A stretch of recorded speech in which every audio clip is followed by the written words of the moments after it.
Hello, and welcome to the Story and Beyond. My name is Angel, and today I'll be continuing my playthrough of Rogue Trader.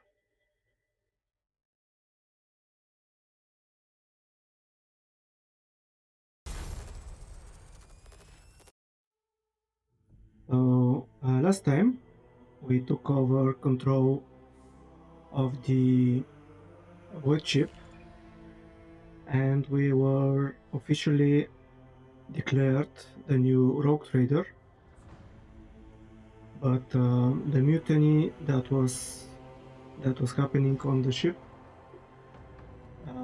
did leave its mark, and we lost some key people that we need to continue our journey. And now we have to go in the system. Okay, so some achievements popped up.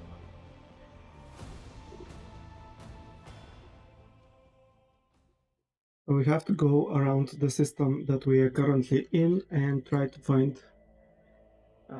a navigator, a engineer, and we have to replenish uh, some people that are working on the ship. I think we needed around 2,000 people, and for that case we have to go to the main planet in the system. But now we went to the navigators station. um, yeah, I forgot how exactly the navis nobility. Yeah, I'm having some problems with these names, but I will remember them at some point. Yeah, and we went to the navis nobility, the place of the navigators guild, to try and find a new someone to join our ship. And what kind of quest did they give us? I actually forgot. Secrets of the secrets of the Navis nobility. The Navis nobility station is not responding to any signals, but the auger arrays have detected biological signatures in the main chamber. The Rogue Trader's only option is to perform an emergency docking and personally investigate. The keeper of the station spoke of a rebellion, and madman who captured his mistress, Lady Cassia, is being held in the upper chambers against her will, but a malfunctioning elevator prevents anyone from entering. Okay, the elevator control road can be rebuilt in the laboratory using both and secret mechanisms. The power to the elevator must be restored using cogitator in the guard room. Okay, so we have to find this cogitator. Mm, The whispers told me how. The corpse, the corpses were moved. The corpses were moved by a force far beyond any mortal capacity. The faces are twisted in pain, and hands are fused with um, improvised weapon tools, scissors, and cutlery. Okay, that doesn't sound pleasant. They were twisted in some way again by the chaos corruption. White, bright, pure color, and it's all ridden with horrible veins that carry the poison of fear and pain throughout its body. Who are you? Why are you crying? She's getting some kind of telepathic messages. If the witch is talking about the enemies of humanity who set upon this abode of noble navigators, then our weapon will soon dispel their wicked misery. I always have a backup plan.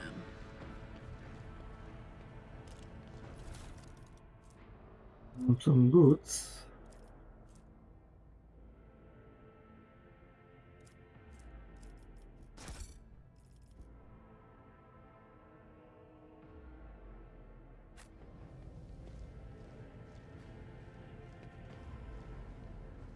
Address your question to Master Fleck. Okay, so only this guy wants to talk with us, apparently. Is there money to be made? Worry each minute may cost the mistress life. Okay, how do I leave this place then?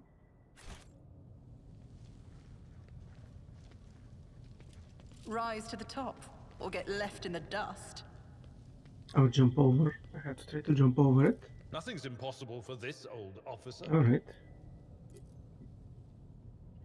At least it was a easy jump.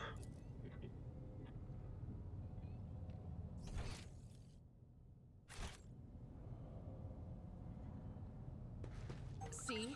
Right there. At the ready, the conspirators are trying to break through the guards to the guards' room.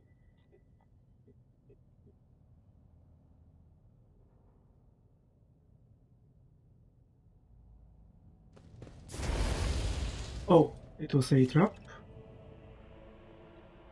There is a trap up ahead. Order your character to disable it. If a character enters a trapped area or fails the test to disarm it, the trap will trigger, dealing damage and inflicting injuries on all characters within its area of effect. Sometimes you see a trap marked with a red area and a connecting dotted line. This line leads to the mechanism that controls the trap. Hover your cursor over the mechanism. If the cursor changes to a trap icon, the trap can be disarmed by interacting with the mechanism. Click left mouse button on the mechanism to attempt the disarm test. If you have your entire party selected, the character with the highest level skill score will go to disarm the trap. If a trap is marked with a red area without a dotted line, simply approach the trap and click on it to attempt the disarm test. Different skills are used to disarm different types of traps. Okay. I did not notice the red area that they were speaking about.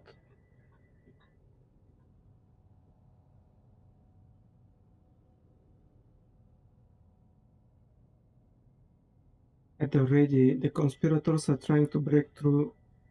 Yeah, I already read that. Oh, there is a Medicaid test here for some reason.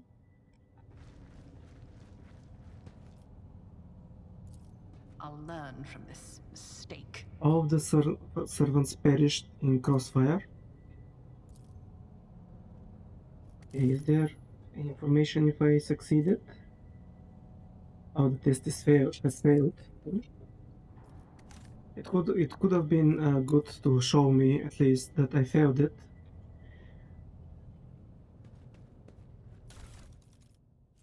Okay, so additional cargo voice.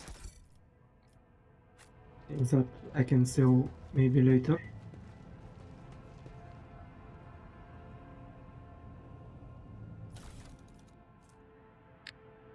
Books. Catechism. Catechism. Sorry, not good in with some of these words. Catechism of Saint Drusus.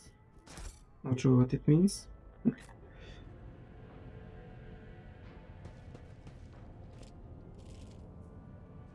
Stand firm. We must not let The miscreants defile House Orselio. Okay, isn't the other guy also House Orselio? Fire at will for House Orselio. Your arrogance will be your downfall. Stand your ground! Okay, if you say so.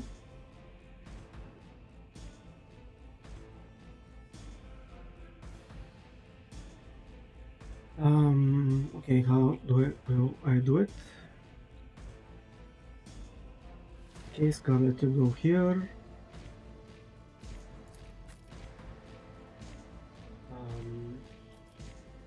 Edward, you go here. Idira, you come here. And sister, you here. I think I like that. Start the battle. Alright, let's try to kill these guys. They're not too tough. I just have to hit them.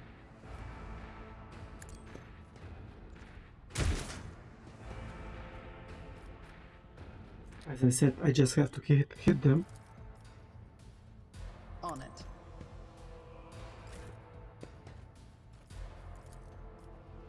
Okay, she is much better in that, in shooting people than me. Doubt is for the weak. Oh. At least you could have done a little bit more damage.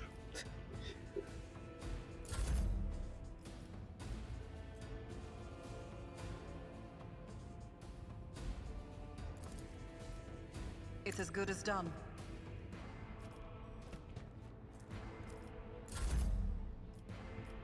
Okay, now you can finish him off. Faith without deeds is worthless. Eradicated. Nice. Okay, the squad commander, I think he is this guy. Guard Medicaid, guard defender, guard defender, guard defender, guard. Okay, they are not too tough of enemies, but there are a lot of them.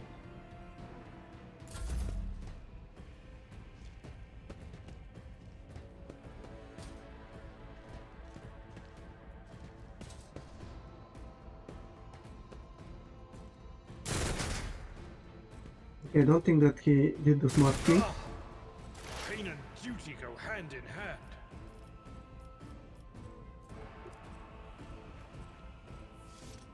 Now that the veil is not so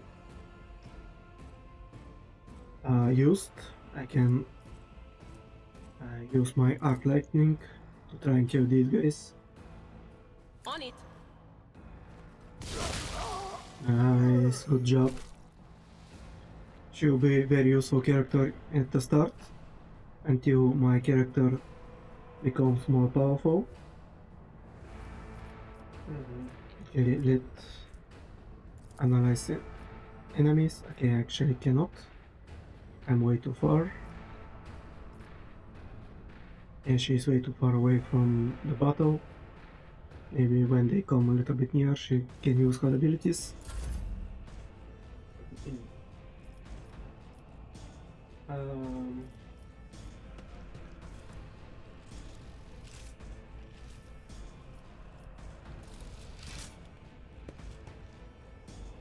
Okay, you're too far away for a shotgun blast. So let's do a single shot. If I'm a little bit lucky, he'll die from it. Almost.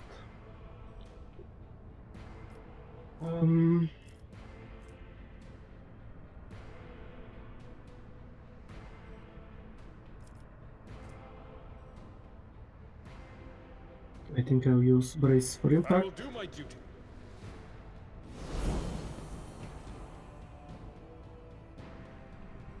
And this will be it.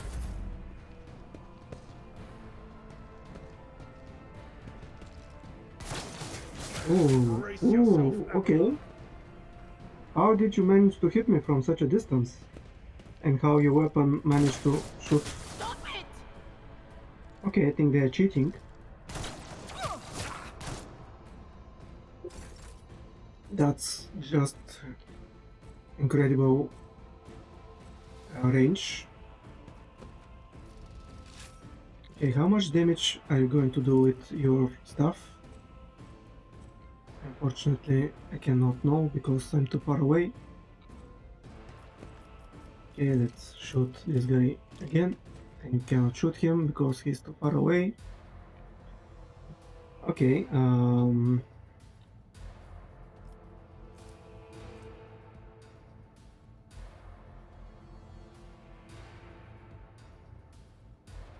well, let's use voice of command and help her. I'll see to it personally.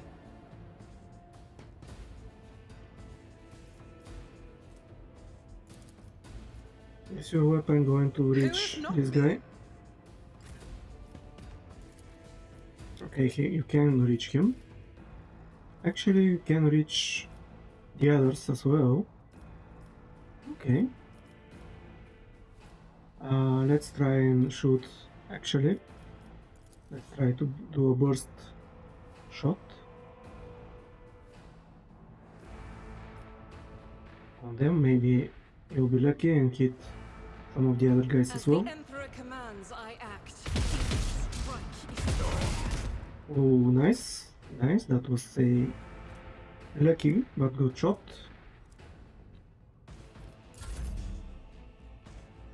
Mm.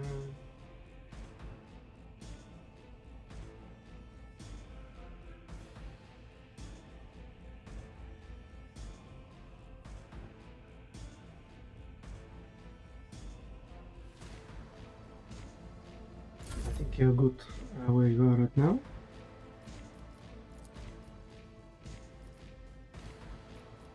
A single shot maybe.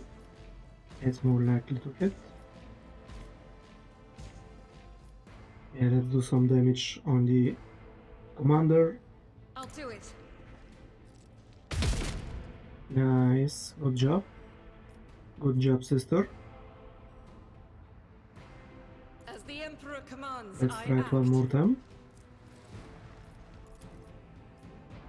Doubt is for the weak. You, my Emperor! Good job, good job.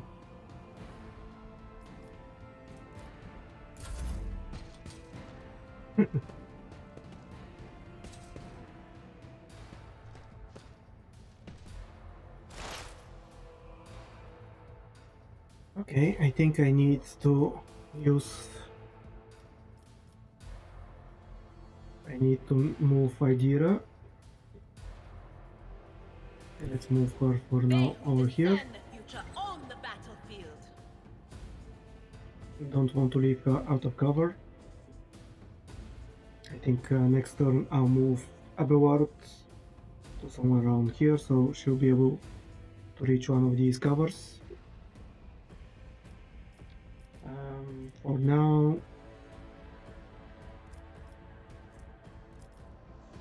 let's give Abelard a 11% chance to dodge. Was that you? Or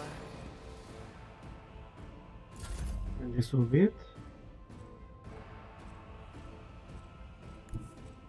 I've seen worse battles than this in my time.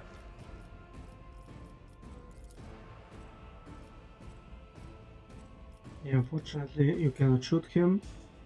And I'm just noticing that there is no like Overwatch command. It could have been good to have it, so I'm not wasting AP. Tried and Actually, tested come tactics over are the there. best ones.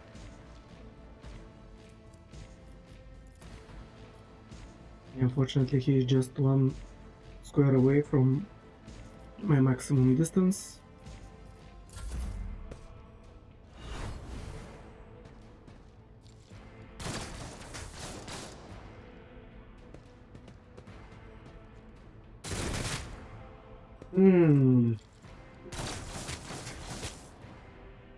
Alright, don't like that. Oh, they are hitting me way too much. I think I'll have to. Yeah, I think I'll have to do something about that. I think the sister will be able to heal me.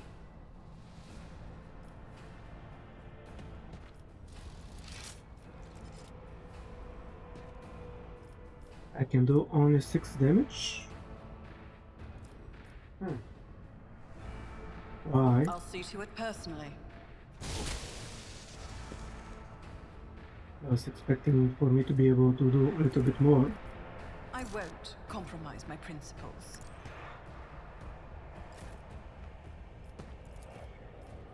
As the Emperor commands, I act. None can escape the Emperor's judgment.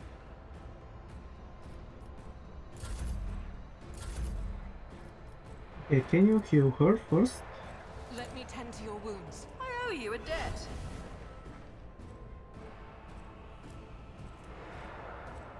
Okay, from what I read, the medkits should be having a... Oh, is this the number of usage needed that I still have? I still have 2 more uses on this one, 1 more use on this one, 2 more uses on this medikit. Okay.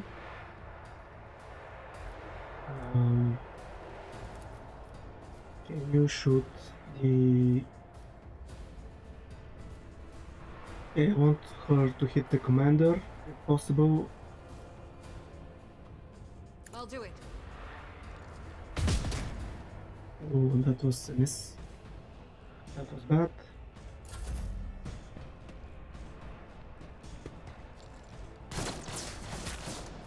Oh, okay, yeah, I have to move forward if he's going to just stay there.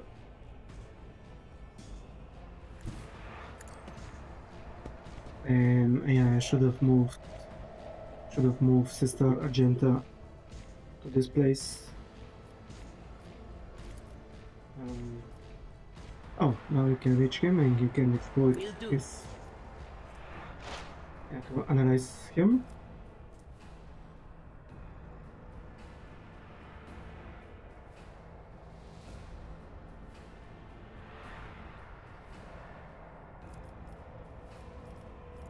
Unfortunately, you cannot reach him with your lightning.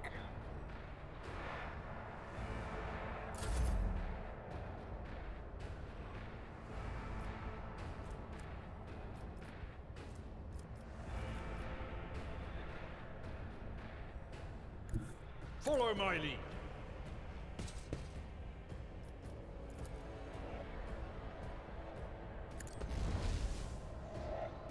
Okay, he should be in cover. Yeah, cover.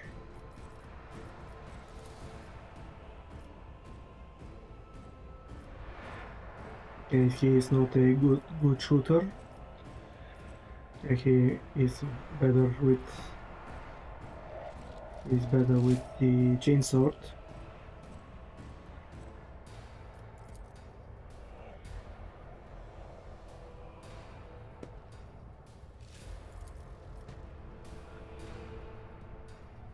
Indeed.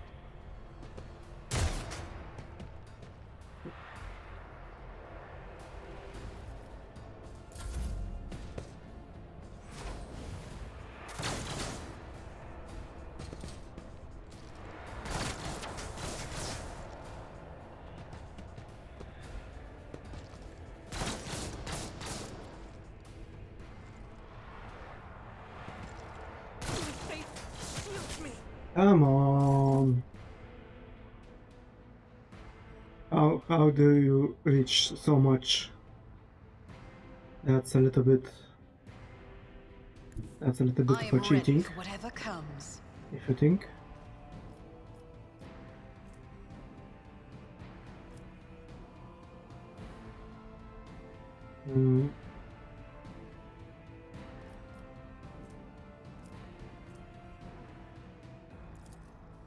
Okay, let's give him a bonus to his characteristics. I'll make it happen.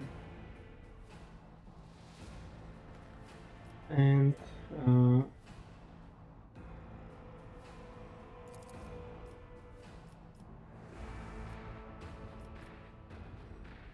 Let's try It's as good give as him done. one more turn.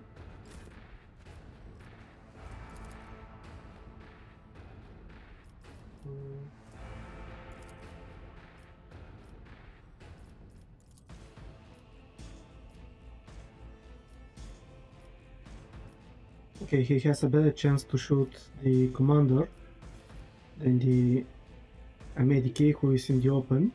At your beck and call. And he missed. Yeah, I was hoping on something better.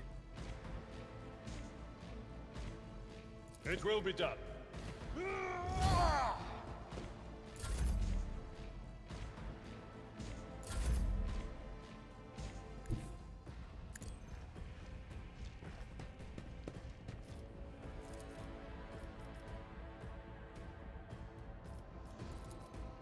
Yeah, these bursts are not good for me. Faith without deeds is worthless. Oh yeah, I should have killed her. Administration is a holy task.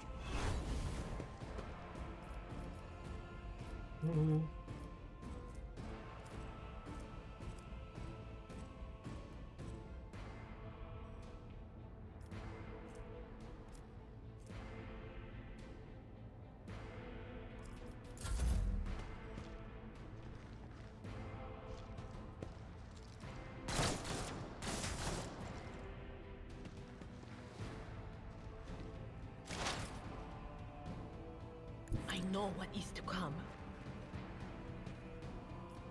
Yeah, fortunately you're still too far away to be able to do something.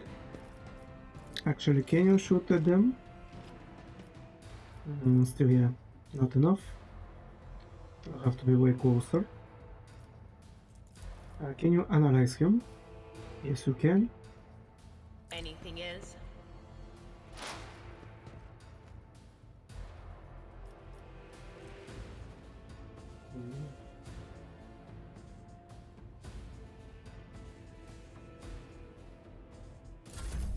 High momentum.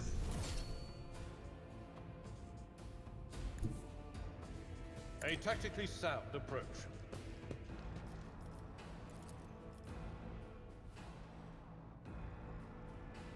If I do that, he will be in the open. Let's do it. Grey hair, sure hair. Ooh, he almost killed him with one hit. At your beck and call. Reduce the dust. Nice. And let's get him ready to receive some damage.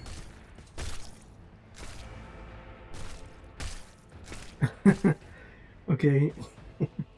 I noticed that the hand rolled onto the stairs and it made that sound, that squishy rolling sound. Yeah, that was good job on them. Oh, I can do a heroic action. The warrior immediately restores all AP and MP and gains plus 4 MP until the end of the turn. They don't lose mana movement points after performing attacks. The warrior... Okay, let's do that. I think I can deal with at least these two guys here. Will rule the stars themselves.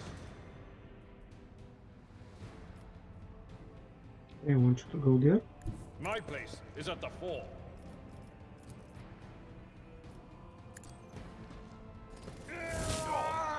Oh, actually, I should have used leave.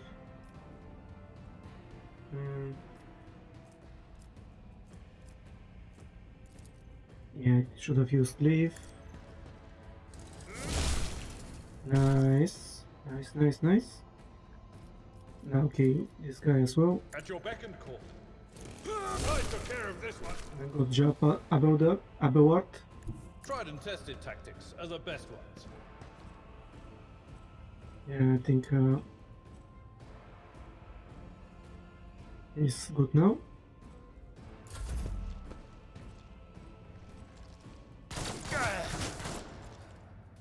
Okay, 2 damage. Why did I not foresee this? Really? Okay, these guys are way too good for the way too good at shooting. I don't want to think what will happen when I finally go to the full difficulty of the game. As far as I understood, around the end of chapter 1, every one of the debuffs and buffs that I have and the enemies receive will be active. Yeah, maybe that's why now they are hitting way too strong, hitting way too much.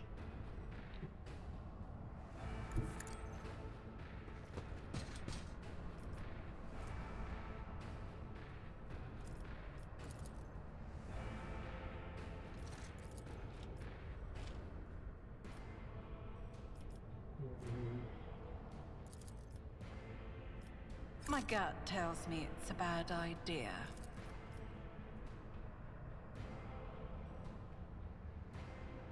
Yeah, unfortunately I can't do anything else. Doubt is for the weak. Reload. Can you shoot someone? She can try shooting this guy. She can try shooting this guy. Okay, this one is a little bit more As easier. the Emperor commands, I act. Nice. That was a good shot.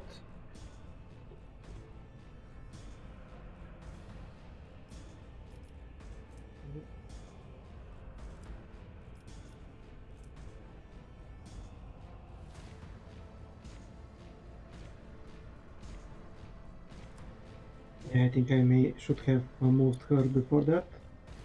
I can make some progress towards the other guys.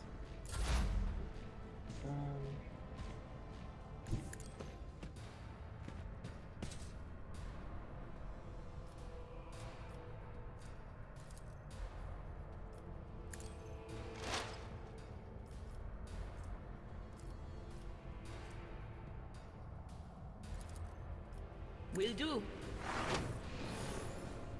Yeah, let's give you some parry chances, dodge chances.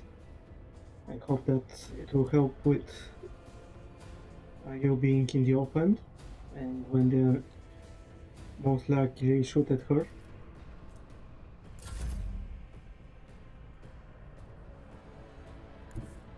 Follow my lead.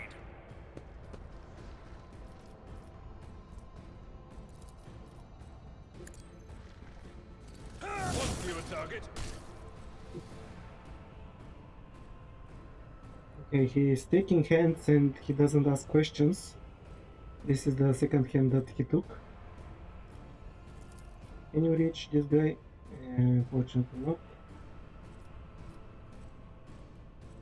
Okay, can I bait him to attack Abelard and not Idira? Indeed. Yeah, I made it. Just a minor setback. Okay, this is what I wanted. Make him try attack him.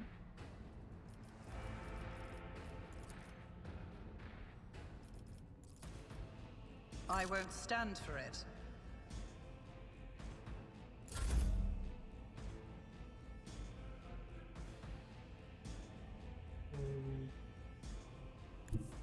The enemies of the Emperor will be undone! I'll do it.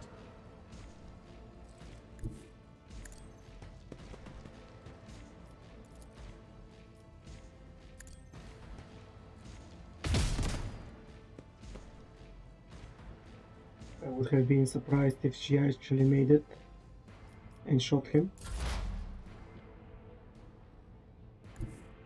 What is this foreboding?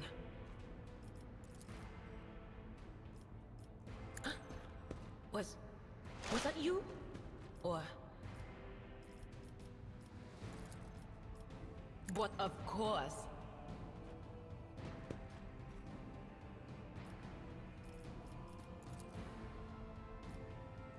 is not my destiny.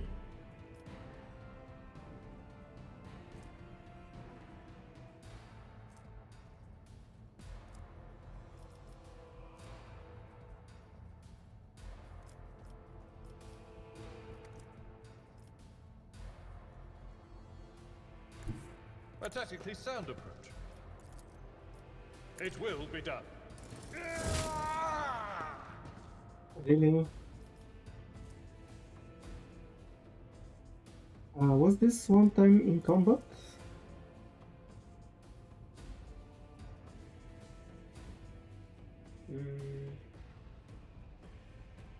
One creature within 4 cells radius. Hold on. Yeah, I don't remember how exactly this ring worked.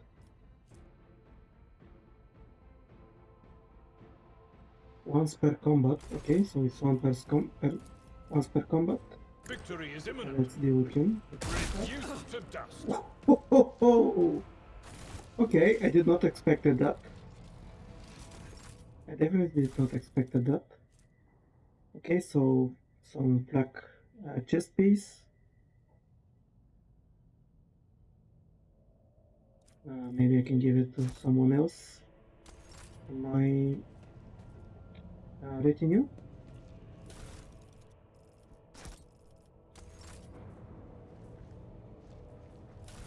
Yeah, the commander should have something better. No, everyone has the same.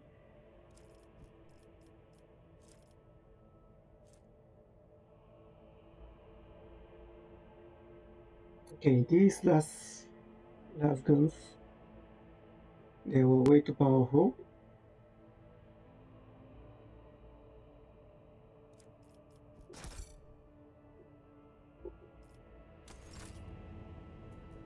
Mm.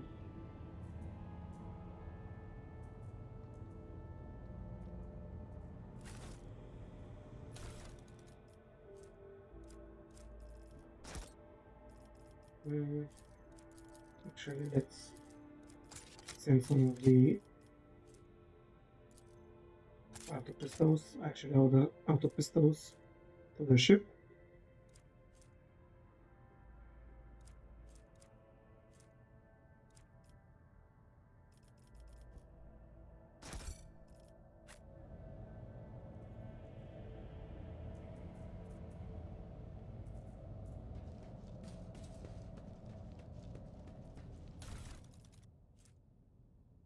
Mutated flesh sample.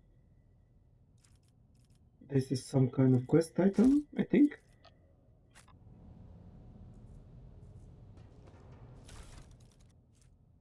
Meteorite chunk. Again, some kind of quest item, I think. A Reaper auto pistol. And what's the difference with the auto pistols and the Reaper auto pistol? Okay, 3 to 5, 3 to 4, 10 out to penetration, 5 out armor penetration, 6 rate of fire 6, 8, range 5, max ammo 16.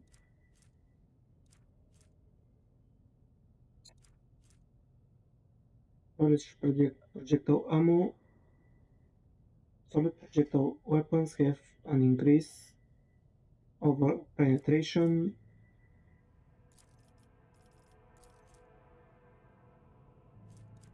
Solid projectile has increase over the same. Prerequisites must not have features. Adeptus Astartes equipment, Lucari equipment, Eldar equipment. So people who has these prerequisites, they can't use it, I think. Always keep your eye on the prize.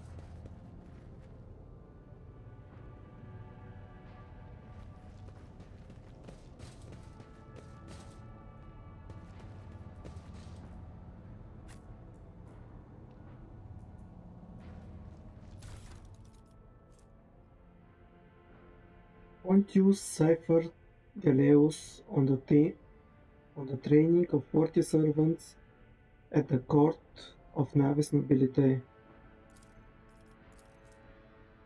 A good major domo attempts to nurture only the finest of flowers in the garden that is their master's life.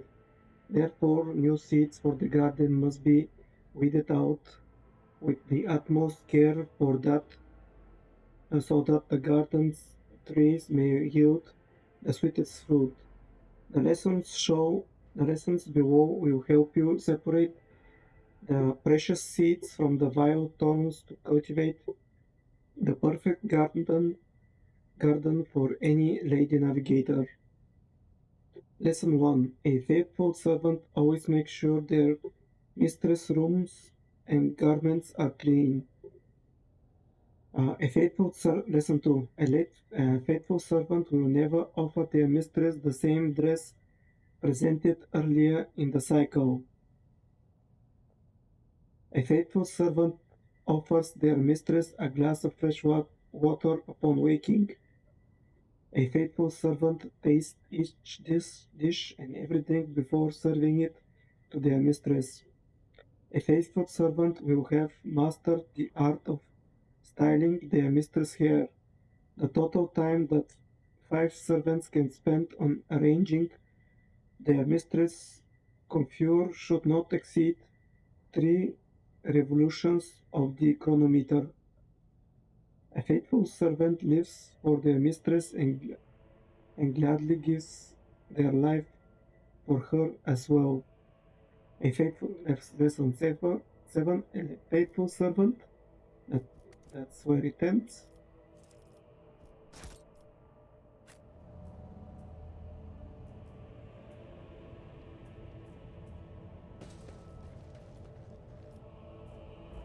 Some more. Just as I planned. Statue by the famous Calixian sculptor and chronicler Zacharias Vernon the Magnificent, the 23rd year of this millennium original. Yeah, I presume that the world has succeeded. Yep.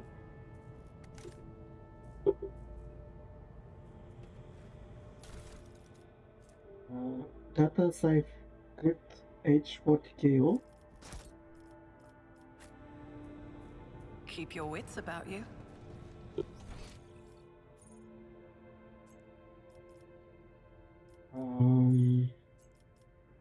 Okay, I'll presume that this is the correct way forward, and this is a place that we can explore. I always keep my options open. Intercepted conversation between security officers.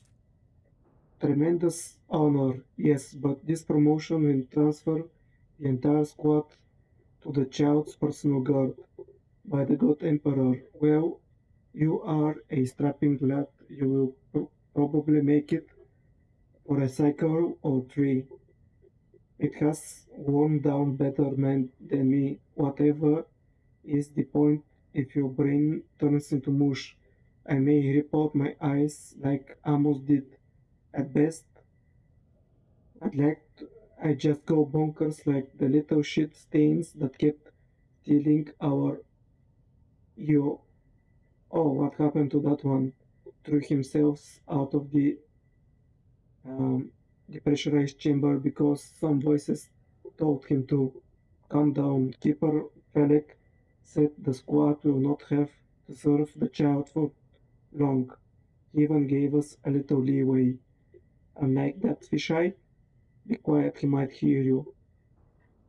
Well, you know what I mean. He almost busted out busted our heads because someone forgot to check the catering unit. We have left in a single out. We haven't let in a single outsider in over 10 years, but Keeper Theobald keeps finding things to fight over. Imagine the shrieking if he finds out Keeper Felix didn't make us inspect the hangar afterward. Winterscale's most recent visit. Throne forbid outright, steer clear of the squabbles among the highborn. Some of Keeper's Felix orders makes little sense, like the last time he commanded that we cut our communication with Racket minorities for a while. Why would he do that? It looks like he grew tired of the winter scale science visit. Well, it's always a pleasure to aid Keeper Falek. That's right, if the Highborn have grown tired of each other, let them deal with it. Okay, so the Keeper, Falek, is the one who is a traitor, I think. I always have a backup plan. The library is full of treaties by the most distinguished scholars of the Imperium, from Master Militarum tactician to Adeptus Mechanicus generators.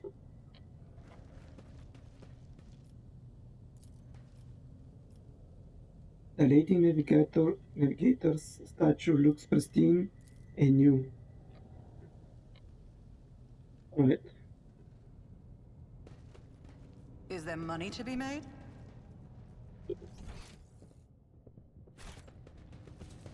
Oh, actually, both doors lead to a new area.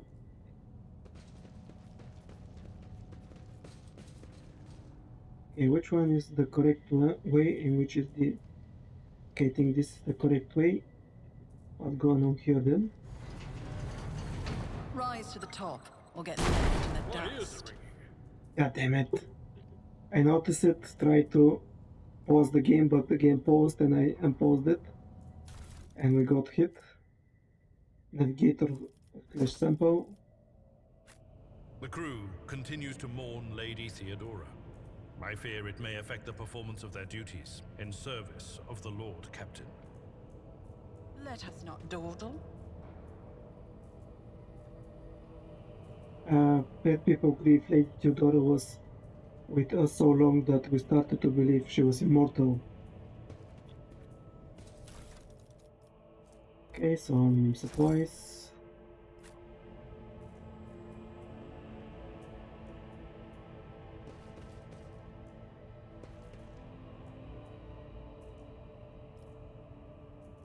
Okay. The burden of failure is the most terrible punishment.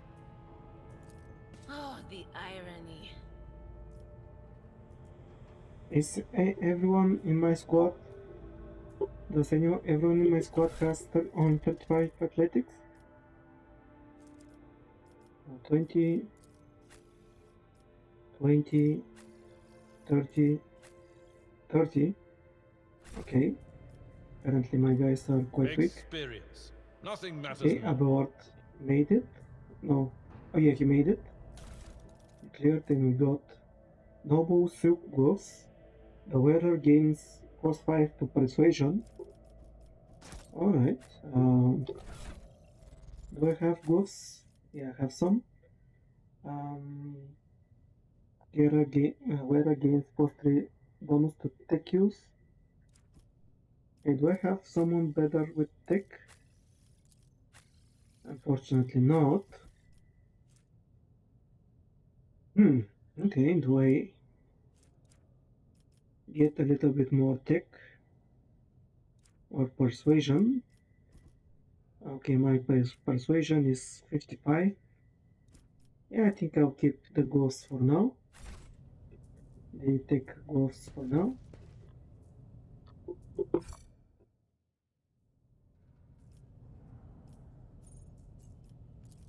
That's how it's done. Nice. What a peculiar thing. Okay.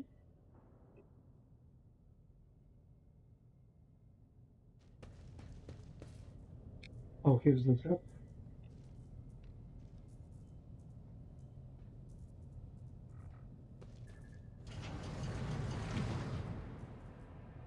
Oh, this is how I can disarm the trap.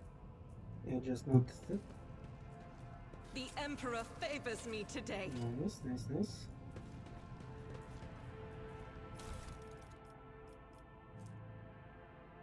And some jewelry and other fineries.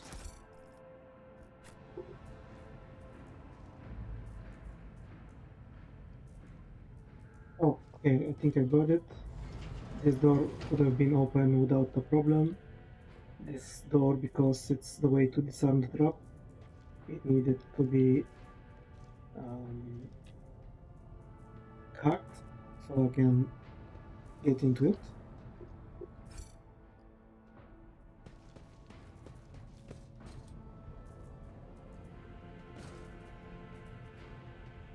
Do you hear the screams? Move. Sir, are you alright? We can hear anything.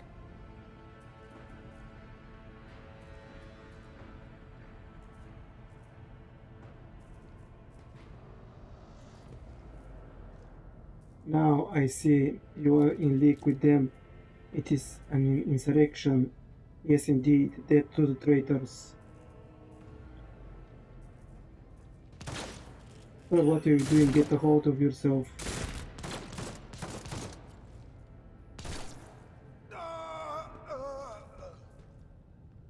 I know you are all traitors, all of you.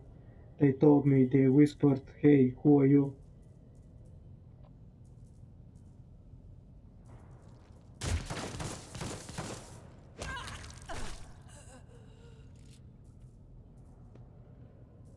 Oh,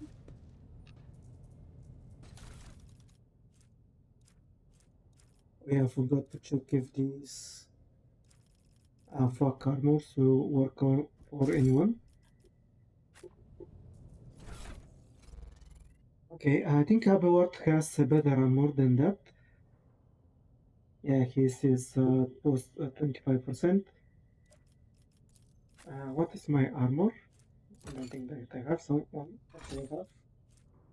It's 15, and I have 15 dodge with it. If I get this one, I'll be having only 45. Okay, I think I will leave the armored bodyguard for now.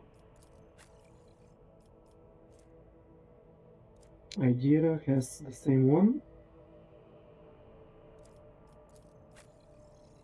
And Argenta, yeah, she has a better one. Can I give her a better weapon? Yeah, I think a last gun is not as good.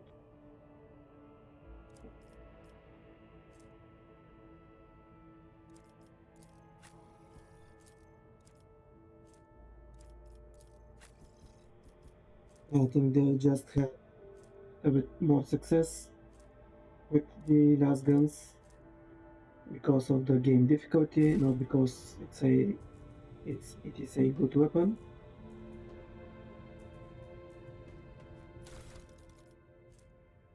Now that I data crypt. Keep your wits about you. Look no further. Yeah, let's send the other weapons to the ship.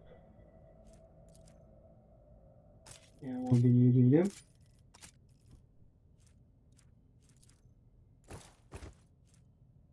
I can leave the Reaper pistol for now.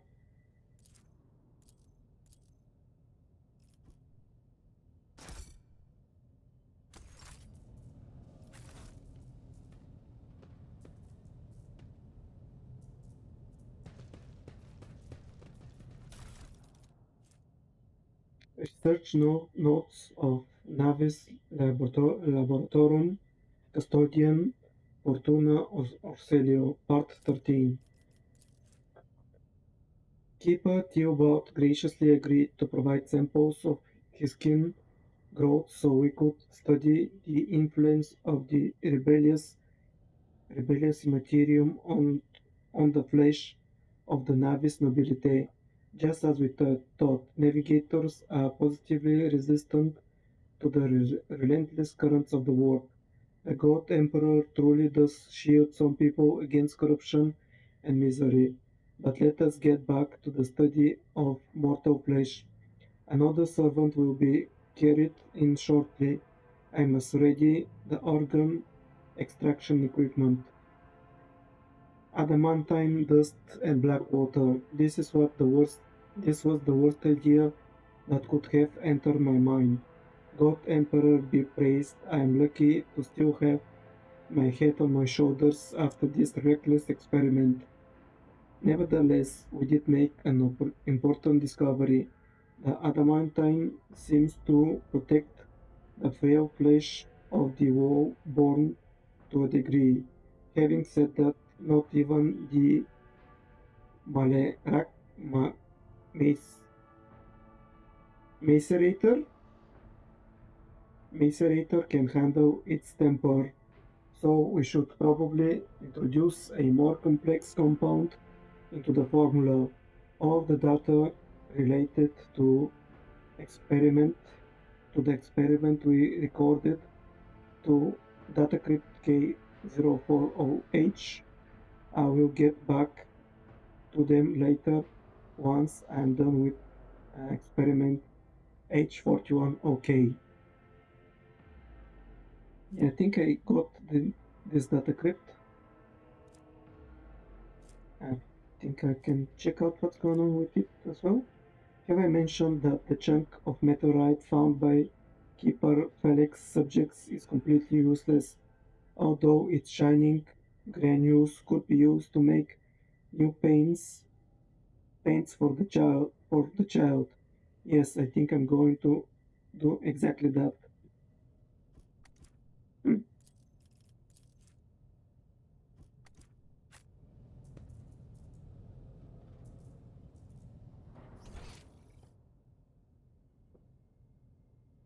Okay, was this door over here locked? And that's why I have to go through all these other doors to reach her chambers. Success is the only outcome I accept. Okay, I'm being lucky here.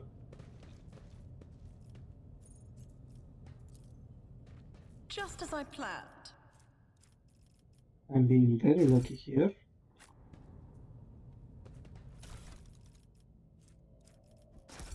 Quite a lot of things to sell. Carapace chess piece and a long glass. Okay, I think I might give this to Abelard. It could be a little bit better than the shotgun.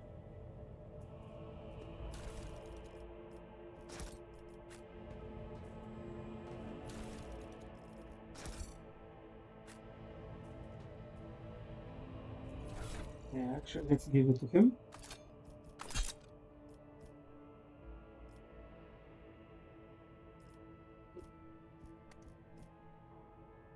It's a sniper rifle. Sniper rifle should be more accurate and should be a little bit better. I hope.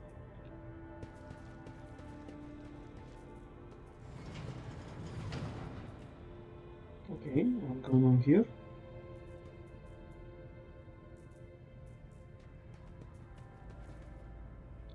The fact that the person is still alive is evidence only by barely audible groans. Where is the child? Is she safe?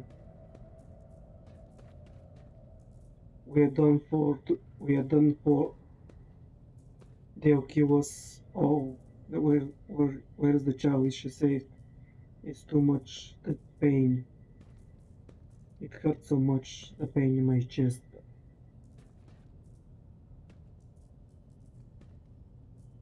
Okay, he gave us something. Uwe has his tongue cut off, just like the rest of the lesser servants of House Aurelio or Celio. What are we done for? The key was, oh, I can take this anymore. Okay, what is this thing over here? For some reason, the archenemy Twisted Influence has found its way into the station. Was this a... No, it wasn't. A secret test? Some kind of test? I always keep my options open. Is this the um, stone that he talked in the research? Awaken the cogitator spirit.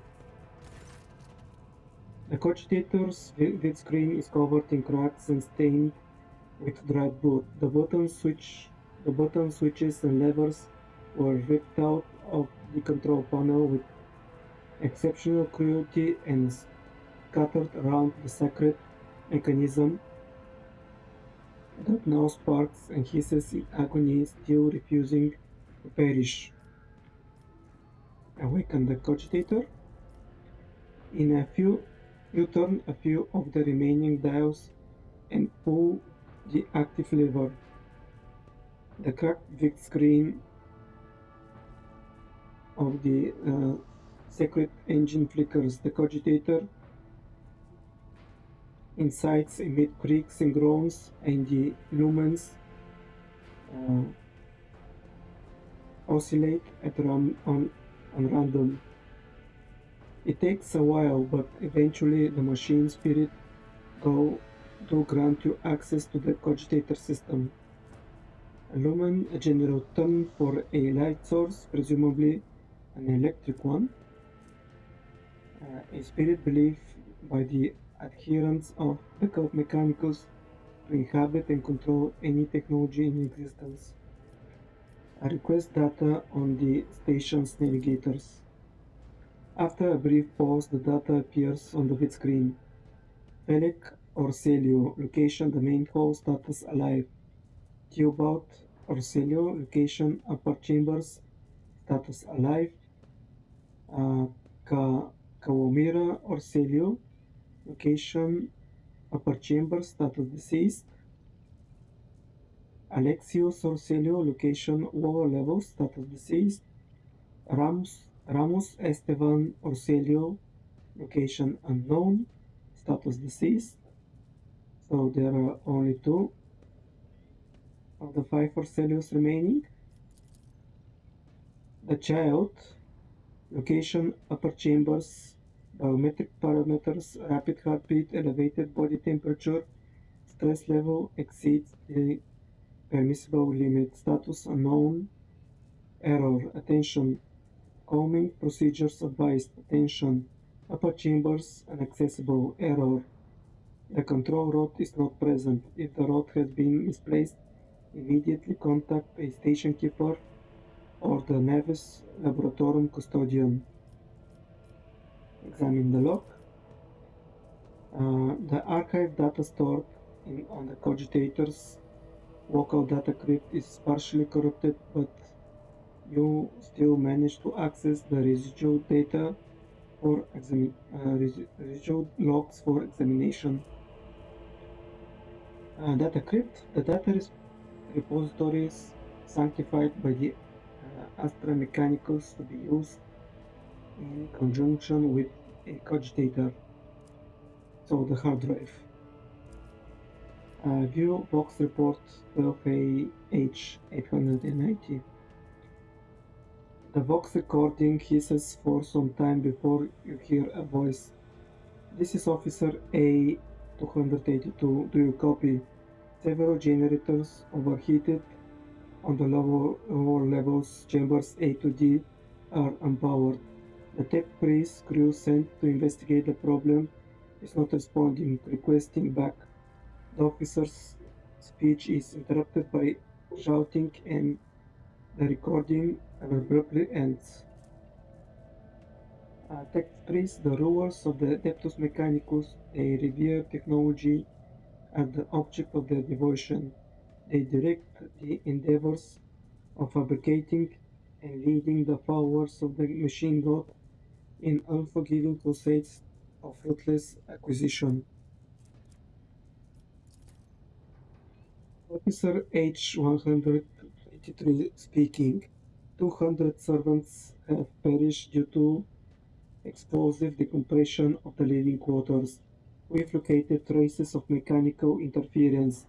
The preliminary cause is officer sabotage. Crew 5, 6, and 9 are cut off from the main compartment. We have enough oxygen for 20 minutes. May the Emperor save our souls.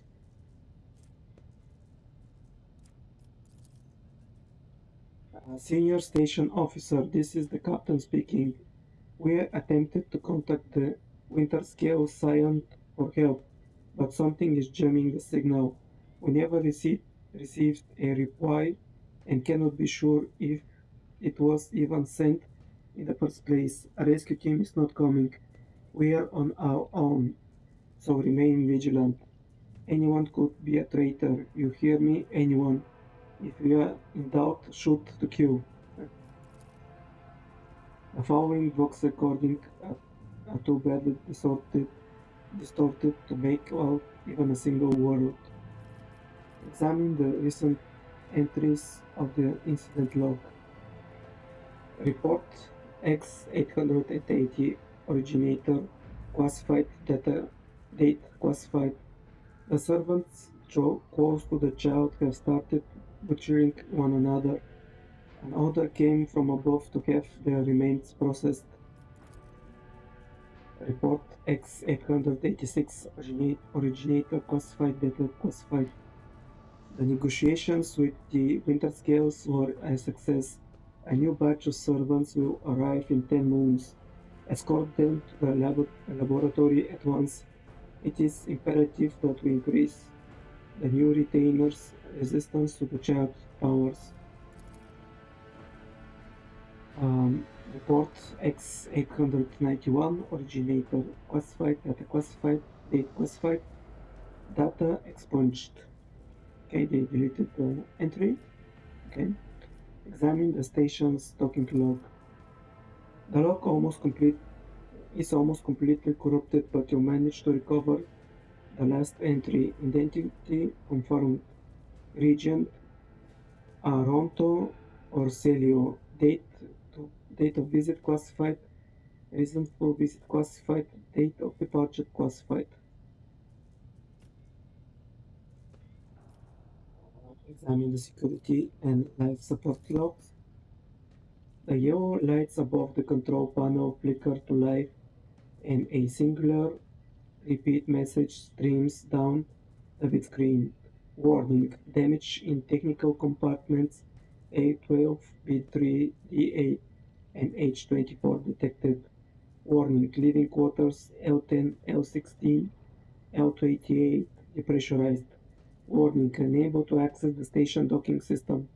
Warning, energy regulation system unknown error. The station will transfer over to emergency power. Immediate evacuation of the facility is advised. View the encrypted data. Something buzzes. Buzzing. Something buzzing in the cogitator. Metallic gut. Several red lumens light up above the bit screen. Require access level security captain or above. Current access level senior security officer. Okay, she is the best. Is the best to do that, I think.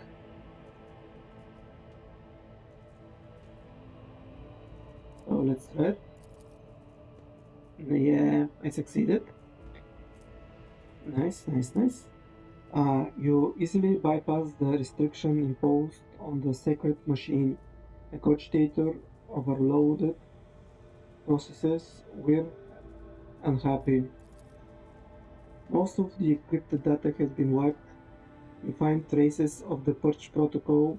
Recovery is impossible, but a list of the most recent commands having been embedded in the machine spirit consciousness now fits across the screen.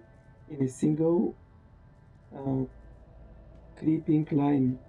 Child, child delete pick or disable access code.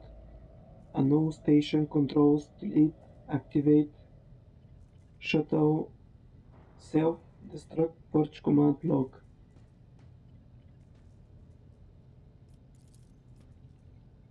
Exp- Exploring the archives for a while longer yields a surviving excerpt from the guard captain's report mentioning that the security system had recently been reconfigured without his knowledge. His comments his comment reads, "Only the keepers of the station have access to the life support system, but Keeper Theobald had not left the child's side, and neither had I. Could it be that?" Yeah, definitely Ferric is the traitor here. Return to the list of the available commands. Um, the vid screen blinks and the mechanism in the machine core emits a quiet hum. Call Rakyat minorities for help. The system cannot carry out your command despite the eager compliance of the machine spirit. One thing is certain, the problem does not lie in the cogitator mechanism. Switch to the main chamber controls. The cogs within the sacred mechanism slowly start turning with heavy grinding and clanking. The tired machine spirits grant you access to the station control, or at least its parts that still obey the cogitator. Open all doors on the level. The cogitator bit screen goes dark as if the machine spirit had fled their mechanical casket, but your assumption is incorrect.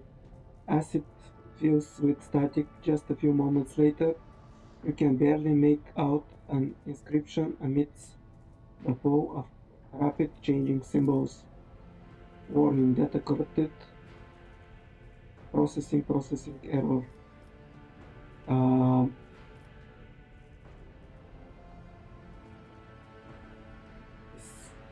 something is required.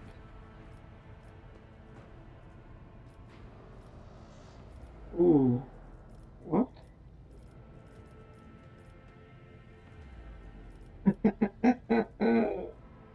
Okay.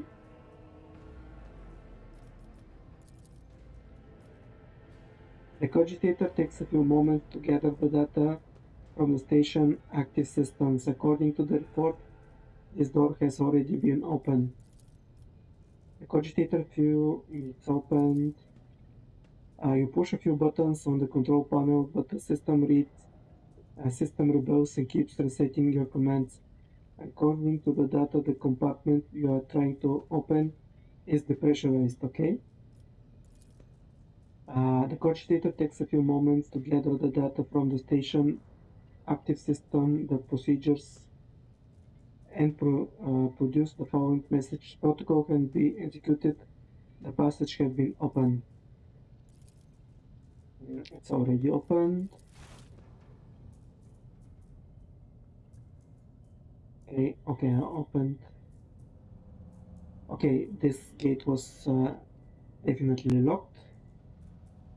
So it's a good thing that I tried this way first. The passage has been opened. Go back. Yep. Main elevator controls. A few manipulations with the switches make you realize the elevator to the upper chamber is blocked. Activate the elevator. Process query confirm. Processing query confirm. Return to the list of available actions. Uh, okay. I think I did everything possible.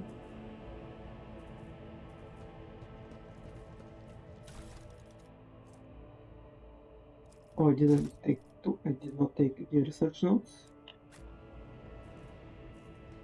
I always have a backup plan.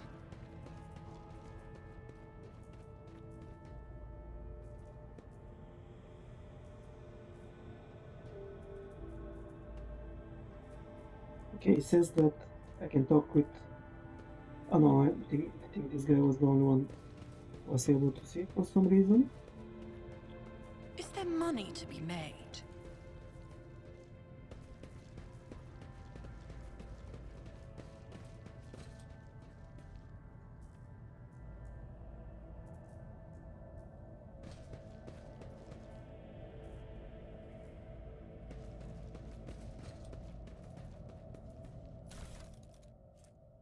Oh, what Fierce Goggle uh, gains a bonus in War.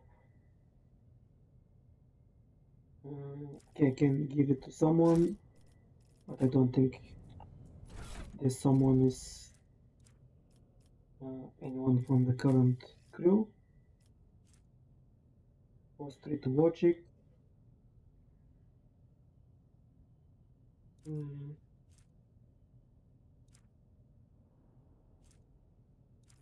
okay, why was my logic?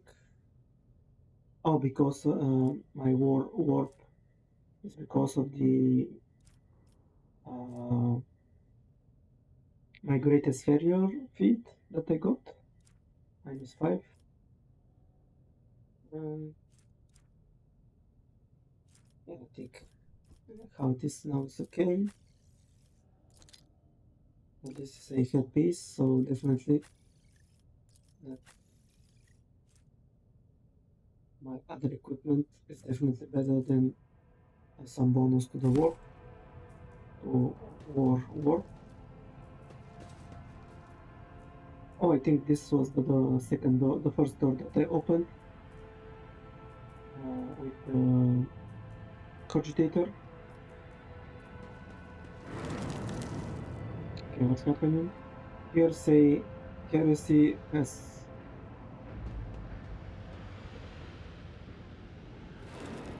Okay, for some reason.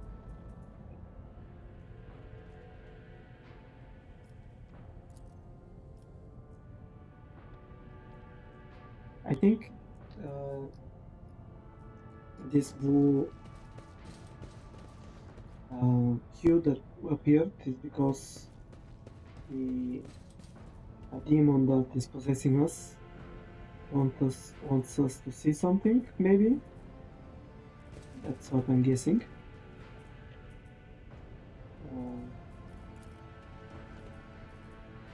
the caustic stench of reagents seared your nostrils and uh, broken glass crunches underfoot. Somebody wanted to destroy the laboratory or find something, or it just show us he is happy with our progress. Hey, I'm not sure what are these data clips and how can I use them.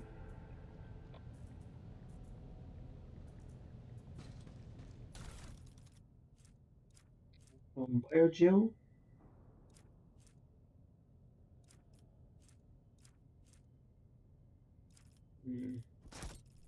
Again, not sure why do we need these things, but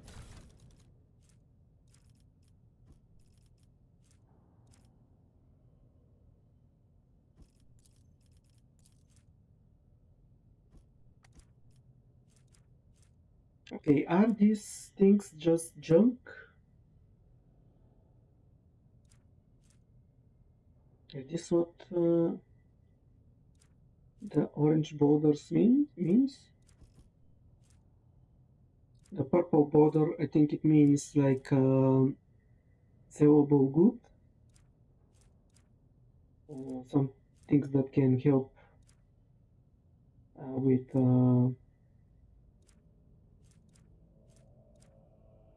things that can help me with the ship, maybe.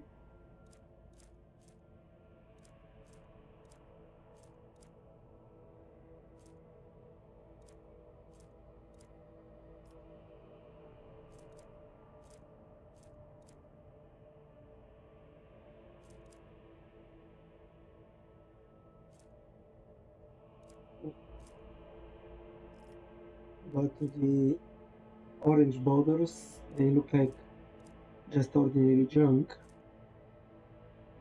but also the blade chart that we found, and I think that was used by uh, Conrad. It looked like it can be a valuable object. Not sure exactly what that is. A flesh sample.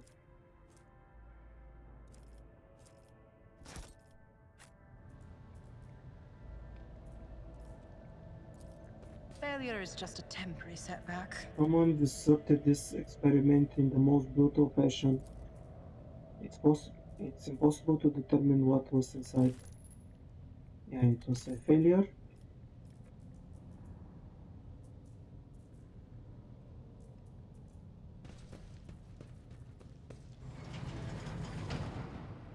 Let us not dawdle. Lady Cassius Medicae.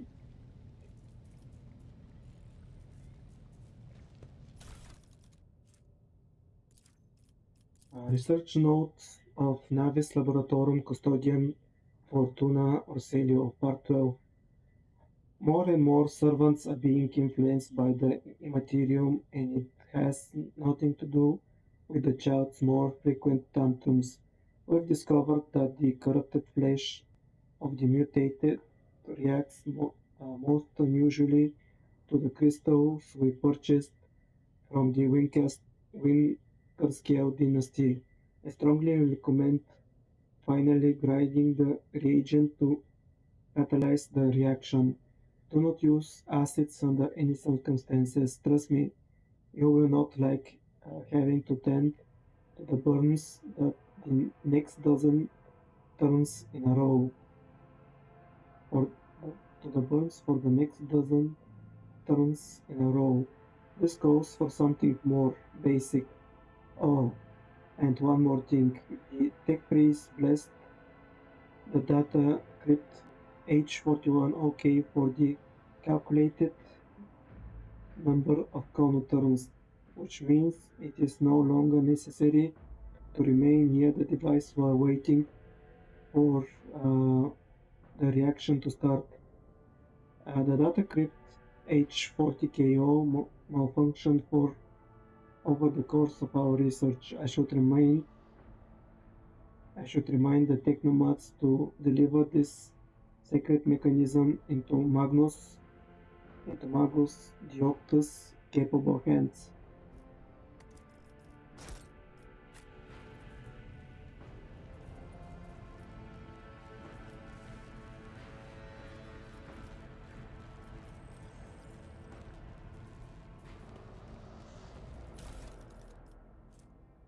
At my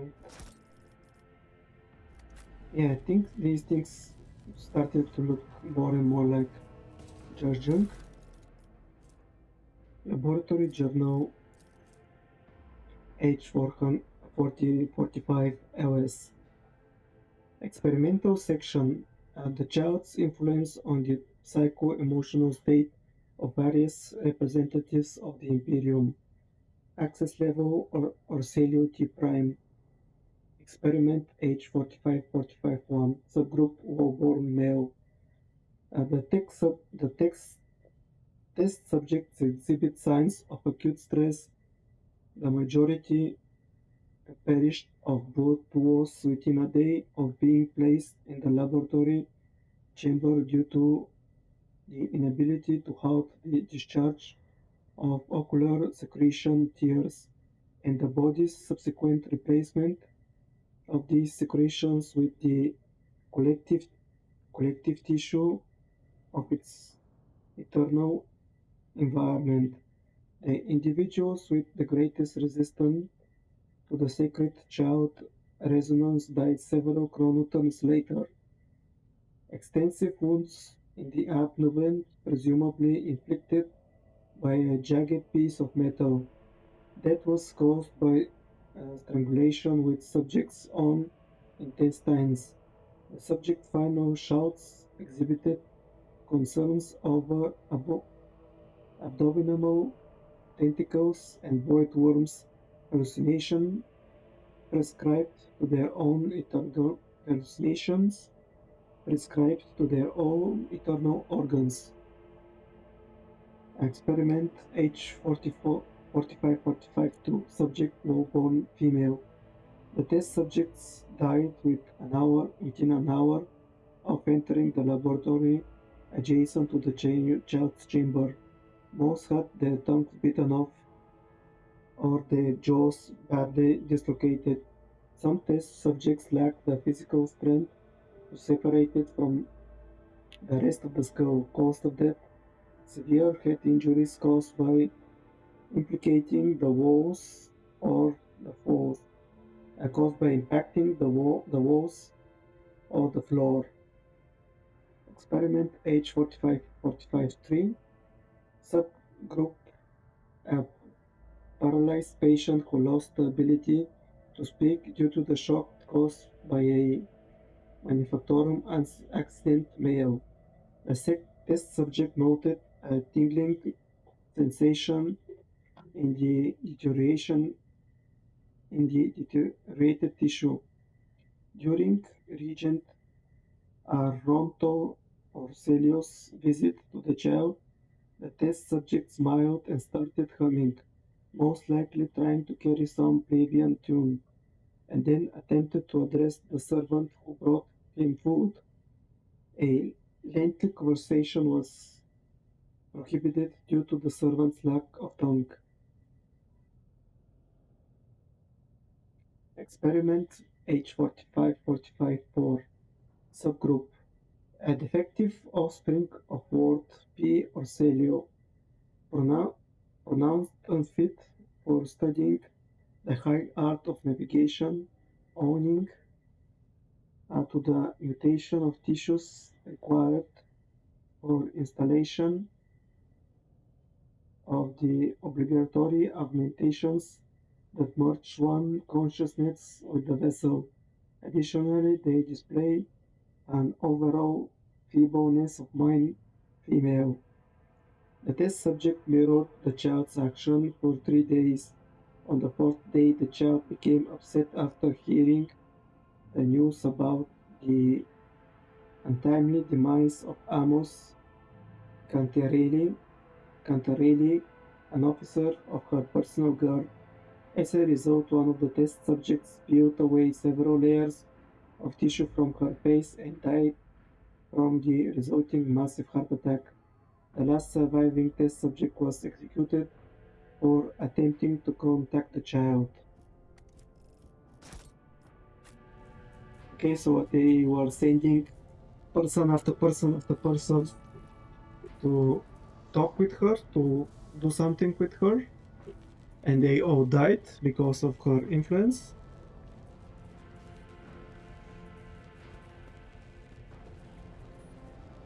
They all just lost their minds. Please don't kill me. Tissue flask. Oh, I have to do something with all these.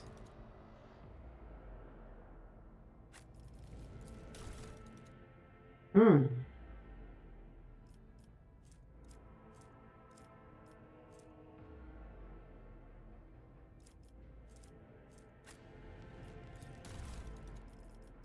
I don't have the reagent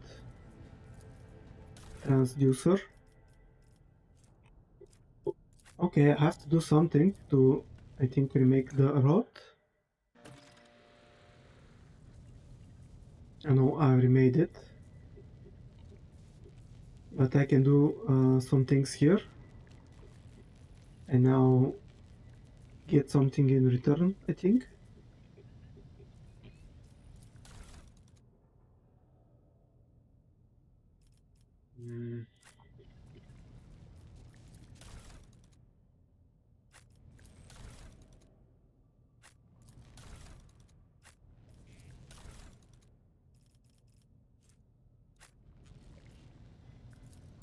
Okay, what will happen if I put the adamantium? This could be an opportunity.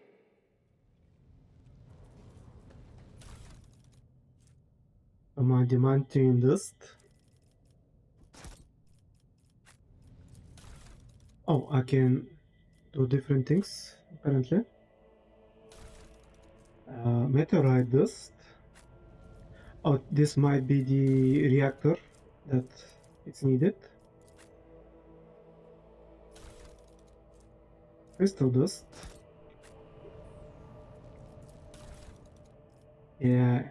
Okay.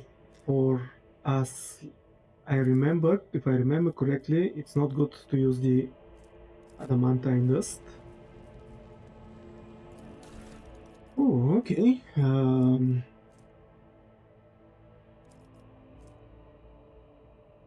Let's use the flesh sample. Actually, let me save. I think I needed the KO for OH one.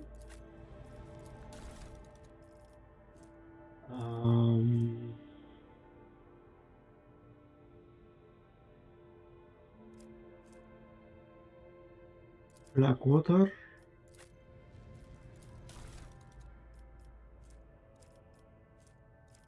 Crystal dust, maybe? Ooh, okay. That wasn't it. Okay, let me try again. Alright, okay, let's check again the um, texts.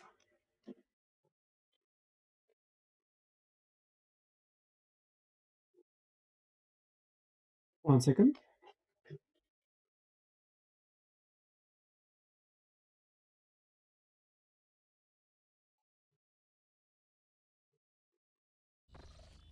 Hmm.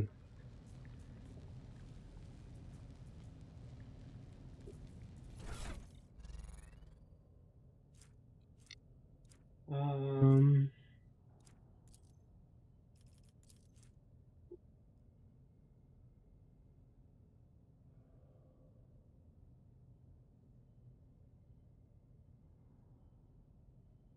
we discovered the corrupted flesh of the mutated reacts most unusually to crystals we purchased. Okay, so I need mutated flesh with crystals we purchased from Winterscale Dynasty. I strongly recommend fine grinding the reagent to cease to catalyze reaction. Do not use under acid. Okay, no acid. And no acid. More basic.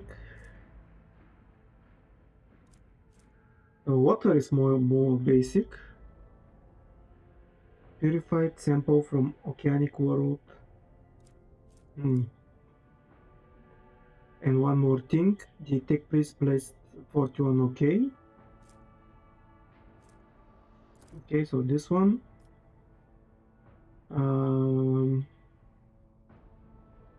For the calculated number of chronotons, which means it's no longer necessary to remain near the device while waiting for the reaction to start. 40 KO malfunctioned. Okay, so I think mutated flesh, black water, crystal dust, and 41k. Okay. What was the other one?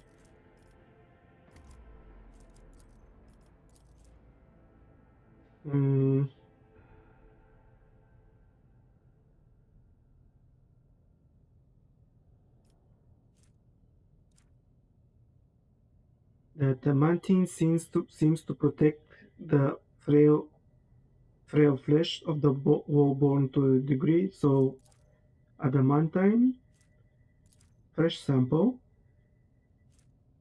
flesh sample. Um,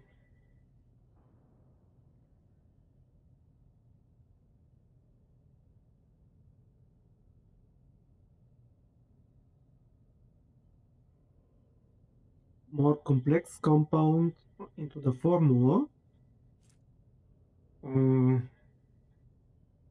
Viscous translucent substance. Maybe this one.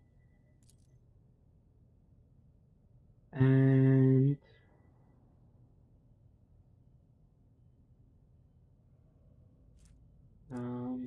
the 04 OK. OH. I will get back to them later once I'm done with experiment H41 OK. So what's left? The meteorite, the 40 KO, the acid, and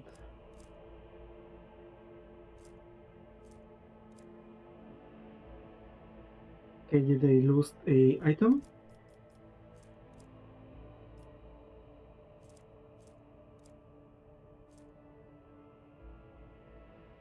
Oh no, I used the board to make the control rod.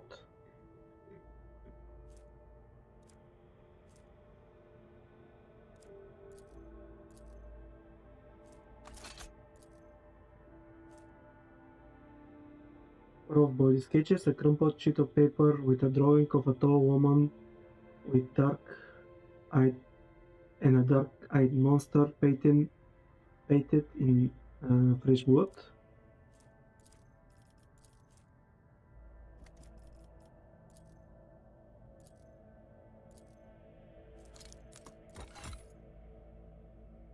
Okay, let's try these things.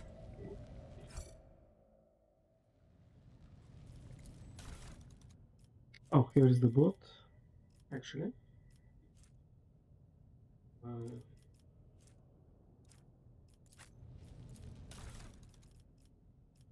So this one, this one, this one. Okay, it doesn't work like that. Okay, let's try it one more time.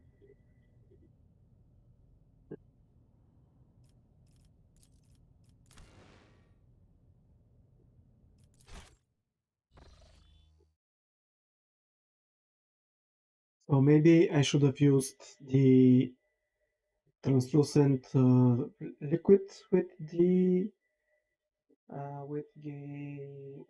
flash navigator's flash. I think this is the only thing that is left.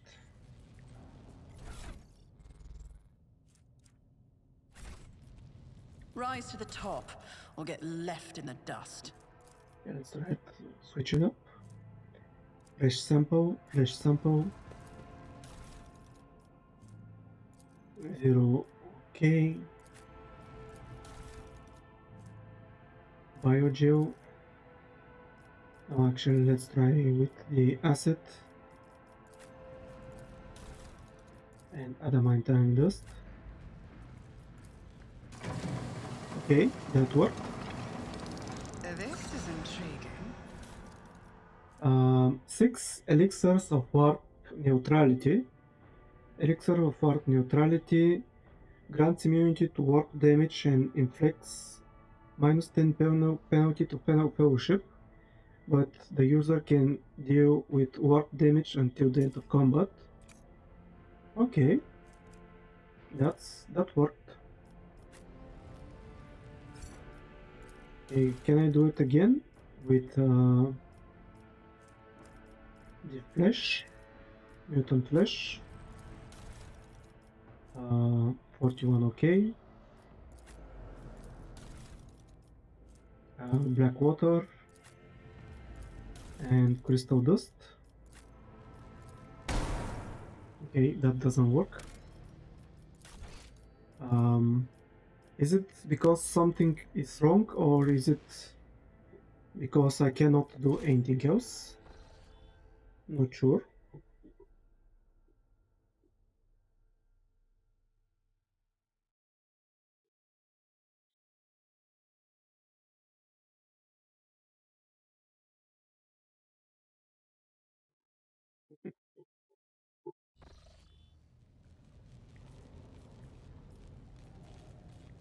Um,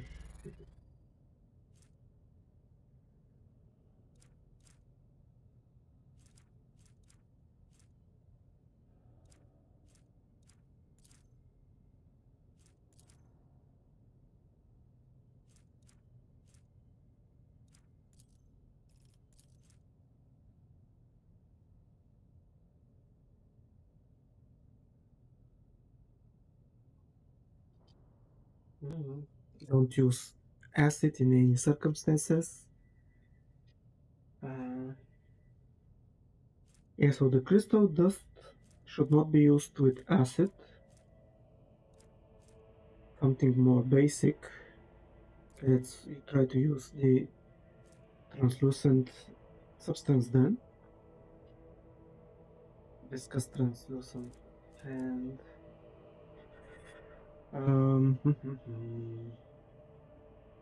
corrupted flesh.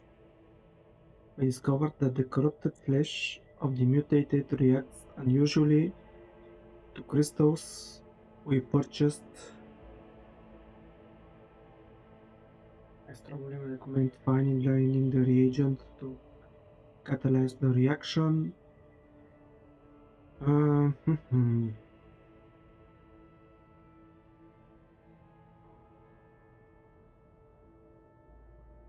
Yeah, maybe this is the way. Mutated sample 41, okay.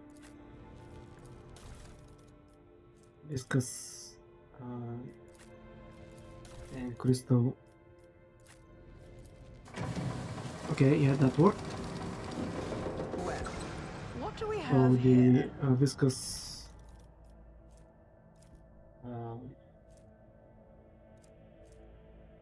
the viscous liquid was the thing.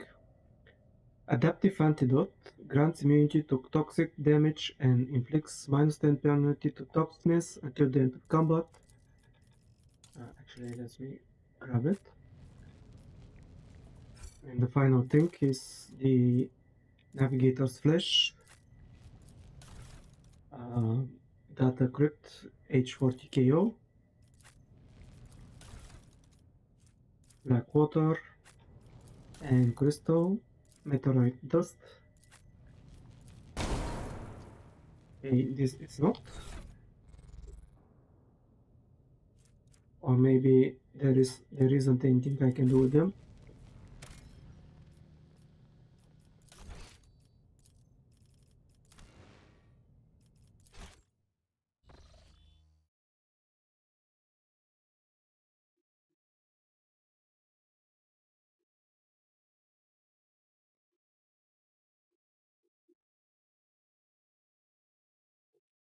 So yeah, actually I was correct. The orange borders are quest items.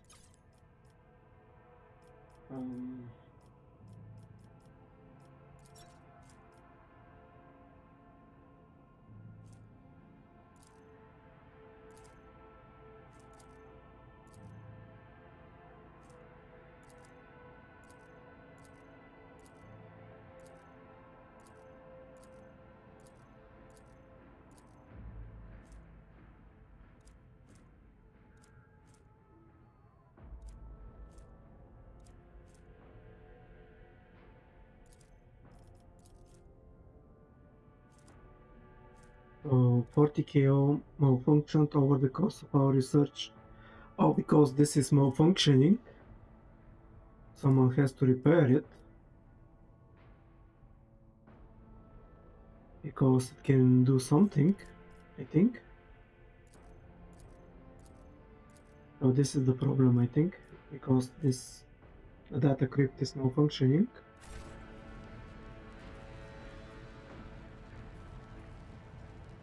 Maybe if this person that they talk about is still alive, I can give it to them for them to repair it, and after that I'll be able to do something about it. We used to create some kind of serum, some kind of other serum.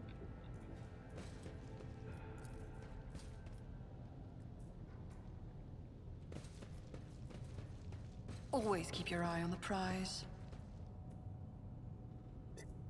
Why are you T-posing, guys? And there's definitely a bug.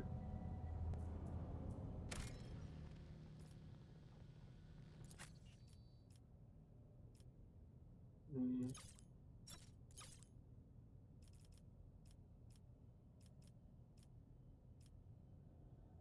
Is this like animation thing or visual thing?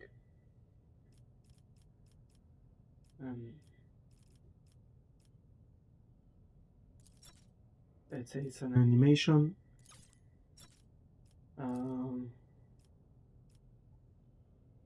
Describe the book, the corpses of the enemies.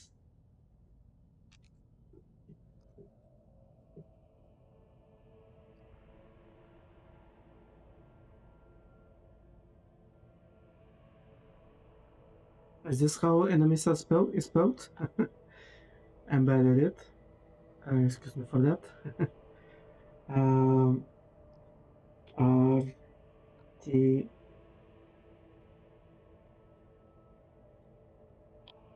posing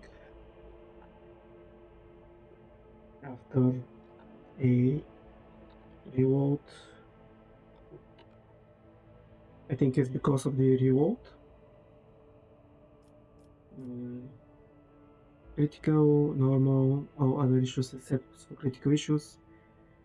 Idea and suggestions.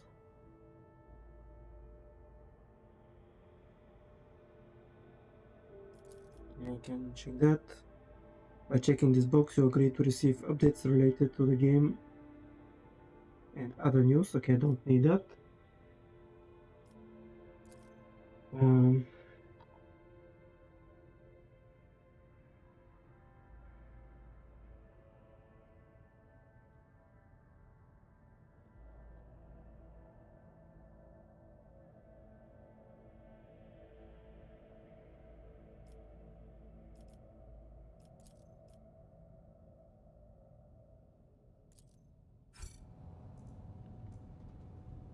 I always keep my options open. Yeah, I don't think that there's anything else here.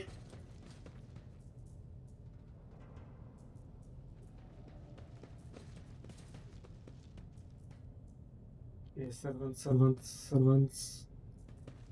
Demonic entity. Is there money to be made? Yeah, let's return and try to go up the elevator.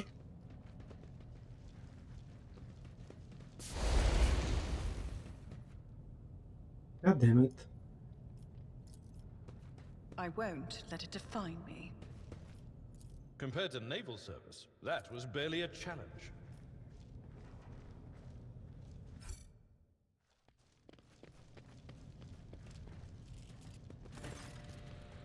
Pele Corselio looks a little better, but Pele Corselio looks a little better. His tangled hair is now neatly braided. His wounds are tightly bandaged, and there is some healthy color under the scale of his cheeks. You dealt with the threat and powered the elevator. Well done. I trust you brought the activation rod as well. Remember, every second of hesitation may cost my mistress her life. Idira suddenly cocks her head and drives her nails deep into her shoulder. Then she starts mumbling. The crossroads. There are two paths, both stained with blood, both leading to the accursed eye. They all wear masks so poor and flimsy they fall at the slightest touch, one hiding a blind man, another a traitor. Tell me more, what paths? I cannot say. One is paved with blind faith, the other with hatred and treachery. Both lead to tragedy. You simply have to decide what kind of tragedy you like the most. Who is who? Who do you see behind the masks? My whispers are giggling hastily. They will not speak. The naughty little things. They say that tearing of mask is your concern. Thank you, everything is clear now. Thank you, I don't understand a single word. Okay, thank you, everything is clear now. Idira nods tiredly and glances at Falek out of the corner of her eye. This station has enough problems without your sorcery, Psyker. Falek waves Idira off and looks at you expectantly. I have many questions regarding what happened on the station. You think there are worth the life of my mistress? Who is the child mentioned in the documents and reports found on the station? You meddled with something you shouldn't have been, you should have left alone. The keeper folds his arms and shakes his head disapprovingly. The child is what the station servants call Lady Cassia, for the commoners' dirty mouths must not sully her name by uttering it.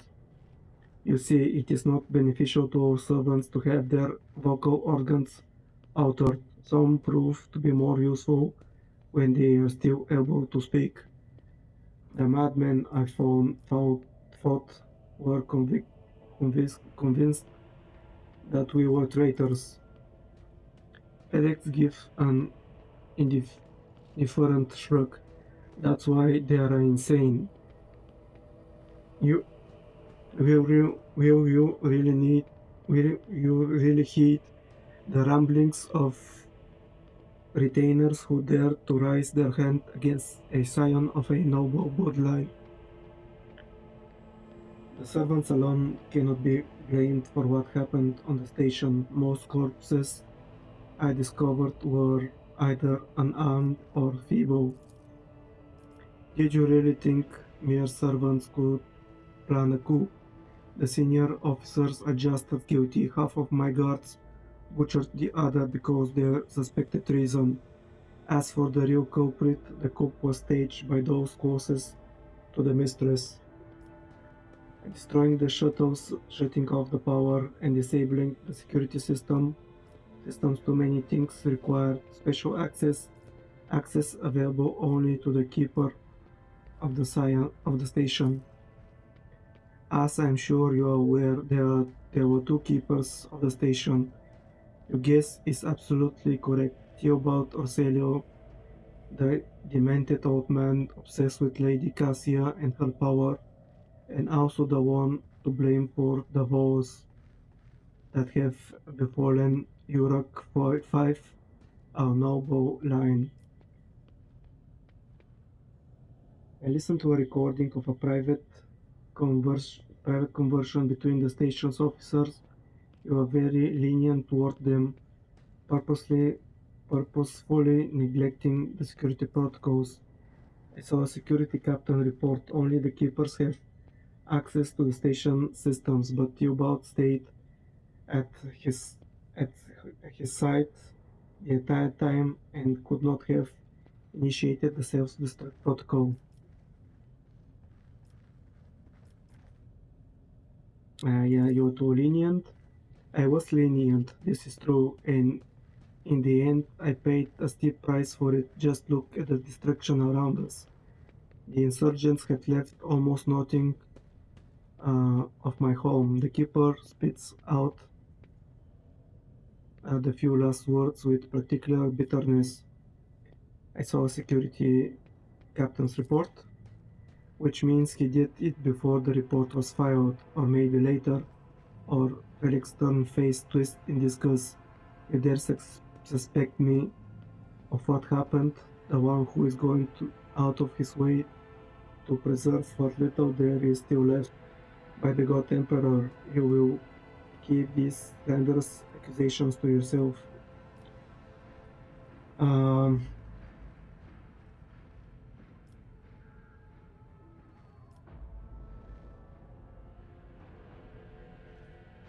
yeah, I think most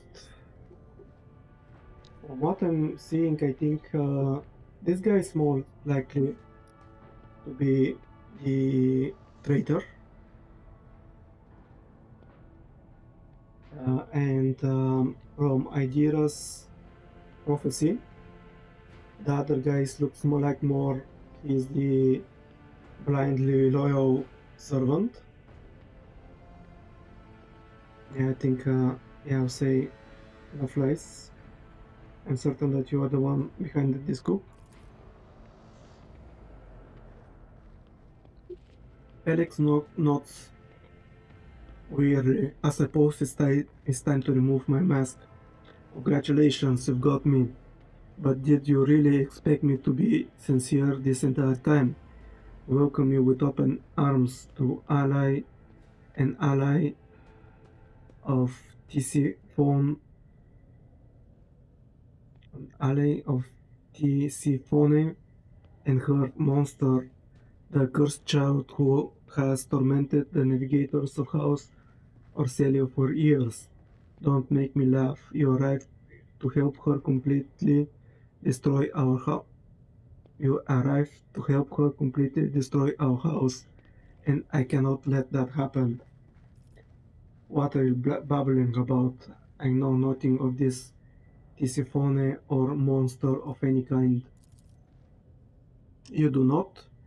Felek hesitates for quite a while. In that case, accept my sincere apology for the deceptions and my early behavior. I had no intention of making an enemy of an von Valencia's heir, nor of destroying the station that served as my home for many years. They left me no choice. You cannot even imagine what monster lurks in the upper chambers. An evil, a plague, a pestilence on our bloodline that seeks to destroy House Orselio from within. And Theobald and his followers just mindless fanatics serving this evil. Lady Cassia is a scion of a merciless tyrant, but it is not her relation to Tisiphone that is terrifying. She is a monster whose powers drive servants insane in mere turns. A cursed child who can kill a navigator from the Orselio bloodline with just a look. I alone managed to get close enough to her over the years. She lowered her guards and trusted me, and at long last I rid my house of that curse. This is the truth. All navigators are abominable mutants or monsters, so what? Perhaps you are ingratiating yourself to me, hoping I will let down my guard. It must have been terrible to live under a monster yoke for so many years. I shall help you destroy it. If this monster death will convince you to finally leave the station, I will kill her. If your cursed child agrees to become my navigator, I will gladly rid you of this burden. Seems like yet another lie. Let's try with if this cursed child agrees to become my navigator, I will gladly rid you of this burden. You do not understand. This is Felix stop mid-sentence, makes a brief pause and then nods to himself. You are correct. This may work. It certainly is possible. You are going to need this charm. Felix hands you a precious stone without a setting. Its luminous surface remains cold to the touch, no matter how long you hold it in your hand. If you manage to press it against the monster's skin, whether by force or by guile, the baleful influence of her powers will recede. You will be able to take her and leave the station. You received glowing stone. Okay.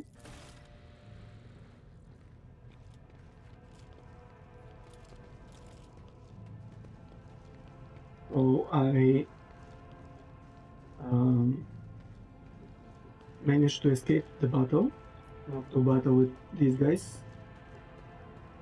Not sure if I would have survived, but I don't know. Actually, they are not so much. I think they are about the same force that I was fighting over there. Yeah, but I think this is the easiest way. Okay, there's something very wrong happening here.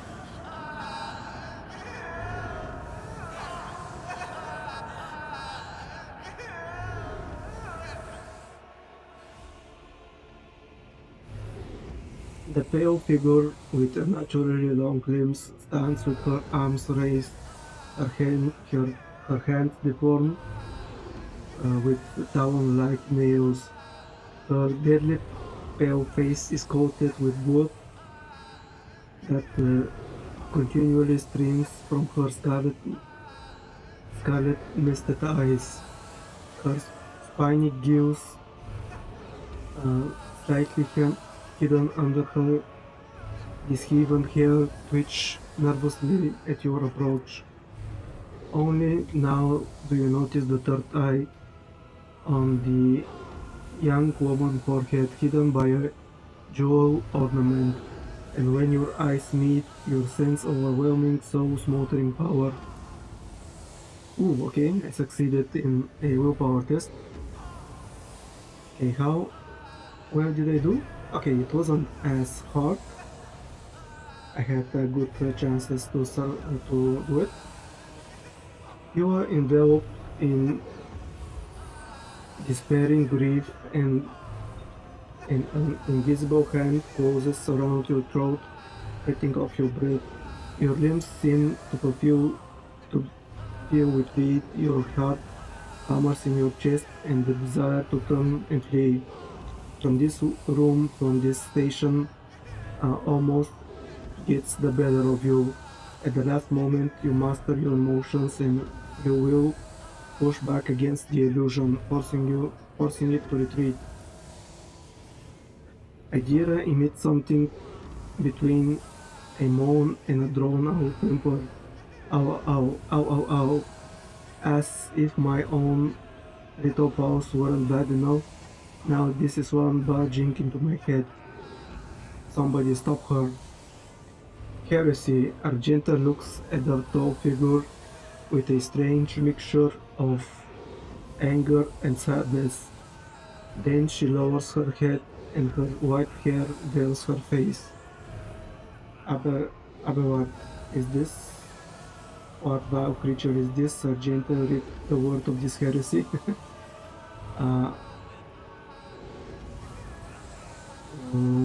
overcome the crushing despair. Now I know why I'm here, and so I will stand strong against an illusion. Lady Cassie, I'm here to help you. I have 100% chance to succeed this. Coercion by the Emperor. If you do not stop this sorcery, immediately I will shoot you in the head. Okay, let's try. I know why I'm here, and so I will stand strong against any illusion. You direct all your attention inward to your heart, currently shackled by another's suffering. Under the gaze of your cunning inner eye, the despair and pain begin to dwindle. The darkness in your soul dissipates, the lump in your throat shrinks, and you discover that you are standing in front of a bizarre creature, a young woman whose tears you seem to have dried along with your own.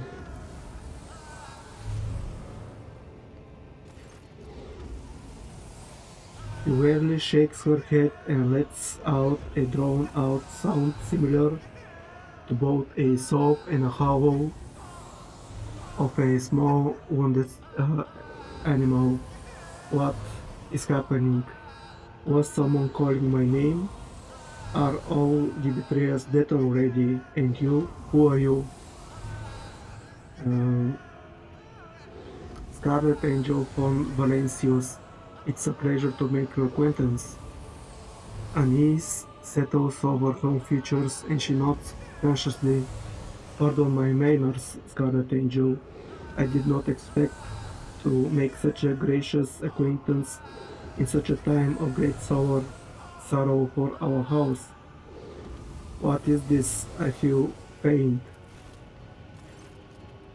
The heavy-set old man who has been kneeling nearby erupts into a low sob, his eyes swollen from crying, dart desperately around the room, as though the veil of ignorance has just been ripped away from them. The child, Lady Cassia, where are you? Sacred child, throne preserve. Despite his venerable age, the navigator leaps up and rushes uh, to the young woman's side. You, the old man shifts, revealing his face. It is threaded with jet black veins, and his bulging milky eyes bear a striking resemblance to those of a dead fish. A sickly sweet scent uh, assaults your nostrils, as if the old man's flesh is rotting inside his decaying rotting inside his decaying husk.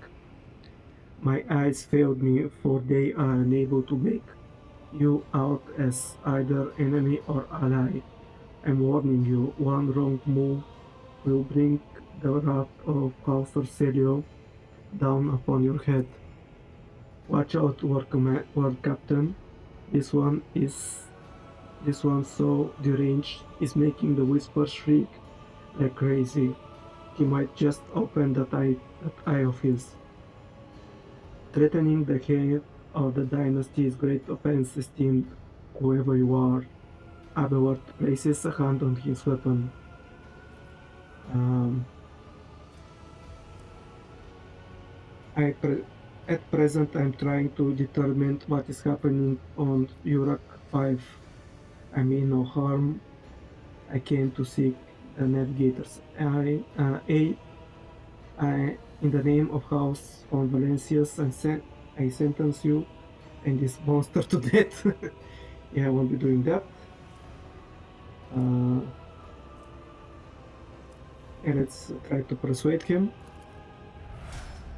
Yeah, definitely I succeeded. I grant that you do not look like pirates who have coveting the riches of a wreck station, or like scoundrels in FedEx service. So who are you?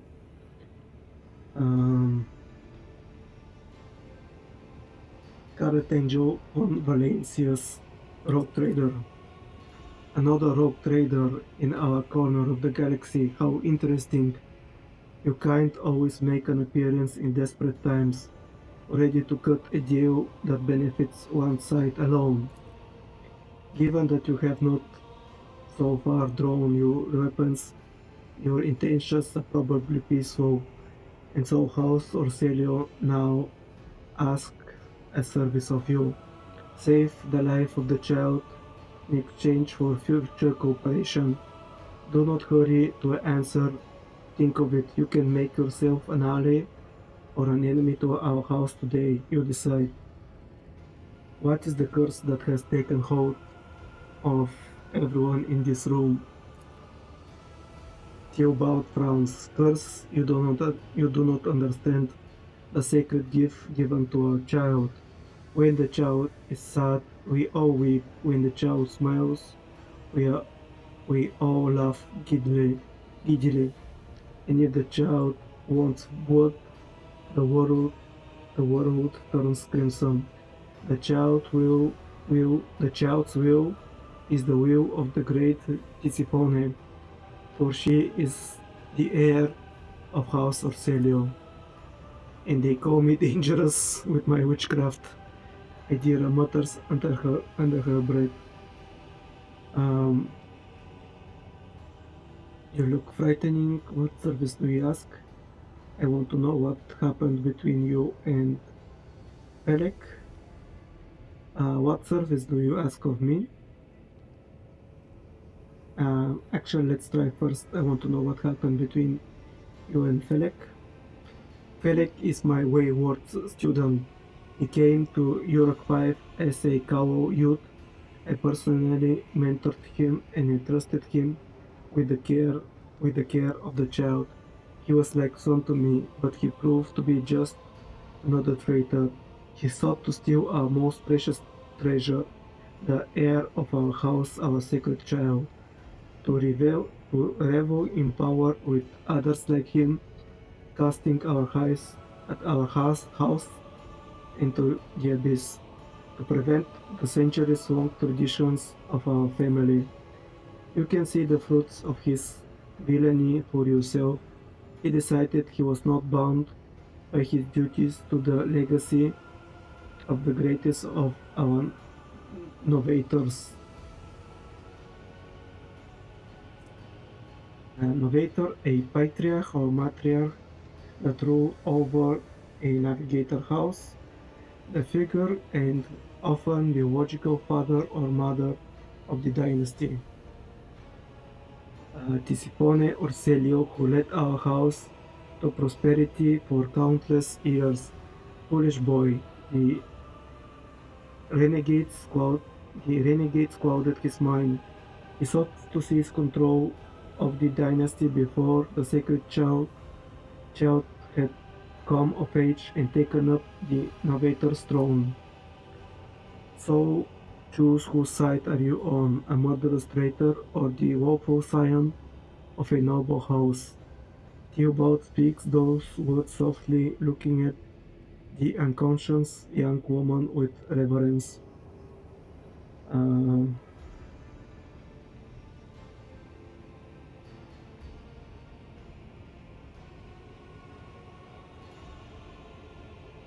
Felix said that the child is a monster, a legacy of tyranny that must be wiped out.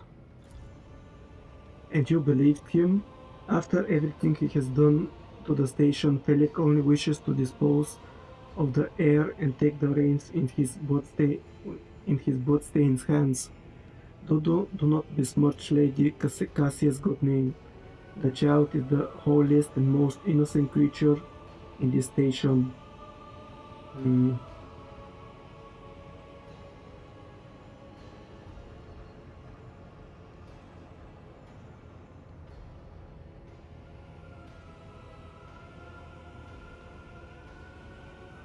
Mhm. How could you lose control of your own station? Do not trust my arrows. Do not tr- trust my arrows in my face. I am twice your age and twice as wise. Take my advice. Trust no one but yourself and the Emperor. Even those closest to you will betray you for gold, power, or a far-fetched idea of bright future. Mm,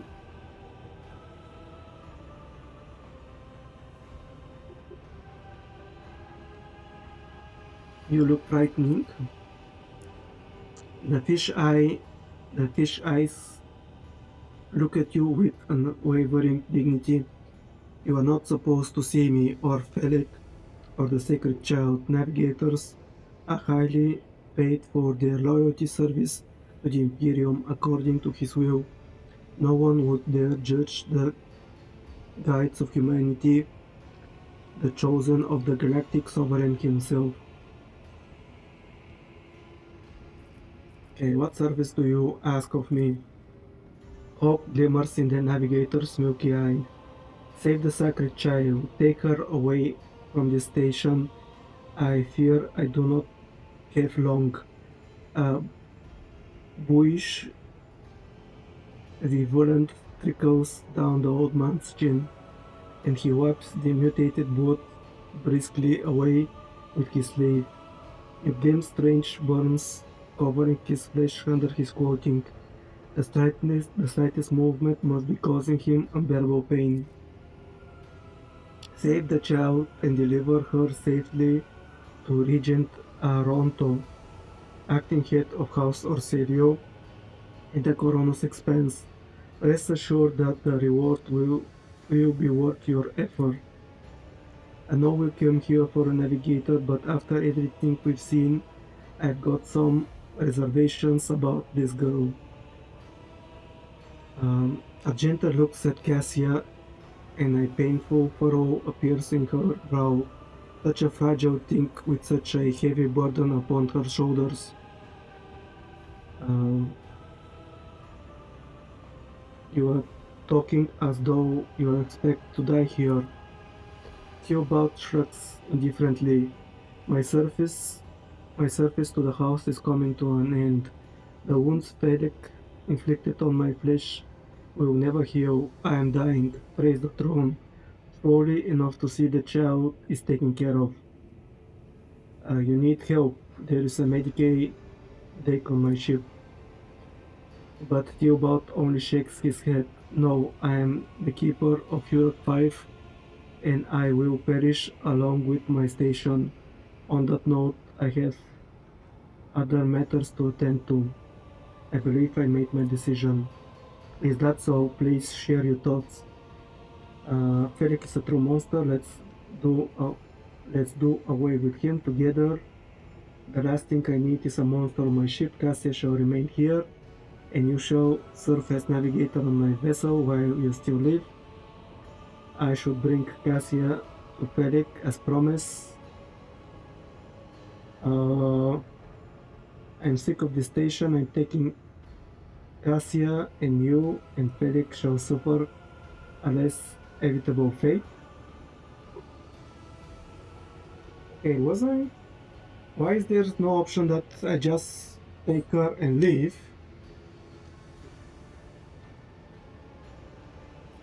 Um,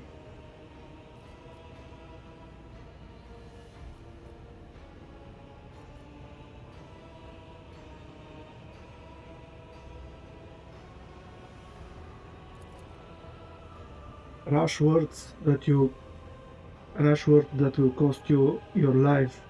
The old man calls the old navigator bows. His fists and veins on his arms bulge black, and he turns eyes open. To me, defenders of the child. Did he... Okay, isn't it? He just asked me to take her with him, to take her with me, and I was trying to do that. Was I not trying to do that? Why there was no option for me when I talk with the other guy and I okay, I don't like the how they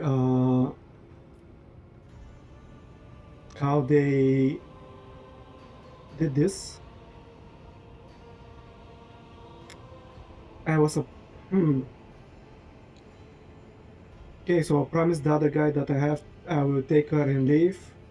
I can promise this guy that I will take her and send her to. Why was there not no such option? What the hell? Why did I have to fight them? I'll make an example out of you.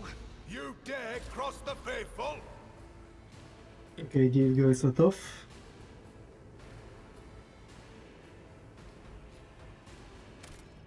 Okay, can I?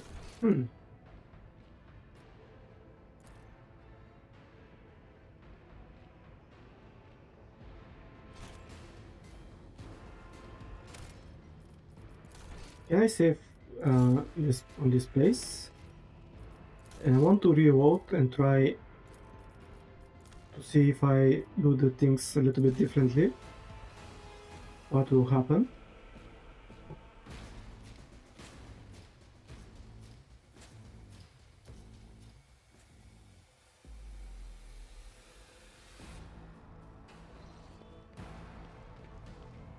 Oh, this is the where I saved. Okay. Uh,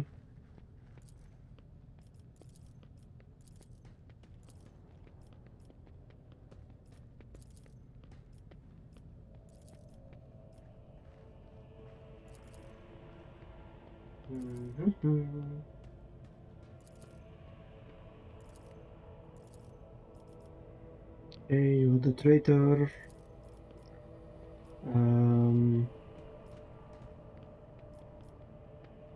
The first option. Perhaps if the cursed child agrees to be my Navigator, I will grab rid of you of this burden. Yeah, he agrees. Going stone.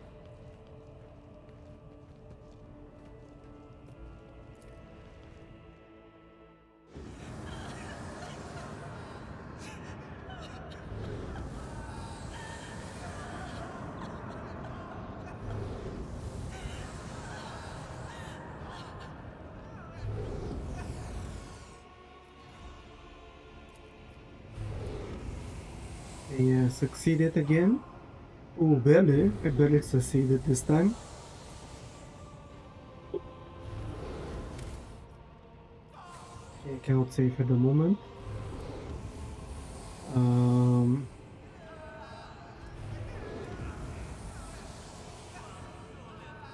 Let's try to persuade her. Persuasion successful. She rarely shakes her head. What is happening? Who's calling my Dre and my name? Okay, pleasure to meet you. After this, I feel faint.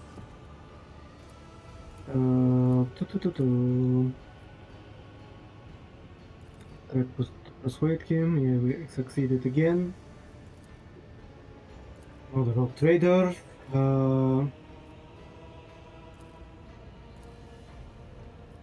Frightening.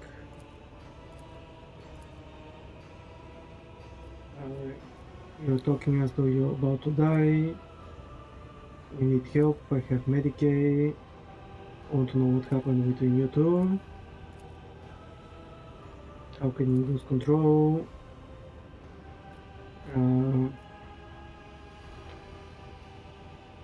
But except the child is a monster. I believe I made my decision. Again, it doesn't give me the option to just take her and leave. Yeah, should I not be able to just promise him to tell, yeah, I'm taking her, I'm leaving, no one's going to do anything? What the hell?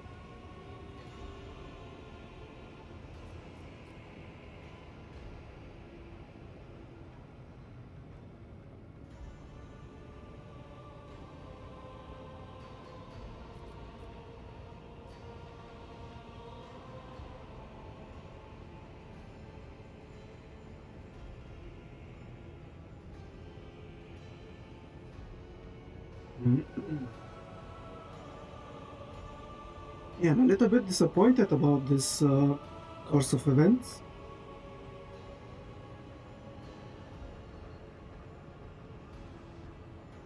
I'm not sure if this is a bug of some kind, or they definitely did not think that this situation could be resolved with a few successful persuasions. Maybe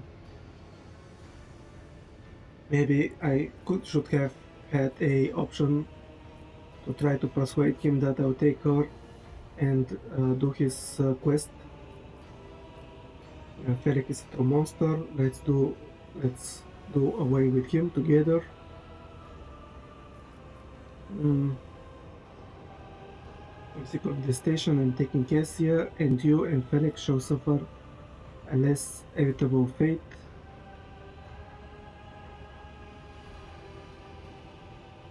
Enviable fate.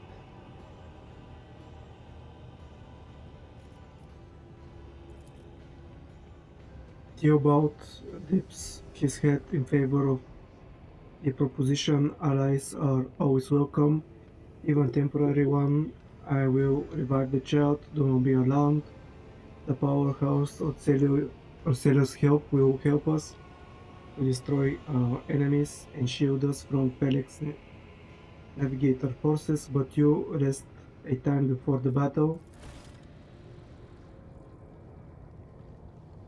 Yeah, for some reason I'm not too pleased with how this worked out. Okay, let's level up.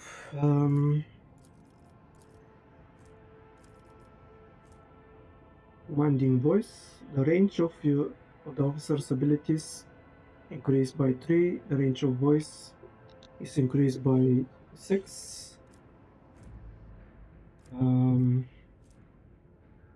Officer's resolve increased by 3. Both of the martyrs. Whatever ally uses heroic act, that ally gains temporary wounds equal to 10% of their maximum wounds. Okay.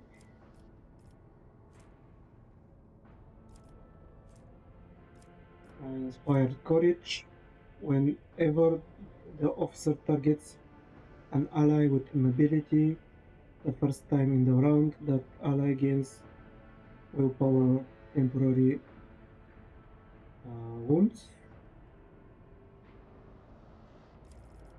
Okay, did I manage to get some kind of fatigued? Stack 1 of 50. Each stack grants a minus 10 penalty to any strength, toughness, and agility test, and minus 1 movement points. How did I get this fatigue ability? This fatigue debuff? Personal oversight. Whenever the officer targets an ally.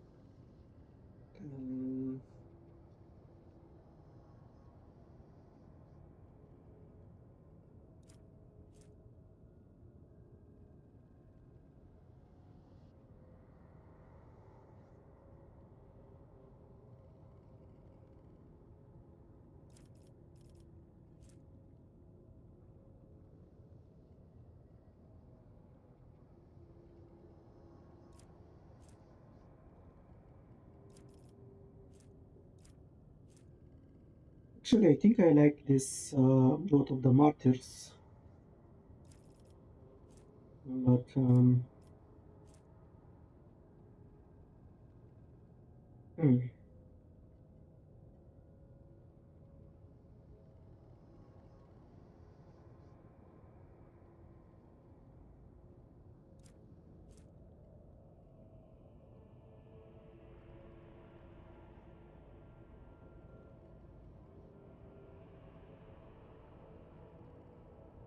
whenever a heroic act is used in combat by any character, the officer's next attack will cost 0 AP.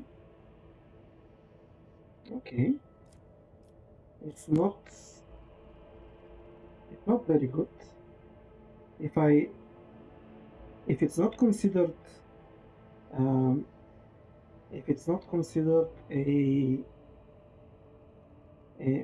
if I attack with a pistol and it will cost 0 AP, and then I can use some other skills that need not sure if it's a goodie or if it's not. Leader's Assault. When officer makes an attack, they gain +5 fellowship until the end of the combat. By example,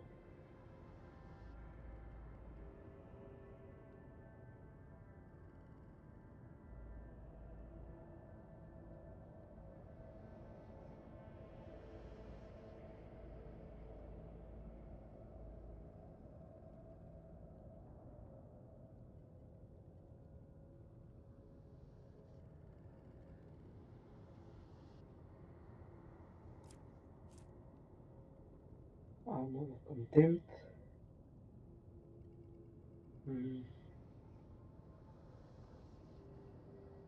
Whenever an ally is affected by a officer's ability or talent that grants temporary wounds, the ally's armor is increased by 10% from 1 round. Okay, that could be good. Be vigilant.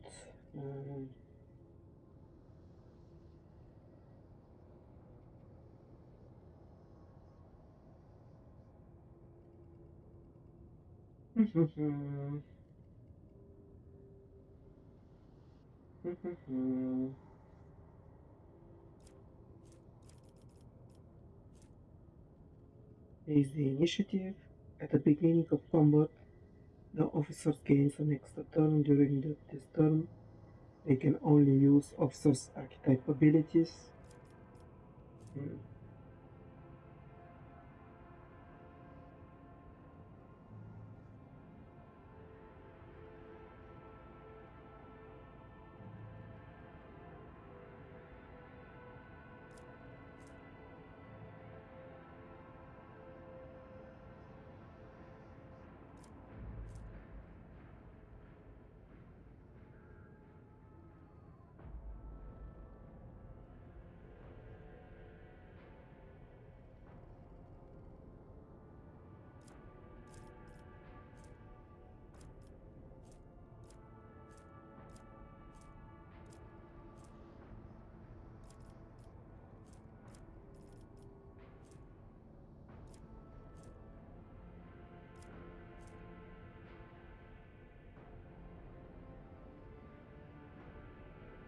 Increase wounds by half of the character's level rounded up. This might be good, but there may be other skills that are a little bit better. Mm.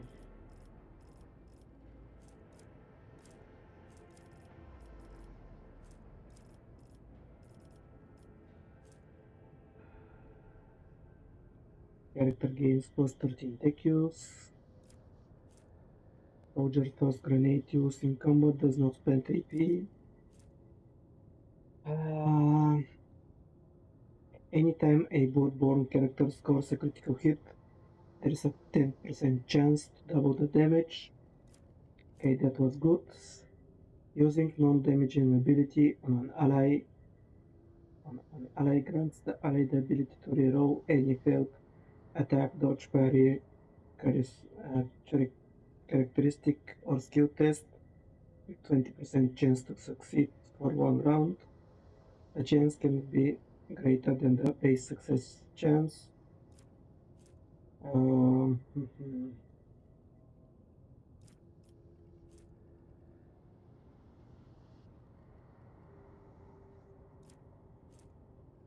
Be smart. Any ability or talent uses fellowship bonus. A void character can instead use intelligence bonus. If it's higher, additionally, void-born character can always upgrade intelligence even if their archetype does not allow it.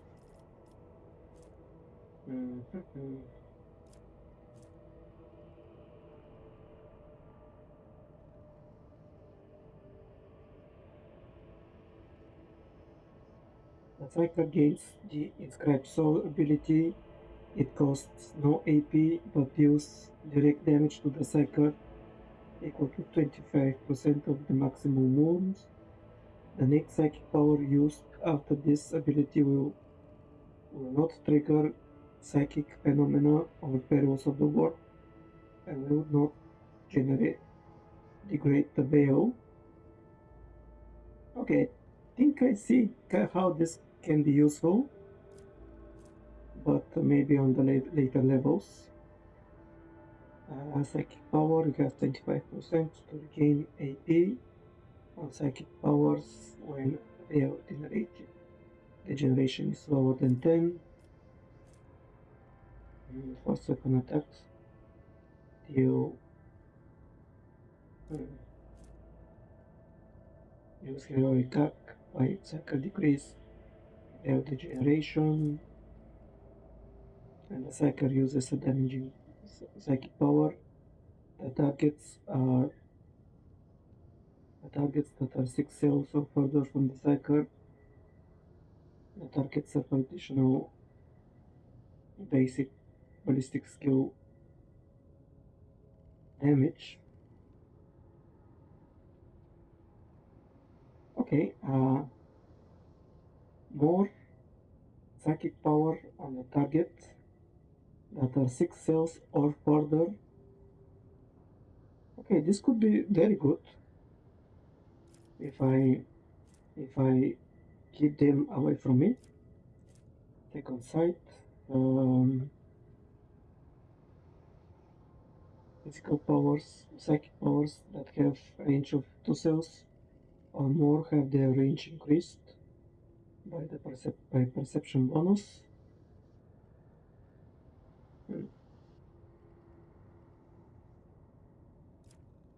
Stabilizing factor, photon manipulation.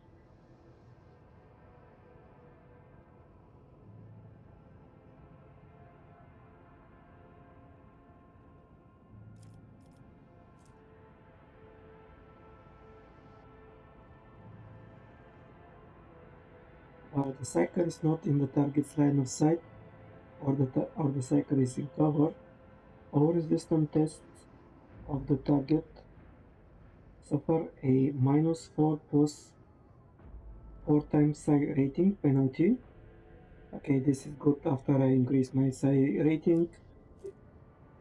Destined psyker's ammo is in. Oh.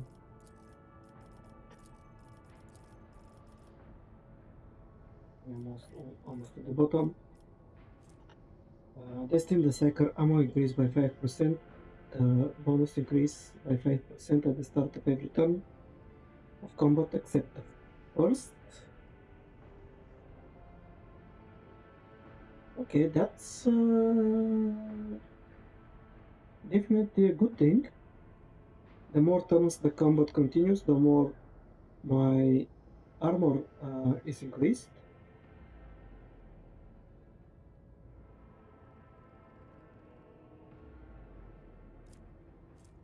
The Age of Dawn, enemies adjacent to the cycle suffer 10% more damage. Eternal Glory, the first time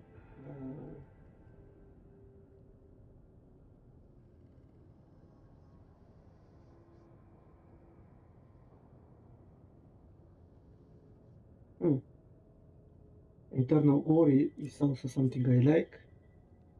Critical hits scored by anyone within the Psyker's line of sight, including the Psyker themselves, increase the Psyker's critical damage by 1% until the end of the combat.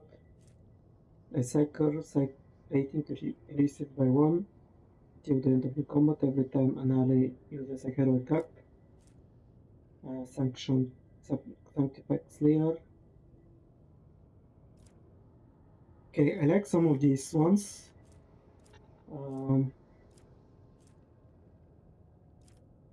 Okay, what did I like the most?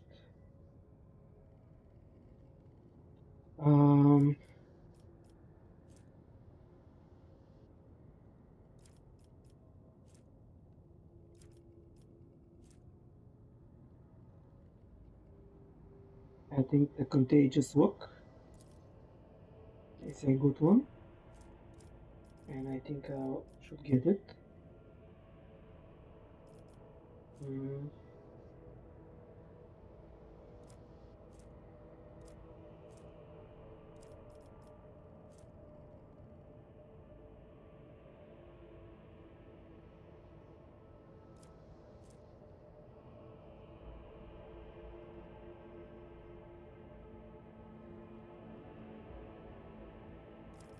Yeah, I think I'll take the Contagious Walk first, and I will increase my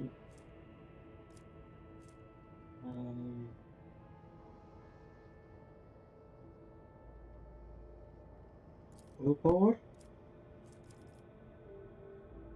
Willpower reflects the character's ability to withstand the horrors of the war, the terrors of space, and the dreadful opponents they are about to encounter in the Coronos Expanse. How willpower allows character to exert control over a crowd or interrogate a heretic. It also increases the chances to resisting negative mental effects and psychic powers.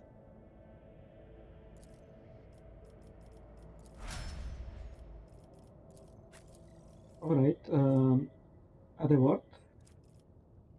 Other word. Oh, okay. Doesn't have much to do. sworn enemy, an enemy creature within 12 self. The warrior marks a target, gaining plus 10 times 2 toughness bonus armor and plus 2 plus strength bonus damage on melee attacks against the target. If the target attacks the warrior during the round, the warrior gains plus 1 AP once per round. Reckless Strike. The warrior next melee attack gains plus 5 times strength bonus armor penetration and 2 times strength bonus damage and ignores 3 times weapon skill bonus. The target's parry. Every enemy who survives an attack enhanced by this ability will attack the warrior in return, including creatures with ranged weapons. Oh, okay. So this should be something like a last attack.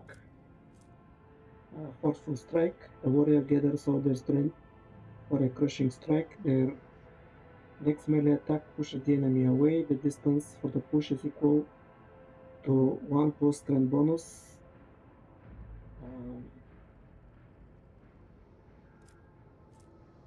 Taunting Scream. Breakthrough. Warrior gains the slash ability with agility bonus. Charges for this round. Slash cannot be used on the same round as charge. The warrior dashes to an enemy to the cell on the enemy's opposite side. It makes a melee attack with 50% reduced damage. Can be applied only once for one target per round. Does not provoke attack of opportunity. Okay, this might be good.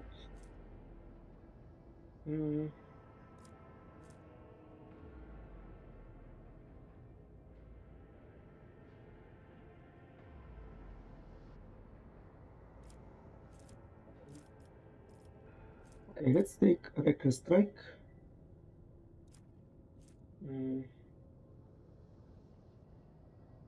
No, actually, I'll take Sworn Enemy.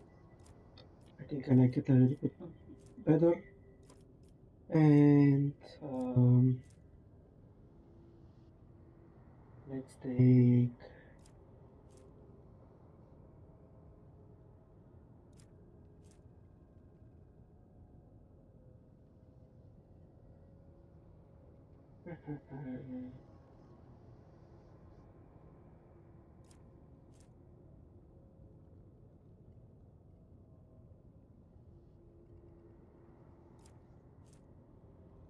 let's take Athletics.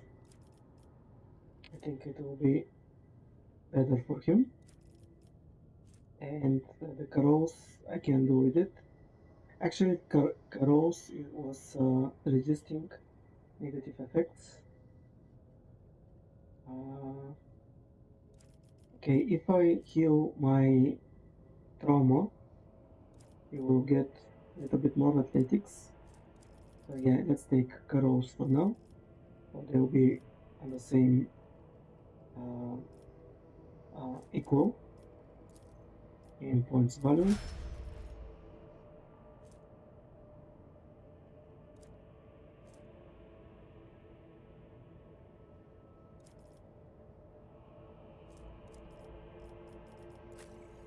Idea. What abilities do you have now? Tide of Excellence. Whenever operative targets spot an enemy, it gains +1 damage.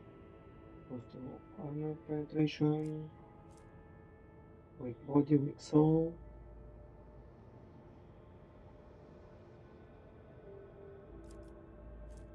Instant exposure.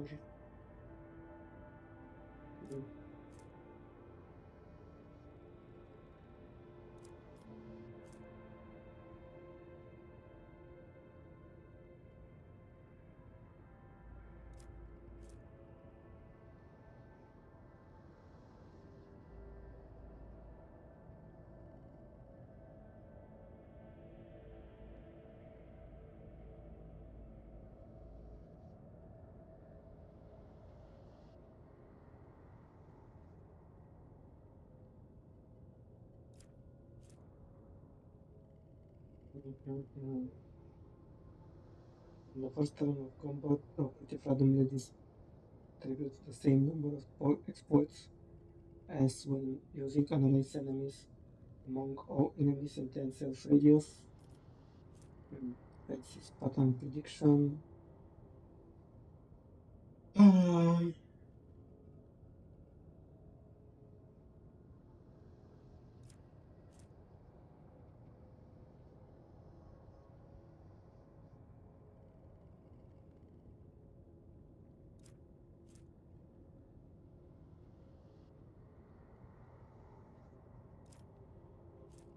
Okay, what is the intelligence bonus?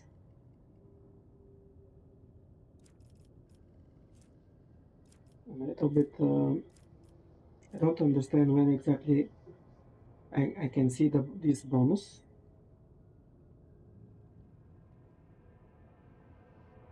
So 3 times, if it's 3 times 30, oh, the character, okay, I'm fucking blind.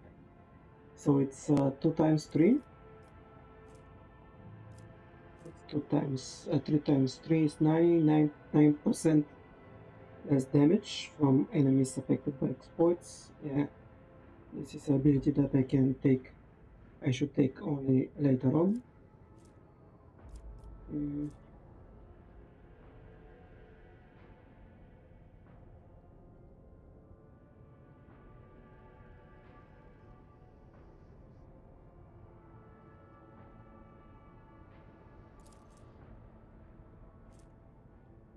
Detection determines the amount of damage detected whenever an enemy hits the character. Okay, I think I can use this combined insight. Uncanny sight. Operatives inflicts an exploit even on enemies which are out of operatives line of sight at the start of the turn.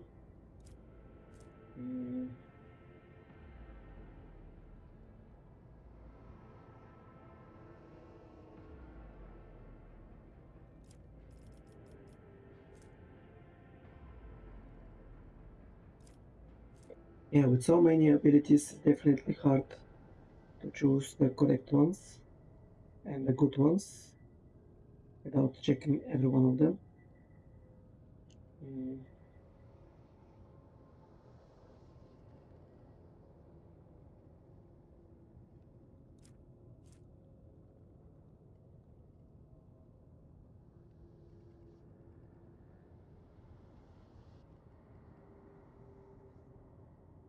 Okay, I think the cover protocol is something that I like. It will make us a little bit more. It will make us a little more less likely to be hit. And with all the other debuffs that I'm getting because of the unfair difficulty, this could be good. Yeah, I think I'll take it for now.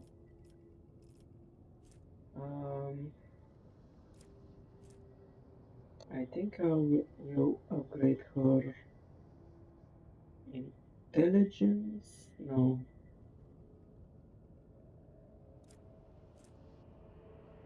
Perception. Yeah, I'll take upgrade her perception.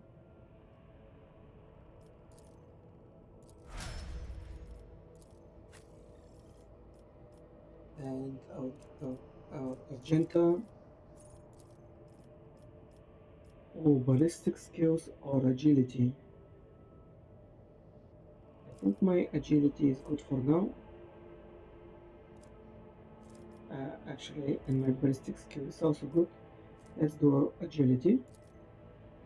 So she'll be a little bit more dodgy. And let's see, dash. Soldiers with related dashes into the selected duration, spending all the movement points does not provoke attack opportunity. Allow the soldier to dash through allies and enemies, but not through objects. Controlled shot. The soldier gives a sign that they are about to open fire. The soldiers and their allies will automatically dodge. The soldier the soldier's next attack. Okay, that's pretty good. Entrenched. Soldiers immediately spends all their AP and MP and gains 30 bonus percent to cover efficiency. Okay, that's also good. Maybe I can shoot, then use entrench and gain some bonus. Concentrated fire. The next range attack made by the soldier deals 50 plus 10 times ballistics bonus. So 550 plus 50, 100% damage. 100% damage and has an additional 10 plus 2 times ballistic skill bonus dodge reduction. So 20% for the moment. Okay, rapid fire. Soldiers next burst attack will have less rate of fire, doubled but deal 25% less damage. All the shots will follow random trajectories. Okay, I don't like this one. So I am thinking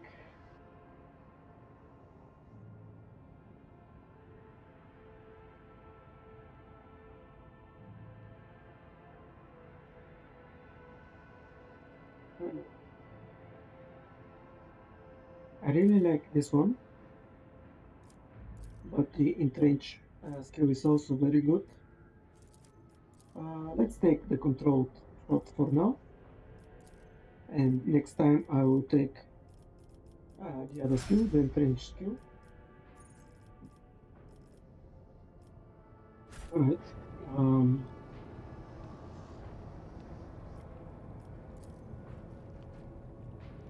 While no one appears to be living in the cave, somebody still filled the trough with dried fruits and fresh water.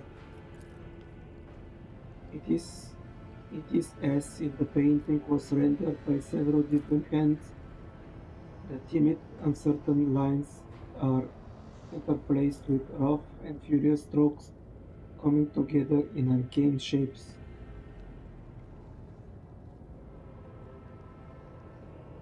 We're staying on the station, but is about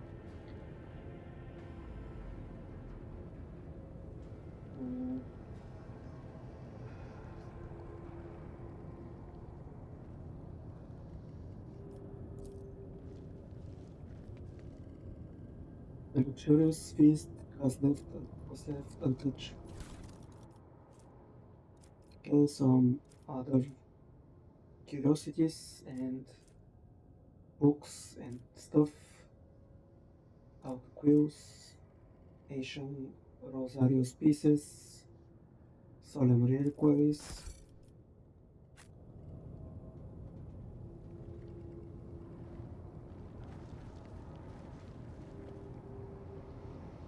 Where is the child? Is she safe?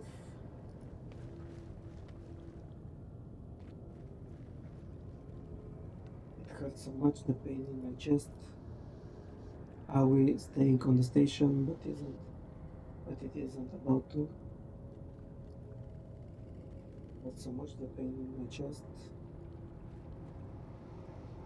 Wow, this may be lots of convenience. We shall follow you.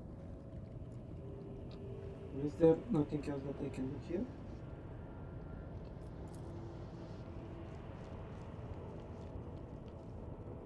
The Lady Navigator's private library is brimming with essays, novels, and personal accounts from the trailblazers and explorers of the Imperium. There is nothing else that I can do here.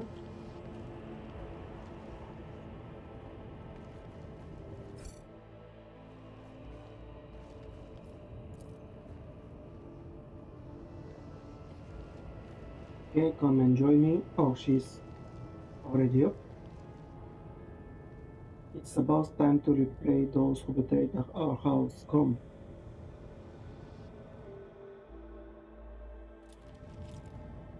Rogue traitor, you treasonous worm. I knew I should have killed you. That's enough, boy. You betrayed the child, our house, and Tisipones herself. Surrender. I am a savior of our house, and I am prepared to pay the ultimate price. Kill them.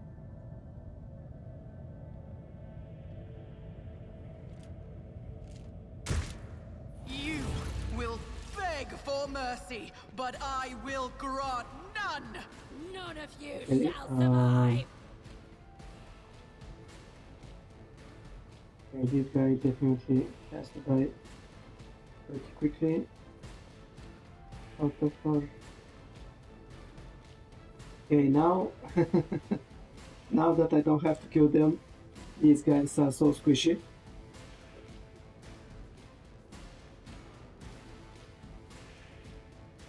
Yeah, this guy had 130 something health. Now he has only 89. That's cheating. Okay, let's put Abelard here. Oh, this is the first time I said his name without without a mistake.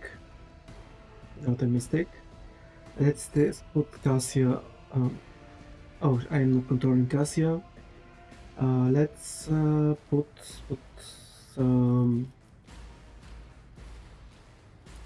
Argenta over here. Let's put Idira over here. And where should my character go? Where are less enemies? Here are 3 enemies. Here are 4. Okay, let's go over here. Actually, can I go over there? No, unfortunately. Oh, actually, I can go over here. And I'll be in cover.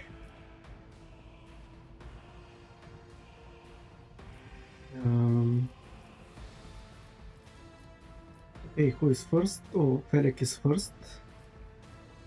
I don't think that I like that. It's very probable that he will shoot at me.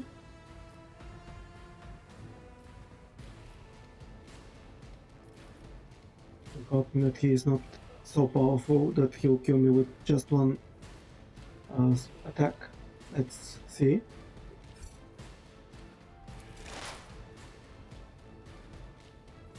Oh, actually, Idira is first.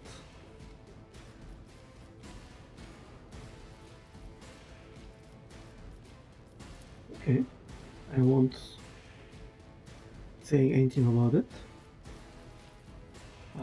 Can you do some exploits on him? You do. And you should start doing some damage on them.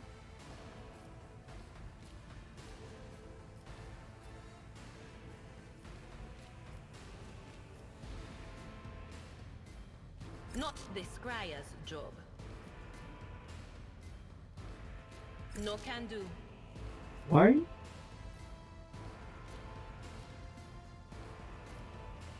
Oh, because they are just 1 square away? But why can you attack this guy? I'm not so sure. Okay, if you go There is there, movement in the Empyrean. can you do it now? Yes, you can.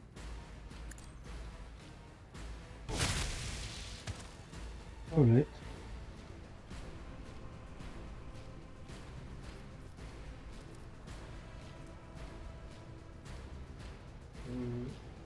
And give Abelard some dodge, some additional dodge.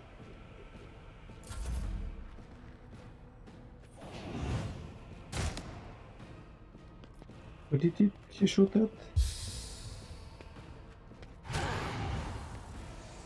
Ooh, there'll be a lot of powers used in this fight.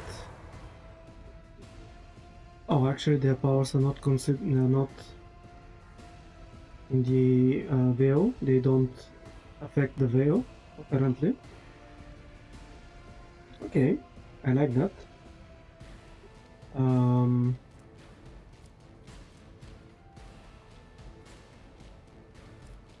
Why I cannot use bring it down? The I bring it won't down command. compromise my principles. Okay, let's give him voice I'll command. make it happen.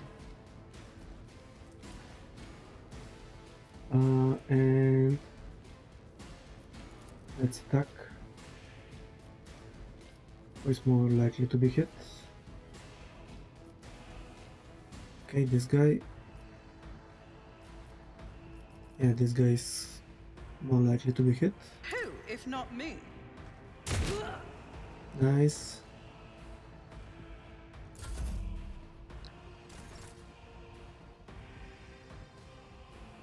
What happened? Why am I again?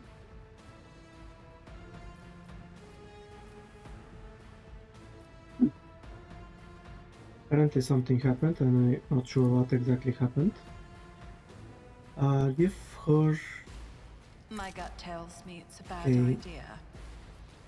Okay, only Abelard actually. I can give one of the soldiers 2 points to do some damage. Yeah, but let's give it to Abelard. Can you charge this guy? Unfortunately not. That's not the Seneschal's job. Can you shoot at him? Yeah, you can. Nice.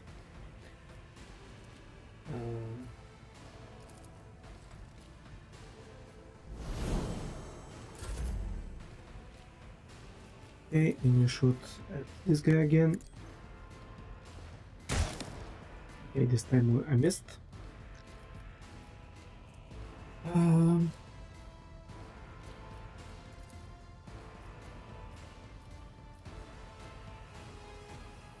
Yeah, let's give Idira some plus to 13 I'll to see to it her personally. characteristics.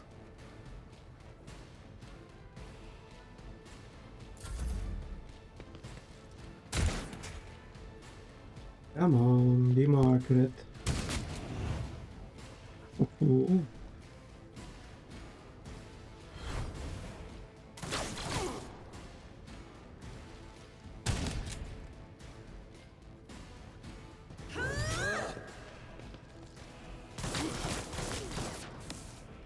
Ooh, that's bad.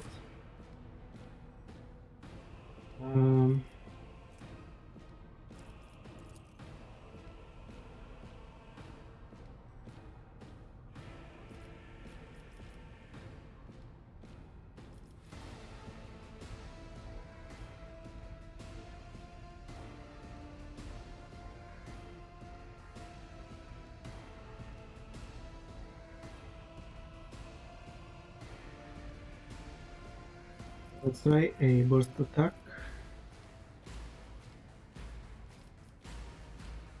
Because again, for some reason, I cannot... Ah, now I can.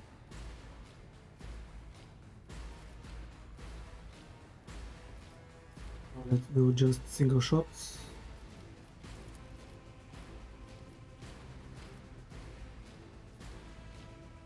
It's almost the same.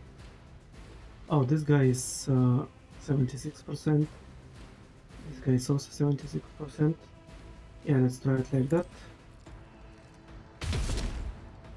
God damn it. Can As you the run in Emperor gun? commands, I act. Guided by faith.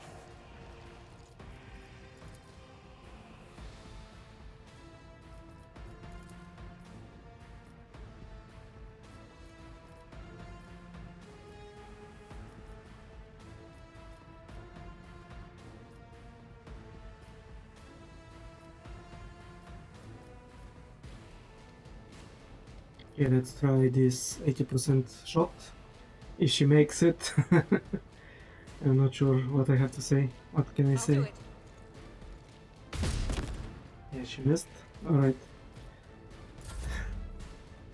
Yeah, definitely if she had succeeded, I was going to be very surprised. Okay, can you move here? My place is at the fore. And then you should charge. An exemplary strike. Nice job.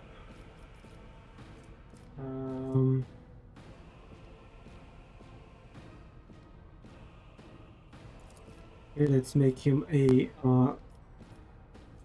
sworn enemy. I will do my duty.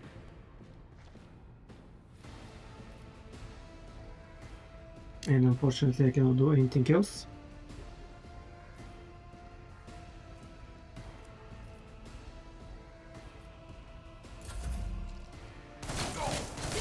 To the heretics.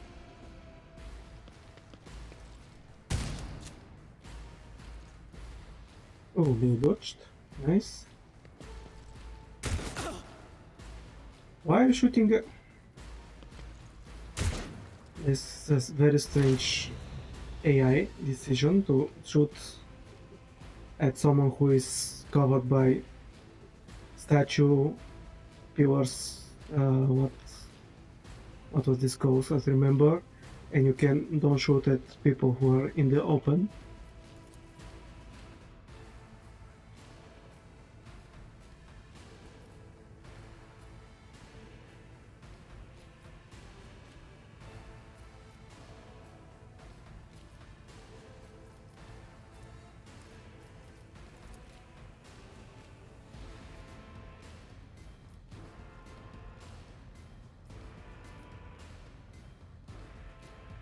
Okay, can you yell at this guy? Oh, one more point, one more point, one more point. And let's use additional, Anything else? get additional allies.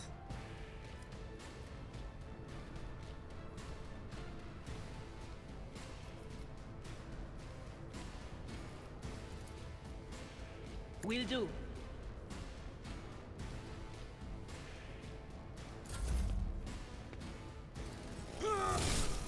Nice. Okay, that was a crit.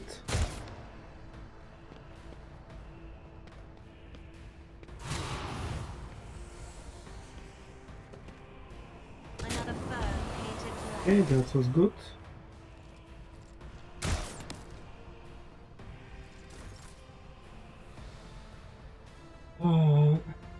Oh, I moved because I dodged the previous attack. Okay, let's go again in cover. And I give him a command. I can give a gentle command. Okay, can you shoot this guy? Yeah, can you please shoot him? Or actually, she can... No, let's do a single shot. Doubt is for the weak. It will be for the better. Nice. That was a good shot.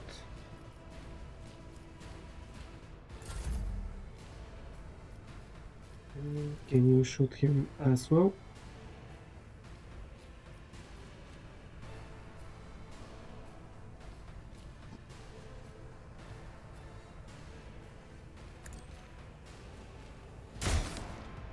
Hmm.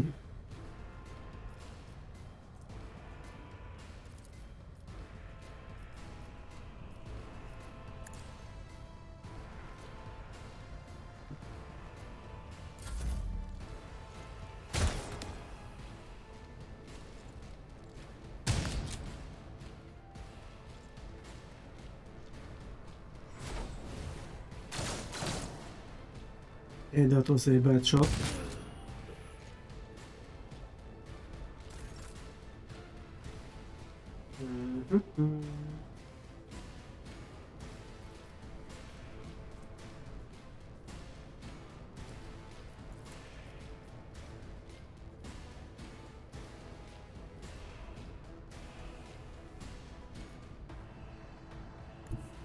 I will bathe this battlefield in righteous fury.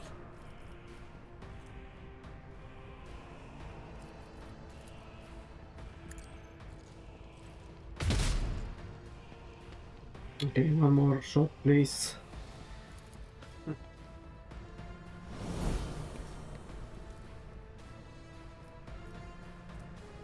And why?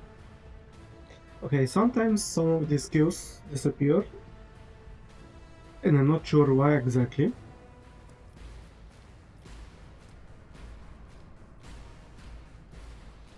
Oh, soldier suffers a -10 penalty to ballistic skills he cannot use running gun. Alright, okay, get it. But how did I receive this winded trait? Is it because I used the first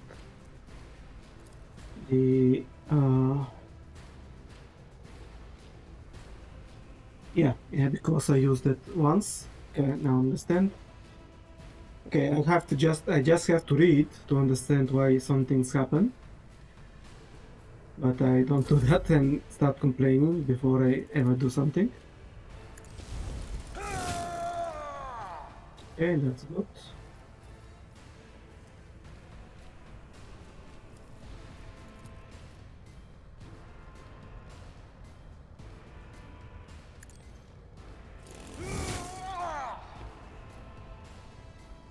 Okay, can I use the ring to kill this guy? Yeah. Okay, that ring is I think will help me a lot with Abelard. Like charge, attack, ring, you kill a person. Okay, I don't have anything to do with him. Ooh, okay, that was bad.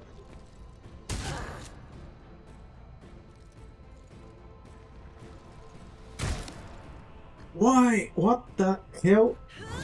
Okay, this AI is a little bit stupid. I don't like it.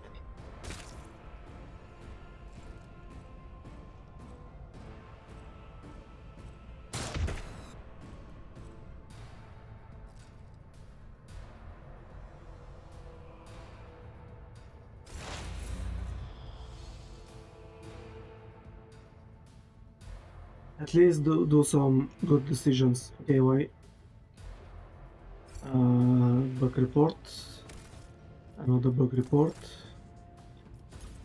This is UI, I think. No.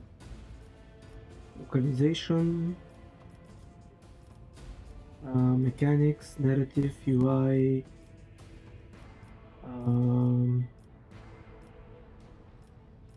I think this is a UI problem. The camera is stuck in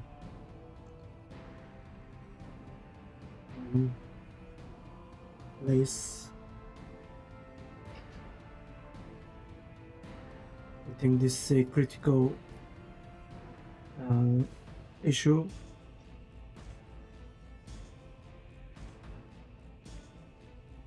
Party getting stuck issues with walk, character progression, etc. I think the camera start being stuck after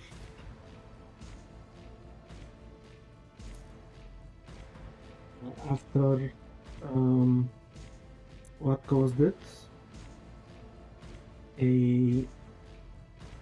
After a AI controlled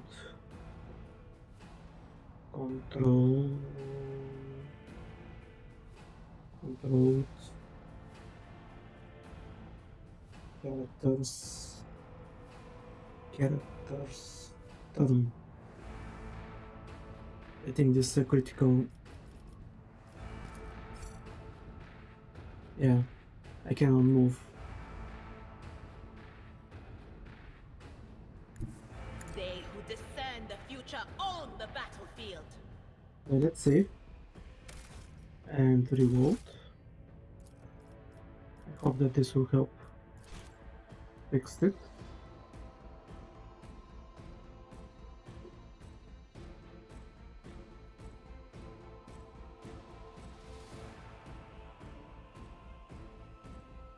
Unfortunately, there are few bugs that I noticed. This one is repeated. I think I got it like this is the third time that I'm getting this bug, and that's definitely not a good thing. What will happen if you shout at him? Okay, he's still half enough health.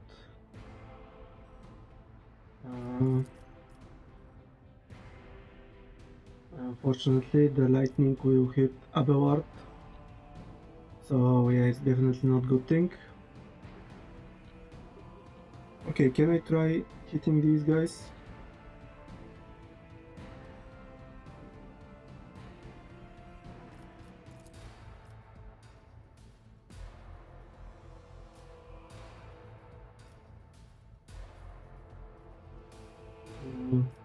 Okay, let's do it like that. But of course. Get additional analysis on the enemy, expose his weakness, and after that attack him. This should work, and it should help the others to do more damage on him.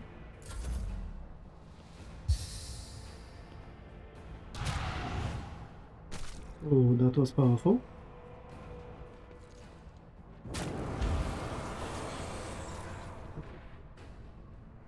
Right, can you shoot at this guy? Okay, this one is a better target. On it. Okay, that wasn't as good.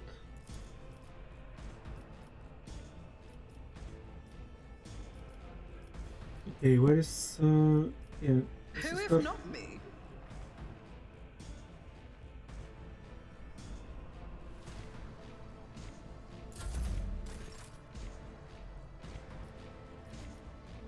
Oh, I had 2 turns this time.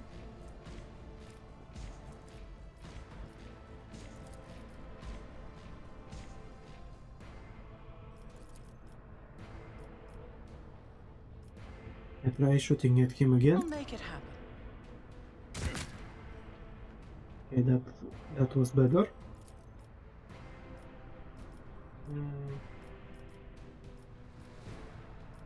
Okay, Theodore, you have starting to work your characteristics.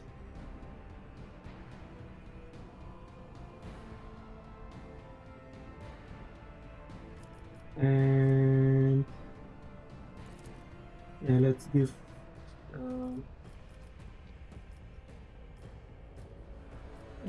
Argenta It's as good as done. one more shot. Yeah, she could I'll kill do this it. guy, or at least wound him. Nice.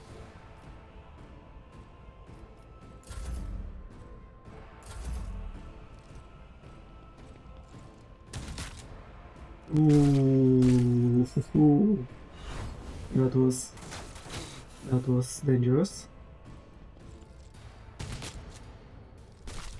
Okay. Cassia's bodyguards fall one after the other. Can you hit this guy? No, you can't. You still can't.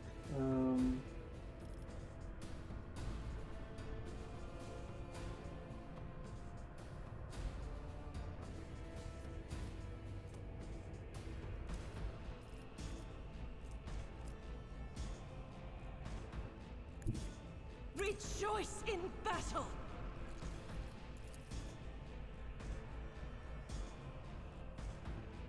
As the Yeah, it's Emperor run and gun. commands, I act. So she can be in a little bit of cover. The enemies of the Emperor will be undone. Yeah, let's try burst attack. At least this could kill I'll do him it. if we succeed in every one of them.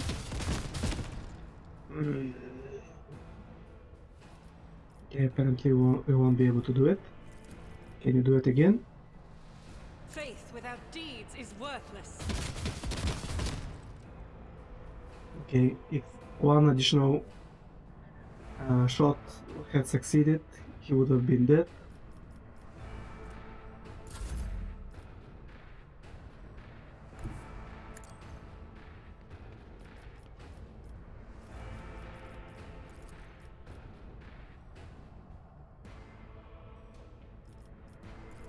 If you point him as your sworn enemy.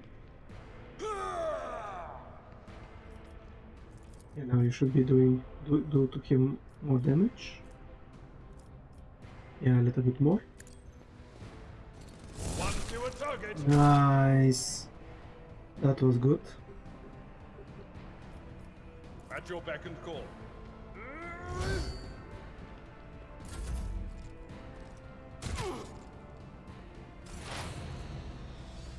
Mm.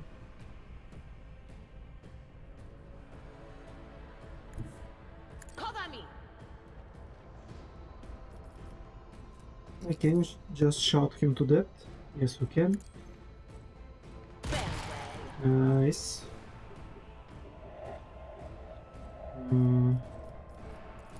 Yeah, That analyze is him. not my destiny. Okay, you cannot see him apparently. Oh, I forgot about this guy. But Cassia killed him.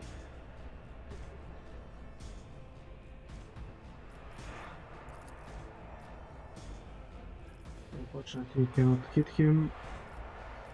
And you have to revolt next time. As the Emperor commands, I act.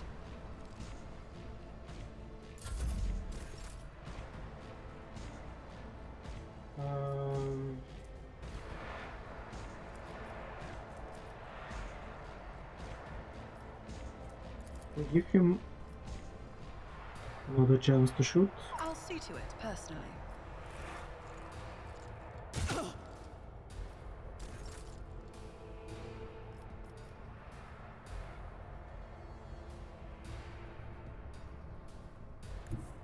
Let's make some opportunities.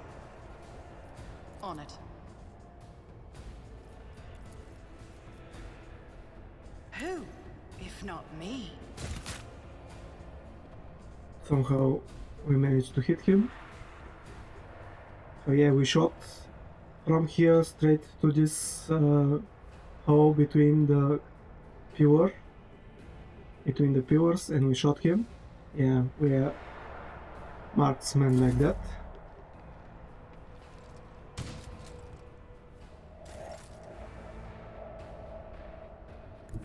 Guided by faith.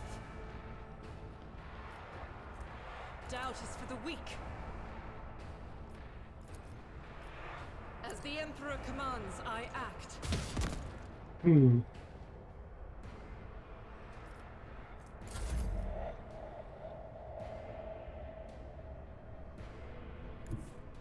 Tried and tested tactics are the best ones. I will do my duty.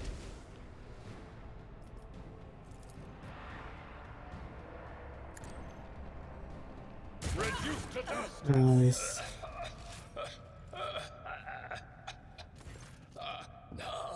A tube of tube. Burden, child. Survive. Return to the fold of your house as your destiny demands. Tubeboat coughs up blood, bluish blood. The armor plate on his chest is perforated in a few places, and there is a tangle of metal and viscera where his abdomen ought to be. When the navigator's pale eyes find Cassia, he quietly rasps.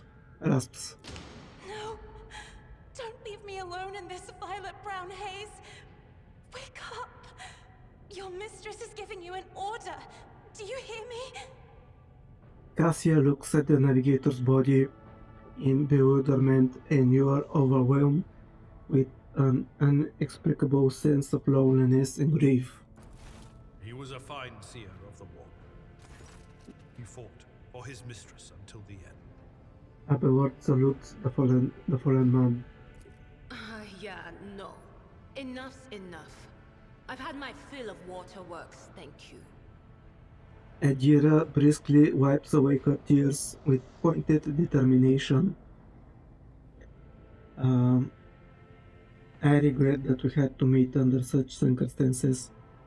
Enough tears, you're coming with me now. Forgive the urgency, but we should leave the station immediately. The systems are unstable and may fail at any moment. But this is my home. Cassia hesitates, searching for the right word. What? What are you going to do to me? If you wish to leave the station alive, you must first sign a contract you will undertake to serve as my navigator until I release you from that obligation. Lady Cassia, I, Scarlet Angel von Valencia's road trader of the Imperium of Man, offer you my protection and grant you shelter aboard my vessel. Lady Cassia, let us aid one another. Become my navigator, and I shall restore you to House Orselio at the earliest opportunity. Yeah, I think I would like the second option. Lady Cassia, I, Scarlet Angel von Valacious. I beg your pardon, but what about my servants? Yurak 5 is still full of people loyal to House Orselio. You can secure new servants once we are out of here. All who can be saved will be given a succor on board my ship. I will provide you with every necessity. Naturally, this includes servants. All who can be saved will be given succor on board my ship. The Lady Navigator ponders your words for a short while. As a Lady Navigator of House Orselio, I accept your gracious offer of protection. Please, take me to your vessel. I can no longer bear the pain of this place. Okay, so we have a navigator.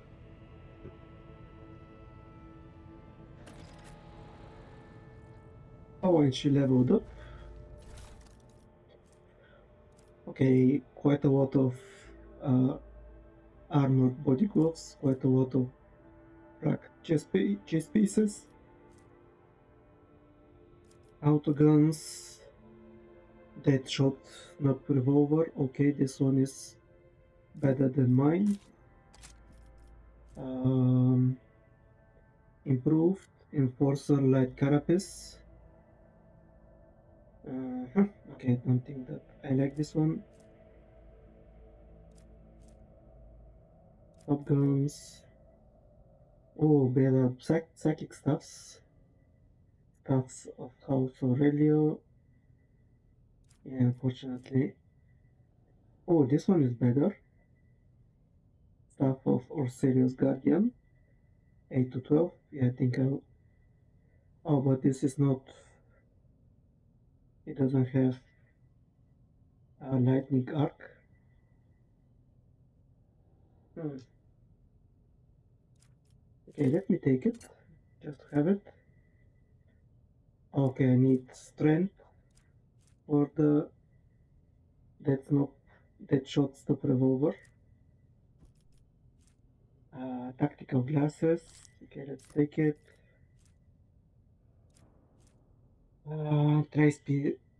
Trice point Pioneer's bracer.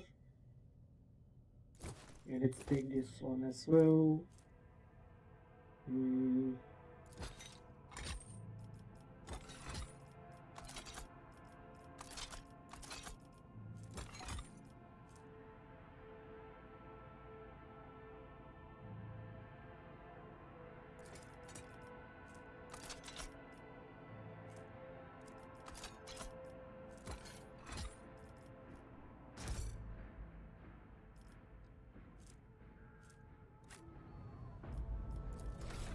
Okay, let's level her up. Okay, she already has some levels. Okay, she got a level in persuasion. She has... Oh, she's an officer, so she has bring it down, finest hour, and inspire courage. Whenever officer targets an ally with an ability for the first time in a round, that ally gains a willpower bonus, temporary wounds. Okay. Alright, so let's upgrade her willpower. And oh, okay, let's see what kind of abilities should I give her.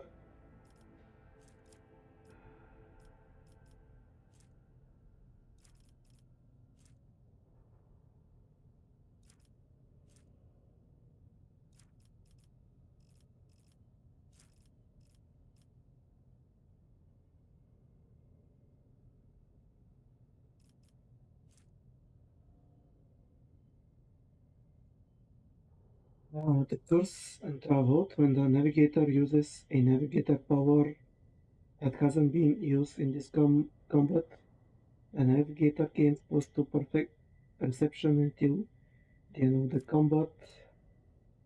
Both augury enemies damaged by the navigator suffer a plus 2 navigator's perception bonus additional damage from what damage. The bonus damage stacks with each hit. Ebb and flow. Every even second, fourth turn, the navigator gains additional action point. Every odd turn, first turn, the navigator gains. Okay, I think I'm getting this one.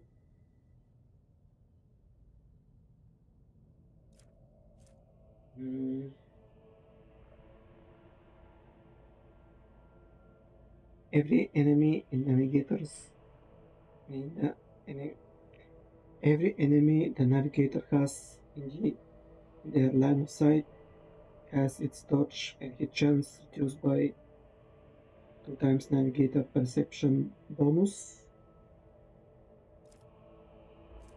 Okay, 5, so 10 minus 10. Tonicity, navigator path, power this one additional damage for every 5 bonus characteristic of the navigator's currently equipped staff. Casting, infusing, and devastating count as characteristic. Mastery of time. Whenever a creature in combat gains extra turn, navigator gains a stacking plus 5 bonus of willpower. Okay. Okay, the navigators definitely has very powerful abilities, and it's hard to choose which one is better.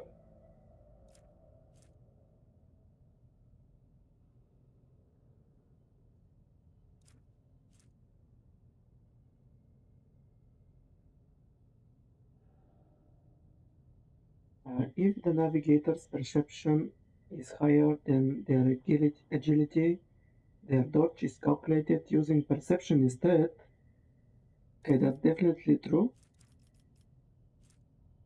So yeah, this may be a skill that I will be taking, but I think I'll be taking it maybe a little bit later.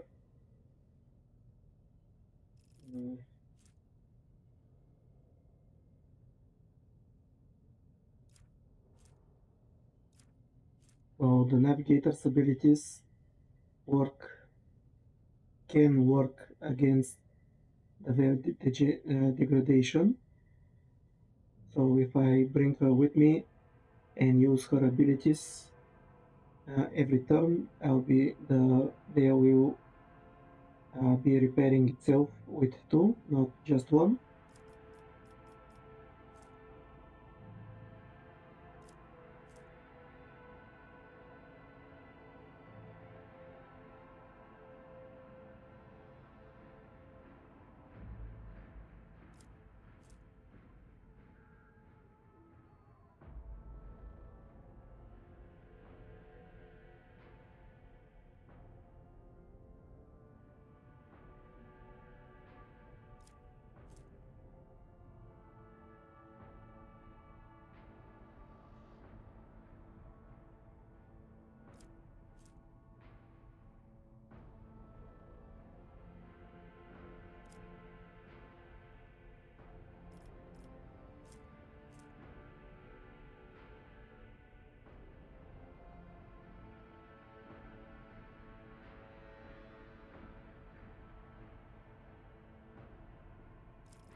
Yeah, I think I will get this ebb and flow skill. It looks like very powerful, and I'm hoping that it will help me.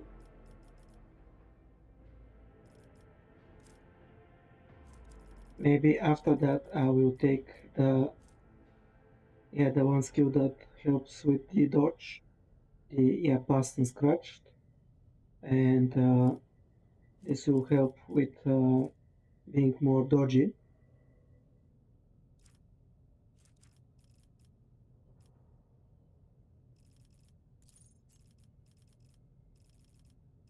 Okay, commanding voice.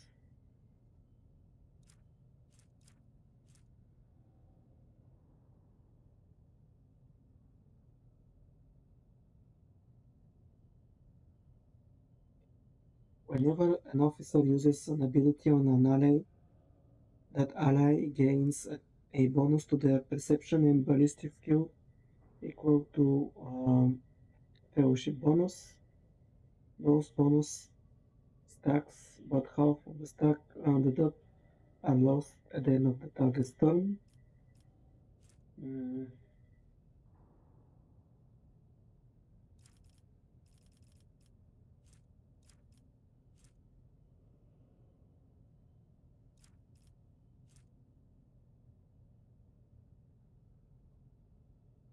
the target of bringing down gains plus 1 AP if they finish their extra turn using this ability with 0 AP, they will suffer mm, willpower bonus direct damage. Okay, I don't like this one.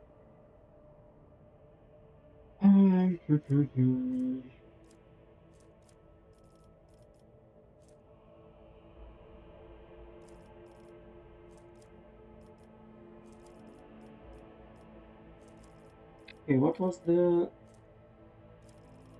Oh, do I have again? Yeah, let's take past unscratched. Unscattered, past unscattered. Yeah, I like this skill.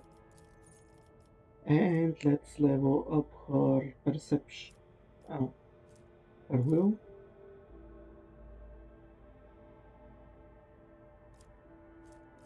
Yeah, let's level her will this time as well. Yeah, I think I like these skills. Okay, I'm ready.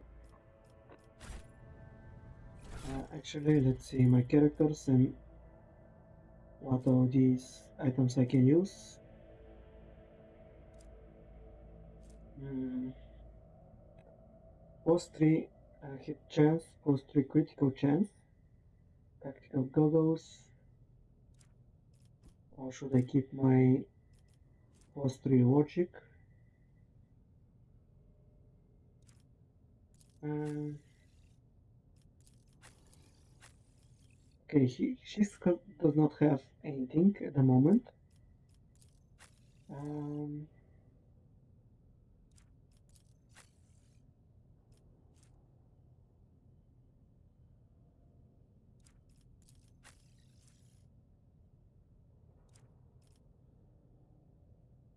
I think this would be better for a character who's using. Oh, actually, it doesn't. I don't think that it. Yeah. It's better for a character who is shooting. Okay, how big is your logic? It's not that good. Okay, I'll keep them, and if I find a other character with better logic than me, I'll give them to them and take these tactical goggles. But for now, I'll keep them. Thrice pioneer bracers. Every time the wearer deals damage, the target's weapon skill and ballistic skill is reduced by -5 for 2 rounds. Stacks up to 3 times. It's a glove. Who doesn't have a glove? She does not. He does not have a glove. She doesn't have a glove. Okay, who is more likely to be hitting people?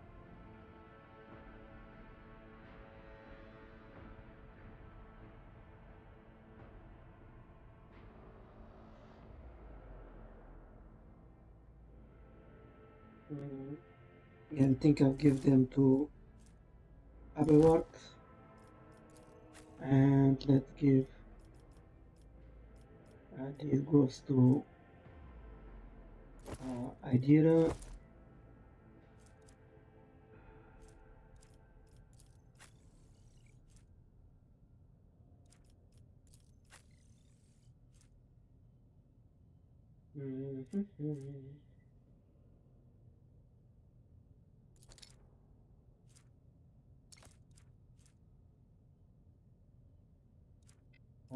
+5 to persuasion. Persuasion or perception? Persuasion, what is your persuasion? 50, okay, I can give these gloves to her.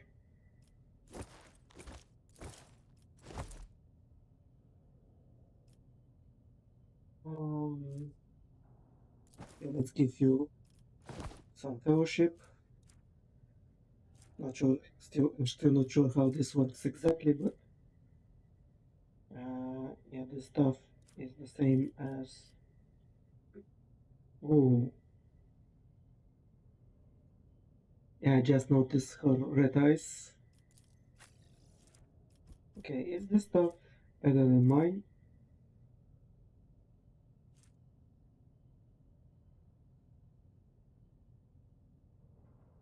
Okay, why can't you equip this stuff? Oh, you have to be a navigator, so only navigator can use it. Yeah, it's the same. It's the same stuff as the one she has.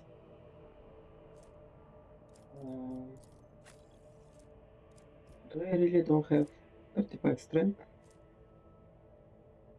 Oh, because of the fatigue. So yeah, when I rest, I can use this that shot stop revolver.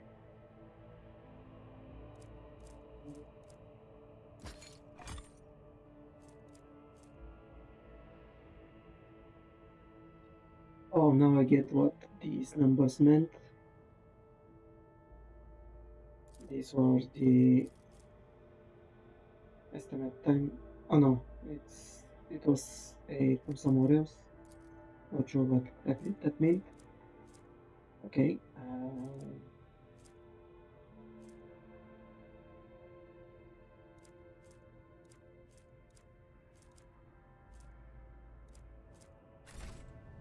Okay. Did I take everything? Not. No.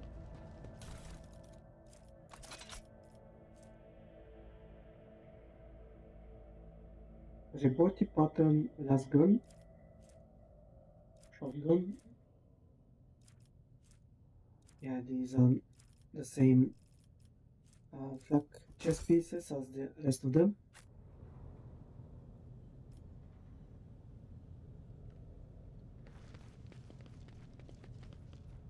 Mm.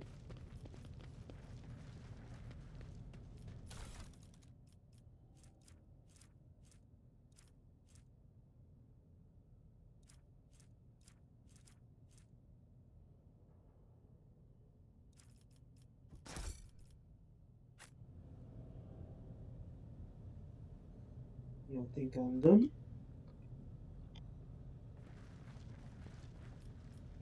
Let's leave.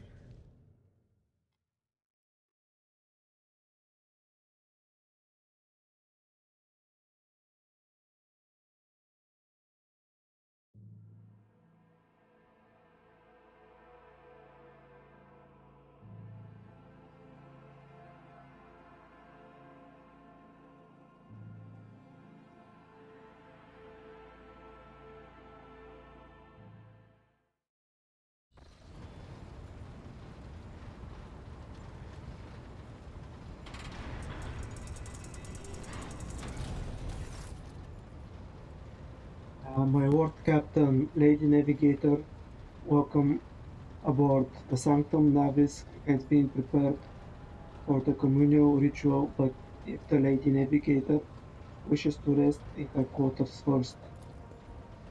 You hear your heart starts beating furiously, your breaths come short and choppy, and your fingertips tingle unpleasantly. You notice that Vigdis is shivering slightly, and the crew are glancing around in puzzlement, searching for the source of this sudden wave of unease. Um, hey, Ashley. I'm doing quite well. How about you? Without even looking at the Voxmaster, Cassia waves her away. First, I wish to speak to the rogue trader. Leave us. Of course, when you are ready for the ritual, please let me know.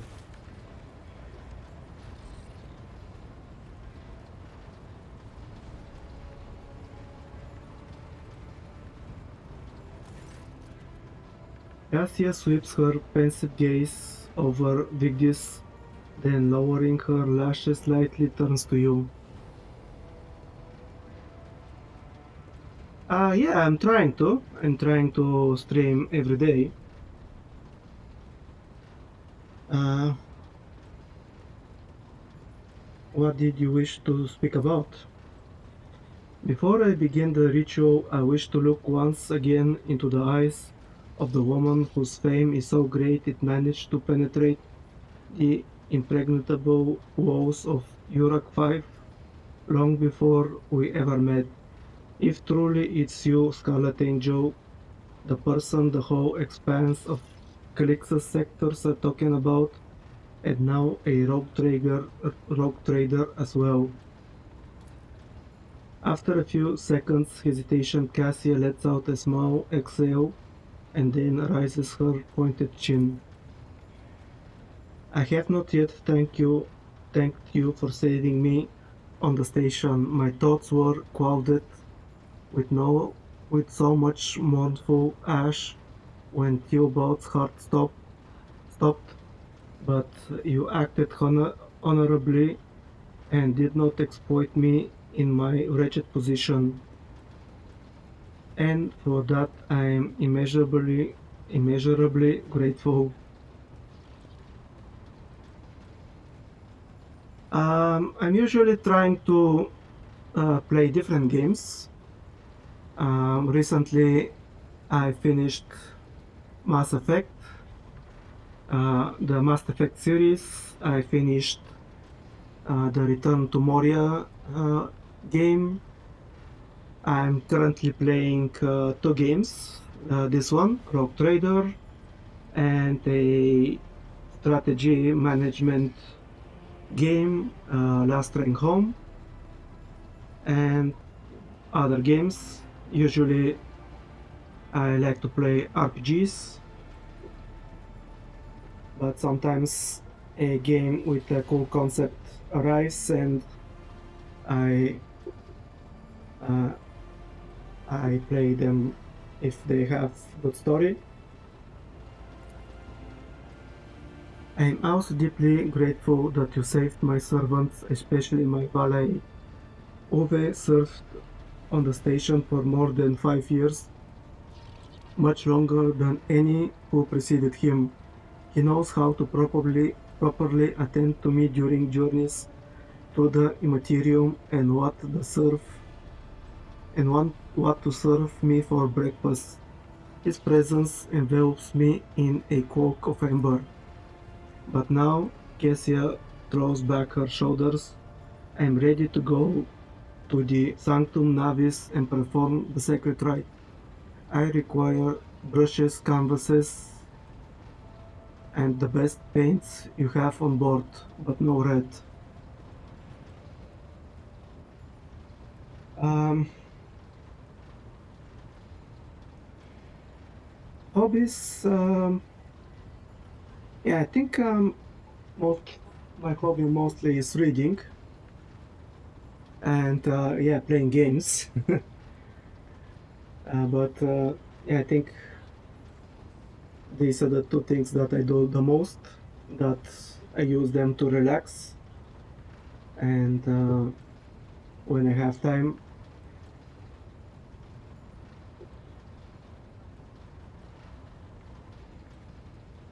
Mm, why are you asking me? Why are you asking for these items? Is it not the time to indulge? Now it's not the time to indulge in painting. You are asking questions that answer to which you cannot comprehend. Perhaps I may explain it to you at a later time, but now our time is too precious to waste. As a navigator of House Orselio, I gave you my word that without canvas and paint, we have little hope for a smooth journey through the world. I have no reason to lie. Tell me more about what the ritual entails. I doubt the uninitiated could understand the mysteries of navigation, but I shall try to explain the essence of it. I must merge my mind and will with the machine spirit of the ship, so that I become one with the vessel. Cassia lifts a lock of hair from the back of her hair, revealing uh, gilded implant spots. After that, I use the House Orcelio ritual, which I loathe to reveal to you, to free my mind into errant thoughts. And then,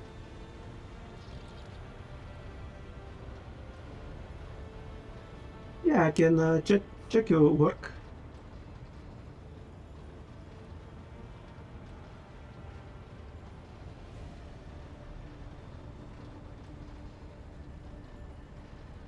If you like, you can see my Discord. It's under the streaming window. You can see all the media that I'm using there.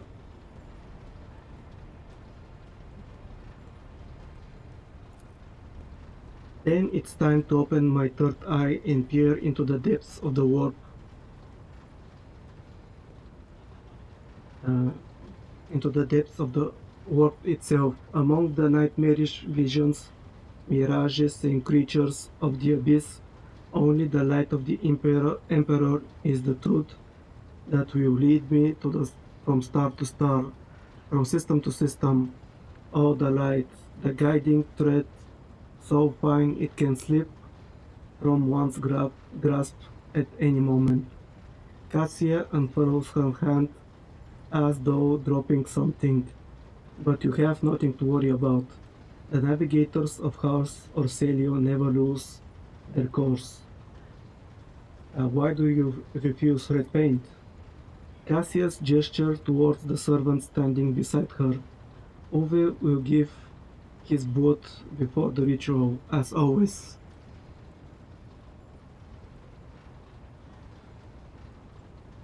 I shall ensure that all the necessary supplies are delivered to your sanctum Navis. Cassia nods and thanks. I shall take my leave of you for the duration of the ride. I ask that you do not follow me. You can survive the gaze of my warp eye when it's opened.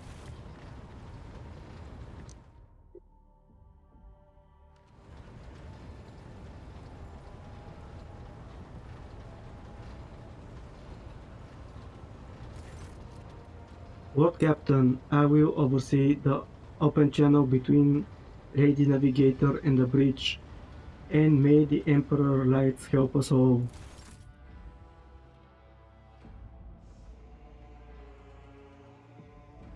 Raikat, a distant star system, little. Mm, okay. The Voxcaster in the Sanctum Navis picks up the susu- susu- susurration of quotes, pious chanting, and the metallic clicking of implants. Then the serene voice of Lady Navigator breaks the silence, initiating communication ritual. Initiating communion ritual. Come here, Uwe. The exultant ring of metal freed from its cupboard. The exultant ring of metal freed from its cupboard, the low sob of the servant, the rhythmic drip of liquid on canvas, the faint whisper of the brush, go, with footsteps curling away. I see violet vortex slashing an ocean with million flails, and amber shadows spinning over the surface in a fiery dance. A storm rising above foaming waters. Armadas drowning in fog. The path from one end to another cannot be seen.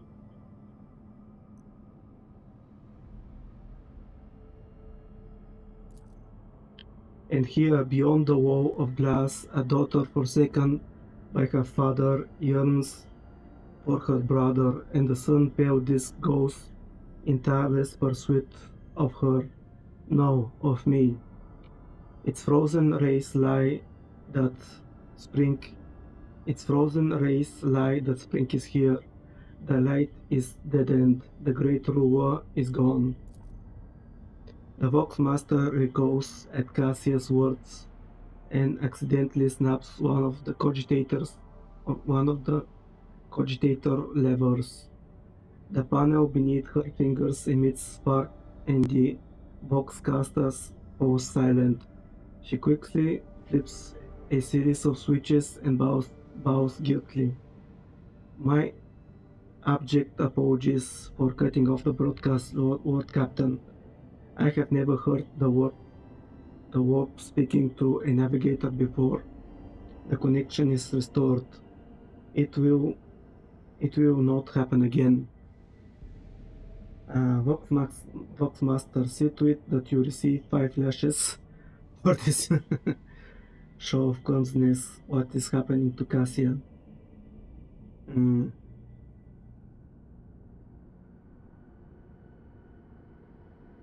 Cassia, are you right in there? Shredding screams drown out the Vox transmission.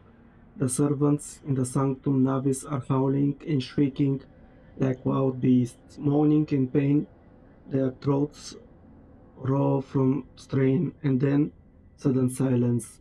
The dull thud of dropping bodies proclaims their fate. It appears the servants were part of the Lady Navigator's rite. It is as it was for her predecessor. I will arrange for the bodies to be removed from the Sanctum Navis after the ritual, or what is left of them. Rogue Trader, I fear I have unfortunate news. Endless blackness has spread across the canvas, dividing what should be whole in two, and my sight cannot glimpse the light of the Emperor as clearly as before. I cannot turn around. My brush only draws me onward. The way is blocked. You hear a heavy exhale, rustic fabric, and metallic clicking. By the Emperor's grace, the ritual was successful. Your vessel's temperament presented a challenge. Its cold steel grip did not allow me to breathe freely even for a second. It was as if the depths of the ship housed not only machine spirits, but something other. Now I will retreat to my chambers to recover my strength. Send for me if you have need of me. Boxmaster Vigdis. Ward Captain, congratulations on acquiring a navigator. Spare me a few moments of your time, please. There are several matters that require your attention. First of all, I want to report the condition of the station Urok 5. Had you opt to begin your visit to the Raikat system with a different destination, the station could have become critically unstable. Fortunately, the decision to immediately visit the representatives of Navis nobility brought us precious time. We can either send our forces to disassemble the station and procure technological components for our vessel, or attempt to save as many valuables as we can.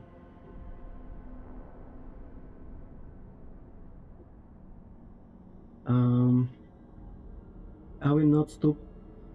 Um, I will do it after the stream, so you can send me your art and I will check it after that. Thank you for it.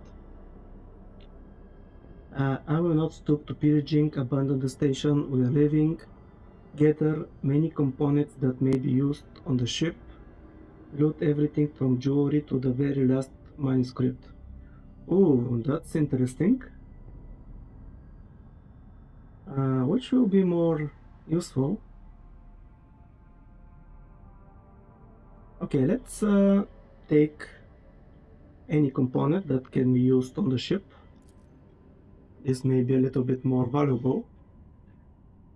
As you command, Lord Commander, or Lord Captain. With your permission, I would also like to remind you that we are still looking for an Engineer Prime. Both the vessel and its machine spirits are in desperate need of oversight by an experienced tech priest. We are also missing some crew, and much more importantly, we have not yet located Heinrichs van Kauwks, the right hand of the World Inquisitor. Now we know for sure he was not on Urak 5, so keep this in mind when making any future plans. Why is it always business with you? Could you sometimes just visit and tell me how wonderful everything is? Thank you, Vic. This will be all for now.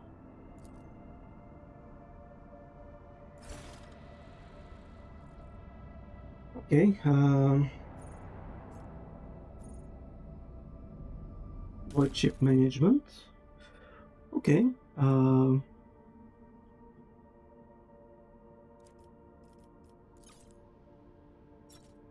Okay, so there are no parts that you can use at the moment. Yeah, I told you that I will accept your request when I finish my stream. You can just send me your art. I'll check it out later.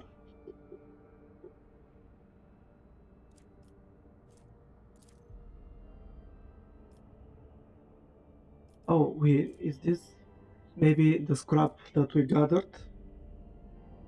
So I can use it to upgrade my hull, or I can upgrade my RAM.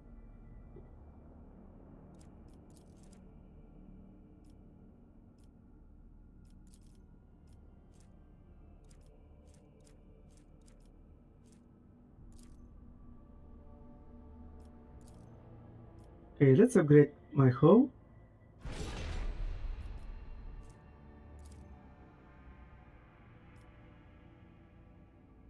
I think I'll upgrade it 2 times. And let's upgrade 1 time the RAM.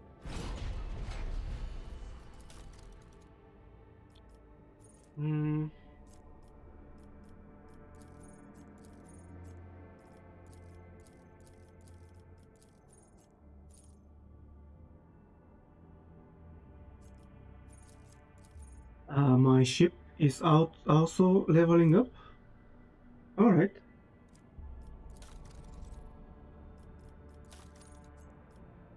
Weapons, other.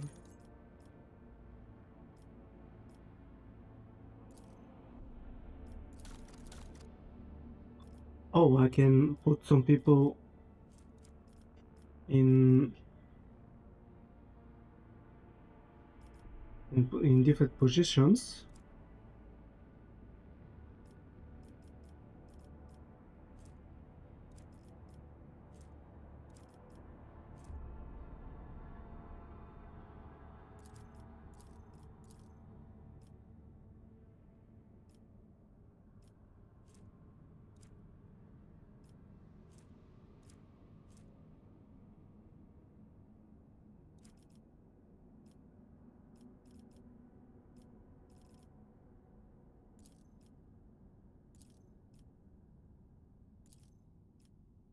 Okay, so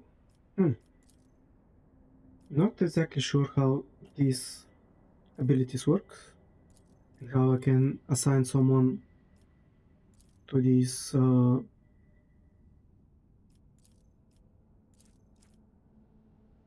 positions.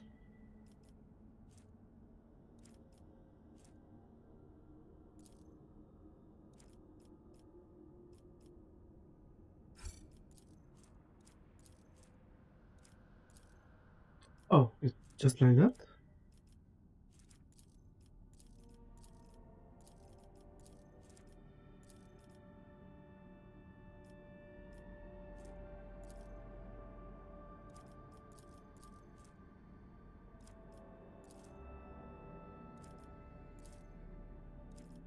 Hmm.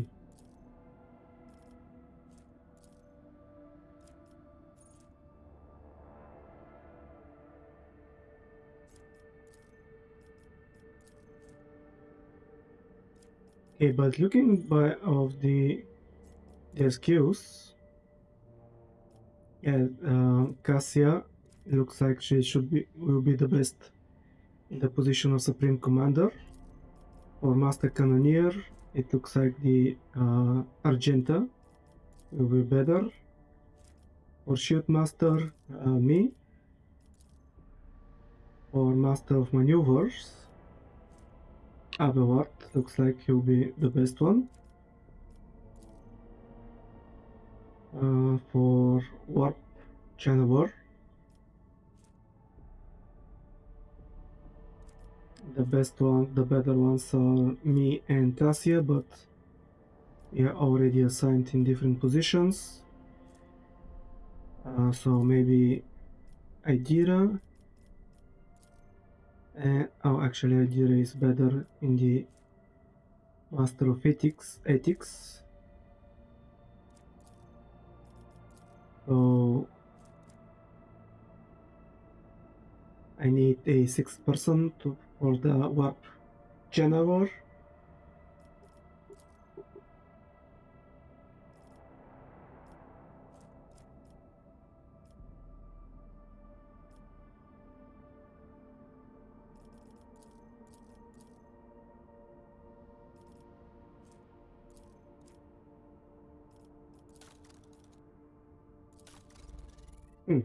Okay.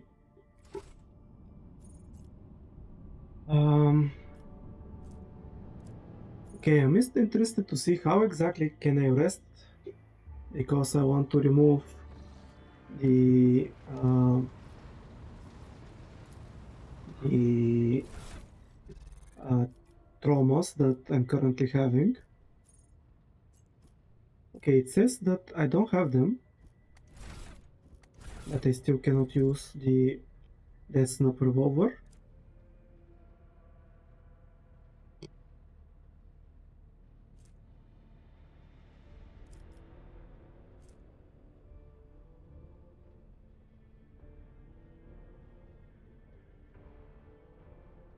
Oh, yeah, because yeah, I cannot use it. Okay, I have to level up one more time to be able to use it. Alright. Alright.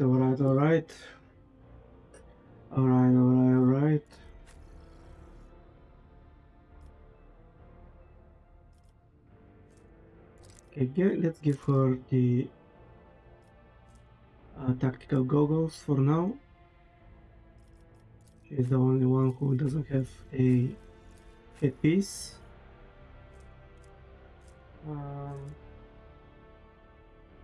These quest items, I have to put them in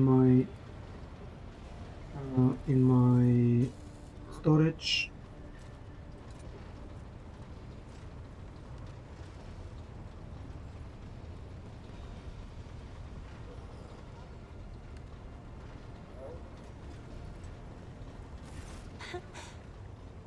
Words cannot describe how boring the bridge is without our stimulating conversations.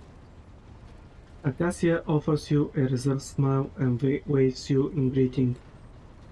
Tell me about yourself.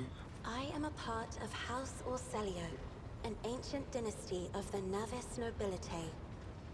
Since time immemorial, our family has served to advance knowledge, pushing at the boundaries of the dark unknown. The Starway Atlas contains 2,843 routes that chart the sectors of the Segmentum Obscurus and reach all the way from the Coronis Expanse to Holy Terra. Navigators identify so strongly with their house. It must be difficult for you not to be able to lean on your elders, but you have my word that I'm looking after you. You will? That would be most appreciated, Lord Captain. So, so you've never lived anywhere other than Europe 5? Hardly. According to the chronicles of the house, I was born on one of the Orselio worlds. Oh, what was it? Please forgive me, Lord Captain. My childhood memories are too vague. Sometimes I dream about the colorful birds that built their nests in the garden, or the servants dressed in purple livery, or the blue fog that rolled over the lowlands behind the palace. But everything is covered in a rosy haze. Perhaps it is my imagination, not my memory, that is painting these pictures. Tell me about your life on the station. My stay on the station was wholly dedicated to preparing me for my future duty. Astromancy, astrography, numerology, the histories of my house and the Imperium, as well as other disciplines. For many years, dozens of instructors tirelessly prepared me for my destiny. And once a year, Great Regent Alronto would come to the station. He would entrust his beautiful vessel to my command, so that I could master the practical aspects of our art as well. Did you have friends, someone you could turn for a simple conversation, not a discussion of yet another lecture? The Regent gave me a bird from a sunlit planet once.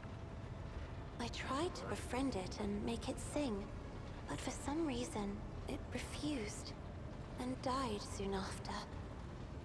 The instructors were too respectful of my duty to my house to waste precious time on idle chatter. Aside from them, there were only servants on the station, and you know they have their vocal cords removed, so they cannot break their vow of silence. And since the subject has been breached, Lord Captain, why do you not follow this honored tradition? Your decks are so garish. Apologies, I meant noisy. The rabble don't just chatter. Sometimes they shout and even sing. Why do you allow such a lack of restraint? Rogue traders are highborn, are they not? You have a point. It's about time we made the decks quieter. I'll have the lower ranks stripped of their vocal cords.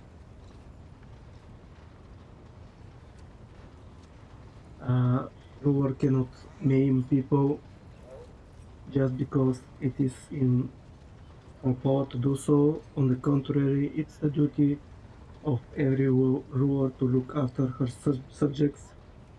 You may find it difficult to believe, but the practice of depriving servers of their voice is not practiced widespread outside House Orselio.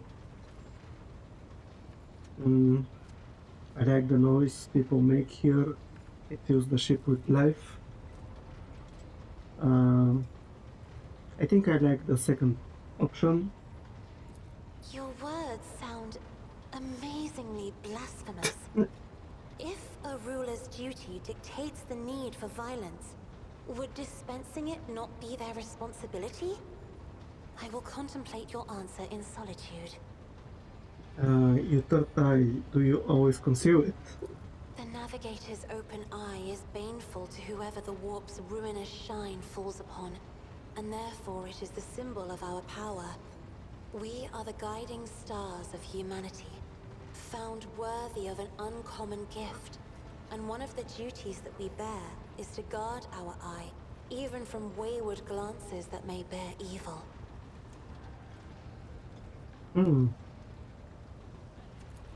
Besides, I am aware that lesser servants of the Imperium may find our appearance repulsive. The Navigator gene twists the features the rabble are used to seeing, and the magnificence of our role cannot be grasped by their feeble minds. You're beautiful, Cassia. Do not let anyone or anything convince you otherwise. Who cares for the opinion of the short-sighted rabble? They can serve us and die for us and keep their thoughts to themselves. You do not look repulsive, Cassia. I cannot blame them. Navigators are mutants, albeit highborn mutants.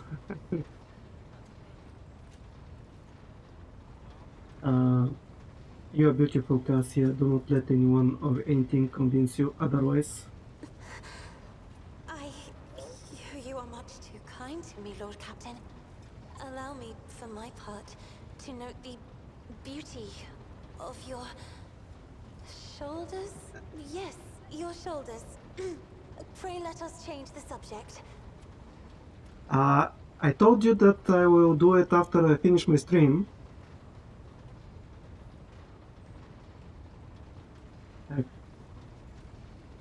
Please stop spamming to accept your request.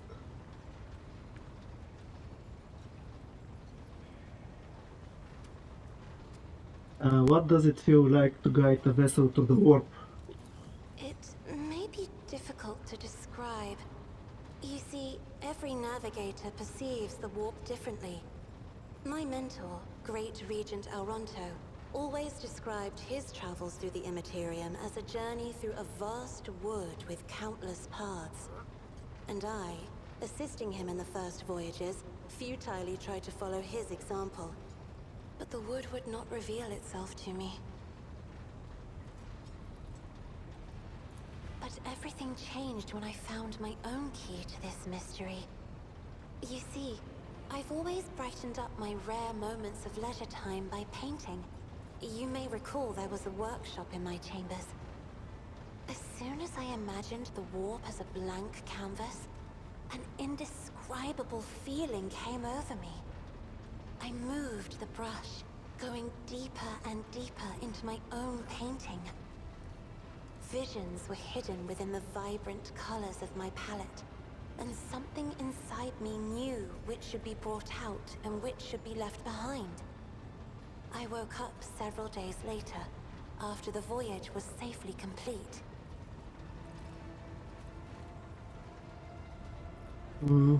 I noticed that your love for paintings is reflected in your speech as well. You associate so many images with hues and colors. The Emperor graced me with a gift. I can see inner life in addition to the mundane. You cannot know that a fruit has rotten from the inside until a blade slices it in two. I can see the rot from far away. It roils like swamp mud, oozing through the bright peel. Anger and boredom, sadness and joy. Everything that people shut away inside themselves is revealed to me like colors on the canvas of my world. Why don't we talk about something You will else? hear no objection from me, Lord Captain. Tell me about House Orselio. As the only voice of our family on this vessel, it is an honor.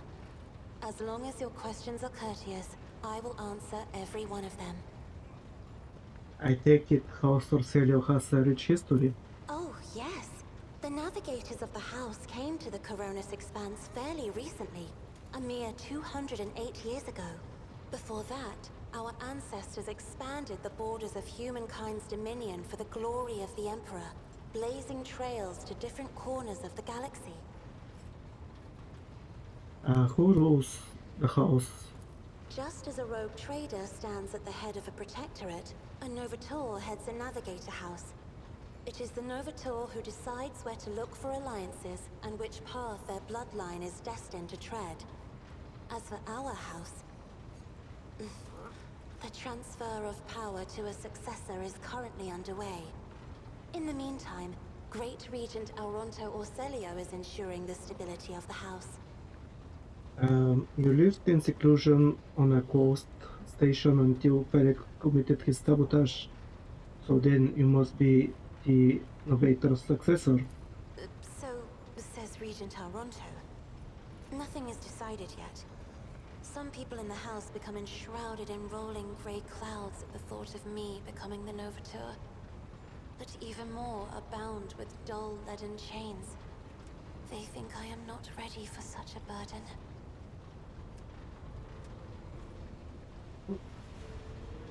With your permission, I would like to talk to something By all else.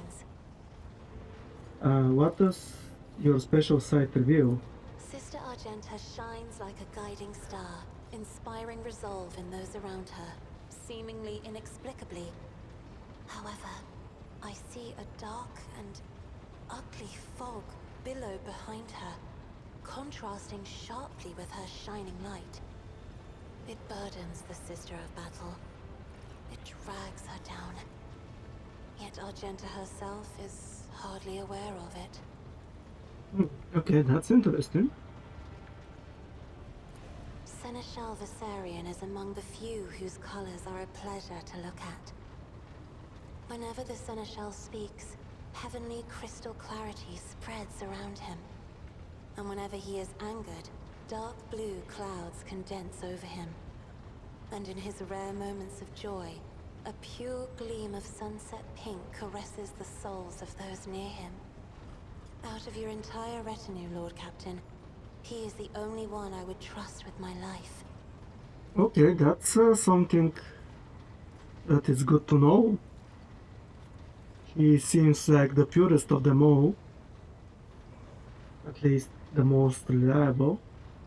Idira's emotions are like a maelstrom. Bright, unbridled, enveloping her form like a wondrous kaleidoscope of colors. And as dangerous as a twisting warp storm. The riot of colors hides the truth from my eyes. What exactly is driving this woman? Is it her own will, or is it the Immaterium, Lord Captain? Yeah, that definitely is the question there. This is where I must beg my leave. I have enjoyed your company. Thank you for the conversation.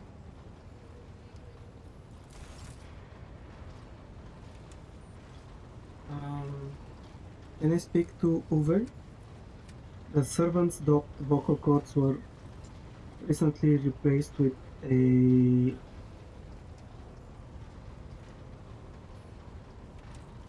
Voxcaster, maybe? I served the Imperium and House Orcelio, replaced with silver plated Vox implant. Yeah.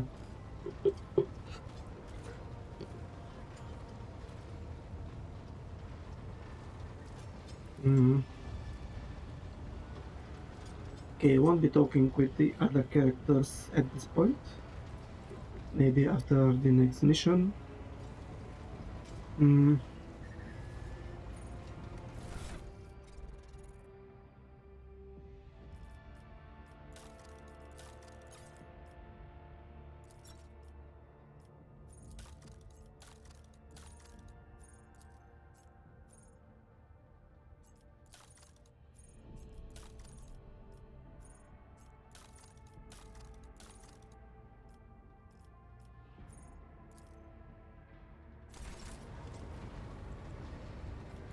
Yeah, let's try.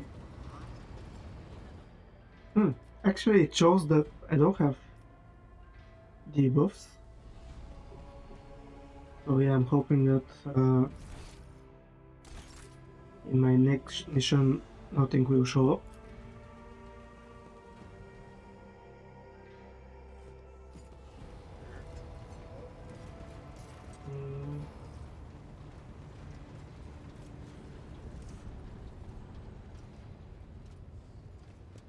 There is nowhere else I can go. Just my room and the bridge. So these are the only two places that I currently can walk in.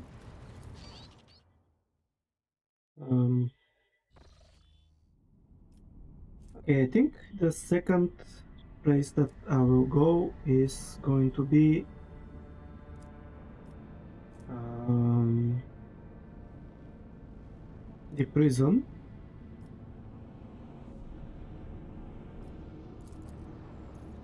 And try. I think this place. War captain, there is something. There is some commotion on the officer's deck. The lady navigator has left her quarters and is currently in the wardroom where uninitiated crew members are shunning her in terror. Perhaps you should find out what has brought Cassia to the deck.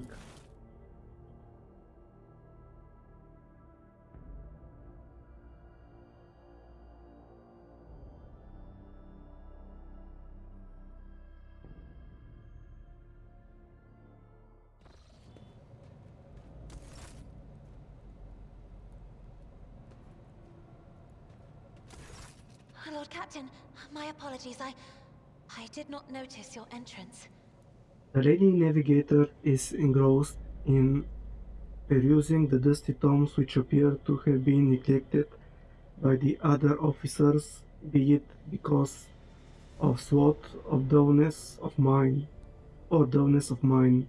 When you walk closer, Cassandra looks up at you, starts, and hides a weathered book behind her back. It pleases me to see you adjusting to life aboard the ship. Alas, a title alone is not enough to hold everyone's attention all of the time. I point at the book in Cassia's hand. I see you found of reading. What do you think you're doing here? I did not give you permission to leave. Uh, okay, let's uh, choose the first one. It pleases me to see you adjusting to your life aboard the ship. Compared to Urak 5, your ship is a boundless world of unfamiliar hues. And yet, the abundance of bright colors can at times be wearisome on the eyes. The bridge and the decks are so clamorous. In my search for a place of quiet, I was fortunate to come upon this islet of serenity filled with rare tomes and practically devoid of color.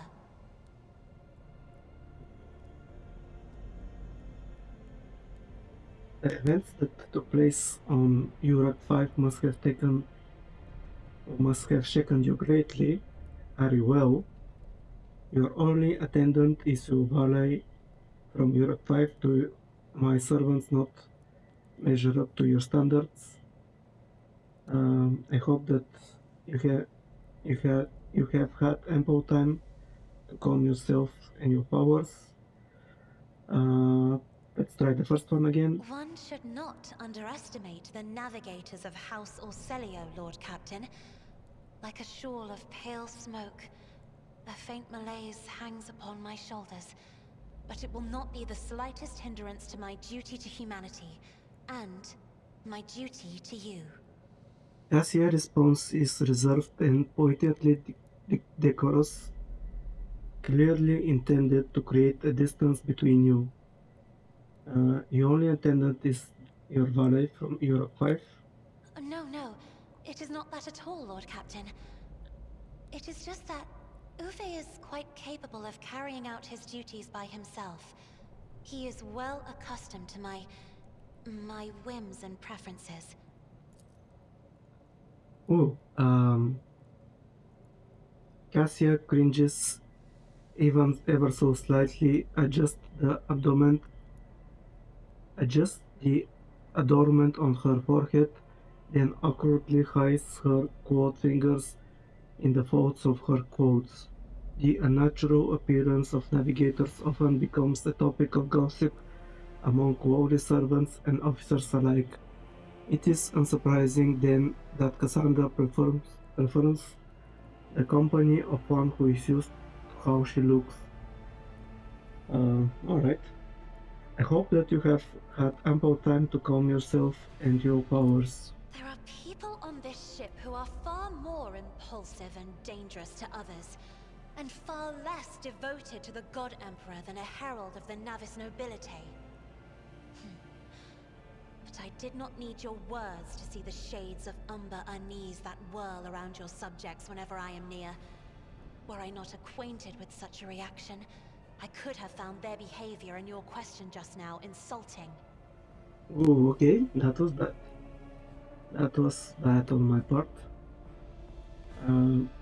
Pointed her book in Cassia's hand. I see you fond of reading. Oh, this. I found this fascinating read on one of the shelves. And I must say, it has caught my eye. Its every chapter is written in verse. I find it so beautiful and enrapturing. Cassia carefully shows you the book, which turns out to be a collection of works by the Cadian naval commander and poet Aulus Quint. Urak 5 had a vast archive of its own, of course. Although most of the works within had to do with scholarly disciplines of some sort or another. Only in my sparse moments of respite was I allowed to escape into the pages of more embellished works. Cassia gently brushes the dust off the cover with her thin clawed hand, her eyes filled with longing after reminiscing about her lost home. Lord Captain, would you kindly explain to me why you are pestering me with these questions? Inquiring about my mood and my needs, showing an interest in the books I am enjoying? You are behaving as if you possessed a shred of fellow feeling for one such as I. I beg your pardon, Lord Captain. That was no way for a navigator to conduct herself. Frightened, but frightened by her own words, Cassia covers her mouth, paws, blushes, then paws again, and hides her face behind a cascade of her snow-white hair. You have nothing to apologize for. Human emotions are natural, be they good or bad, and it's just as natural to share them with others. Quite right, though I would ask that you mind what you say from now on. It is indeed difficult for me to feel empathy for a mutant, however, the crew's well-being hinges on that of its navigator. Yeah, let's do the first one. You have nothing to apologize for. Please forgive me. I cannot even understand myself right now. Your words and attention have reminded me of life on the station. Of Theobald and Felek. I do not understand. They were merely the keepers of Urak 5. So, why do memories of those two make me feel a strange heaviness here? Places a hand on her breastplate. At the same time, I find myself overwhelmed with new excitement and anticipation. At last, I have set foot outside my familiar walls, and into a world that I have only seen before in the pages of books. Your ship alone is a treasure trove of remarkable artifacts and curiosities. And just imagine the things that await beyond, but... My delight must seem childish to you, surely. In your heart, you must be finding all this quite amusing.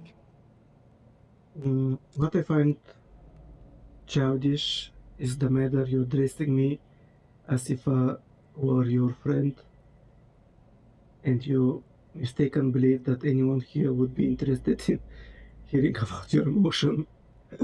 Okay, these are quite harsh words. I understand what you're going through. My own life was turned upside down not too long ago. I'm not in the habit of finding amusement at the expense of my people. I just remember to keep your emotion in check. I'm afraid I must return to my duties. Let's choose the second one. I understand what you're going through. Indeed. I did not know.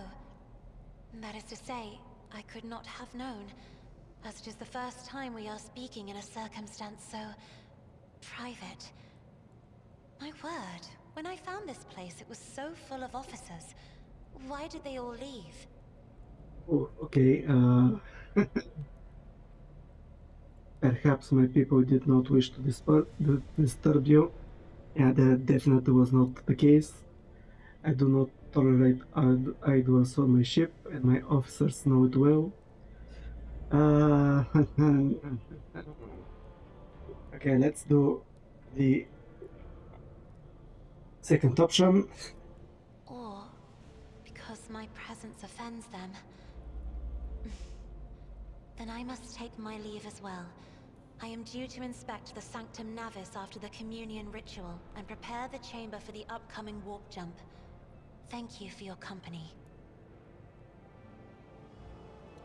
With an expression of courteous aloofness on her face, Cassia offers you a curt nod.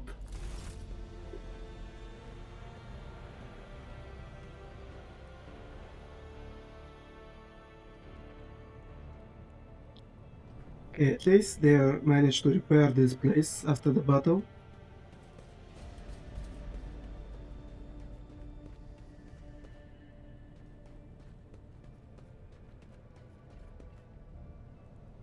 Yeah, but there's nothing new here. Did this door open just now? Oh, it was the shadows.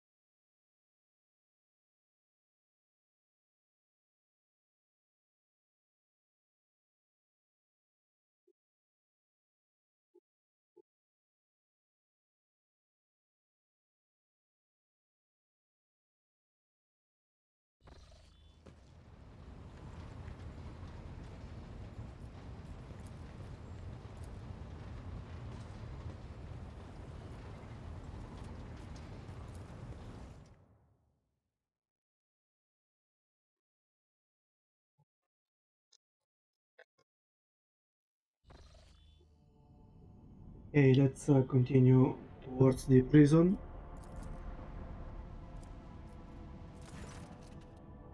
Ward Captain, sorry to disturb you with these pauses as if listening to something. It's pandemonium outside the bridge gate. One of the officers seems to be demanding an audience with you in person. I think I hear Master Versarian's voice. In any case, wanted to warn you in advance.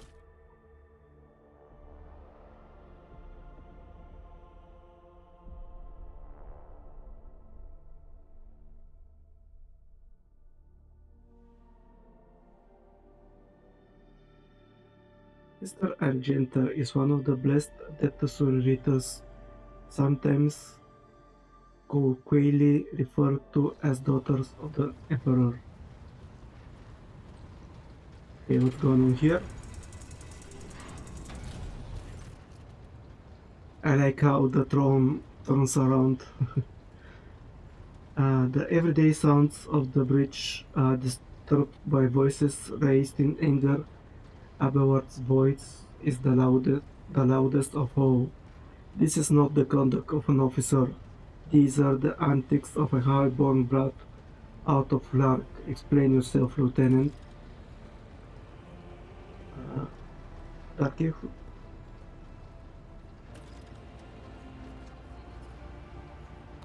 the young woman standing before Abelard strives with all her might not to quail under the onslaught of her superior's anger. She falters but then manages to look him in the eye and say, I apologize, sir, but I must speak to the ward captain. Very well, Lieutenant. You may address the ward captain, not least because, as you have already seen fit to disturb her, your unauthorized appearance on the bridge and display of belligerence towards the high-ranking officer will be logged in your personal file without delay. Ward Captain, Lieutenant Alvira went, requesting permission to speak. Vent falls silent and then adds rashly, on matter of extreme importance and urgency. Alright, I will listen what you have to say. Speak, Lieutenant. You may speak, but I want a report, not a shouting match. I have two officers bickering in full view of the breach is unacceptable. I will not tolerate this kind of conduct on my ship. Abelard assigned the lieutenant an appropriate punishment. Lieutenant, you have 1 minute to state your business. Okay, I think I would choose the second option. I'm sorry, what Captain. I thought the drastic times called for drastic measures. Vent exclaims hotly. This matter cannot wait. Any minute now, an assault unit will be dispatched to the war decks on orders to crush the worker strike by any means necessary, but I am convinced that this step is unwarranted and that the crisis itself was provoked by actions of one of the Syria's senior officers. Bent is almost trembling with tension and she delivers her speech, her face extremely pale. Abelard is no hurry to intervene, lets out a skeptical huff.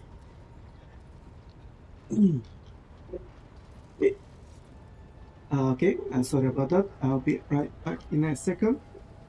I made a little bit of a mess.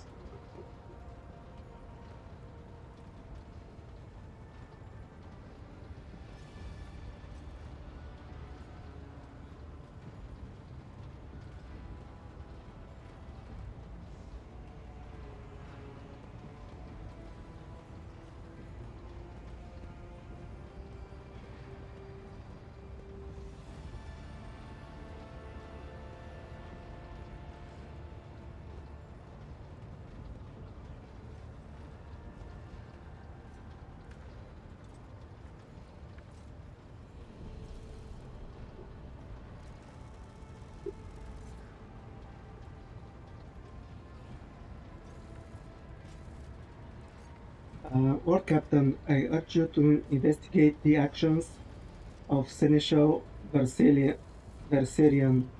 and to intervene in what's happening on the war decks, because very soon we will have a mutiny or a massacre on our hands. Bent reels off the last words as though she knows them by heart. She has clearly been preparing to say them for some time. When she is finished, she casts an anxious glance at Aberwarts, then at you. There is an insurrection in the making aboard my ship, and no one has informed me. How did all this start? Where does Seneschal Verserian comes into all this? Uh, hmm.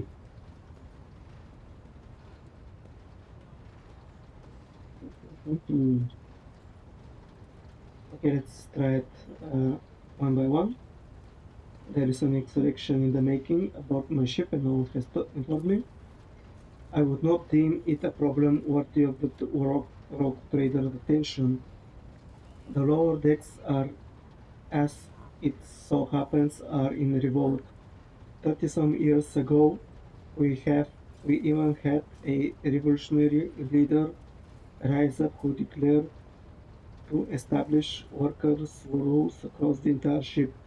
It took a month to restore order, but even 8 years later, we were still battling rumors that the hero had survived his execution and was on the verge of gathering people to fight against tyranny once more. Abelard scoffs. Needless to say, the rumors were baseless. As for the current situation, we have sufficient enforcers to deal with it. But on the ship, but on this ship, the word of the ward captain carries more weight than a salvo from 100 bolters. I'm sure that if the rogue trader addressed the malcontents directly, she will quell the unrest. I dread to think what problems you will disturb the rogue trader with next. Perhaps you will ask the war captain to break up bros in the mess room. I have already given you the means to resolve this problem. You simply need to you simply need to use them. If I may, your ladyship, sending a hit squad to crush the rebellion is a means of ignoring the problem, not solving it. Okay, how did all this start? The situation could boil over any minute, so I'll give you the condensed version. It all began when the enforcers found a cultist amulet on the body of someone who's been killed in a drunken brawl. We reported it to the chain immediately, arranged for a cleansing rite to be performed, and opened an investigation. No heretics have been found alive, but the search has brought tension between enforcers and the workers to a head. Where does Seneschal Versalian comes into all this? I shall explain, Abelard intones grimly. I beg you to hurry, time is running out. I will not hurry, since my competence is under scrutiny. I shall speak for as long as I see fit. There is an established order to the way things are done on this ship, and one of the pillars of that system is that the rogue trader's attention is not distracted by trivial matters.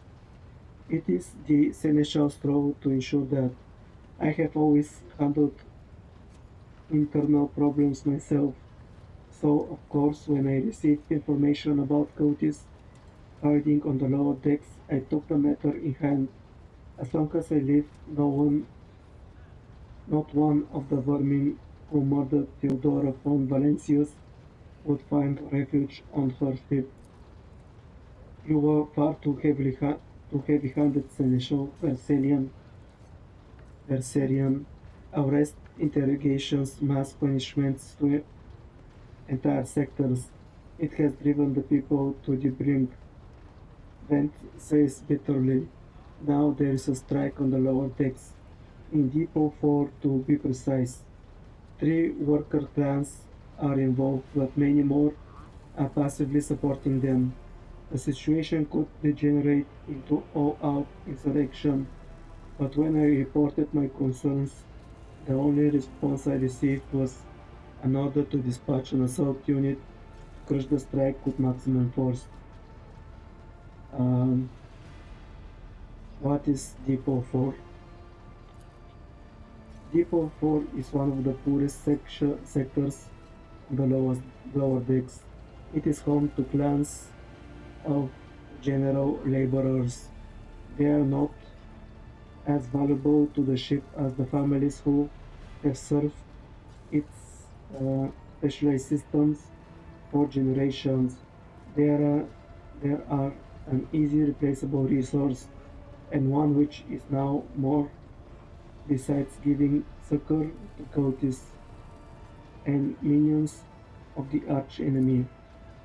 Depot 4 is poor and troubled, but at the worst that means drunken fights and illegal brewing. We have handled the workers of Depot 4 in the past. We have gone We would have done so again if the crackdown on Depot 4 hadn't been so harsh. And another important point um, to bear in mind, the problem is not limited to this sector. It is located on one of the most populated lower decks, and everything that happens there has a knock-on effect on all the neighboring sectors. What do you have to say to all this? I see no need to add anything. I acted with the remit of my authority, guided exclusively by the best interest of your protectorate and your personal safety. If you wish to confirm the retricite, recti- rectitude of my action for yourself, I have no objections. For my part, I urge the World Captain to go down to the lower decks, stop the assault unit, and speak directly to the people. You will see that they are not lying or harboring heretics. That way you will stop the uprising before it begins. Okay. I heard enough. I will go down to the lower decks and deal with the problem personally. I'm certain the Seneschal was acting within his authority, but I will verify the soundness of his decision for myself. Uh, this matter is not worth the rogue trader's time near the bridge, and don't ever disturb me again. Mhm.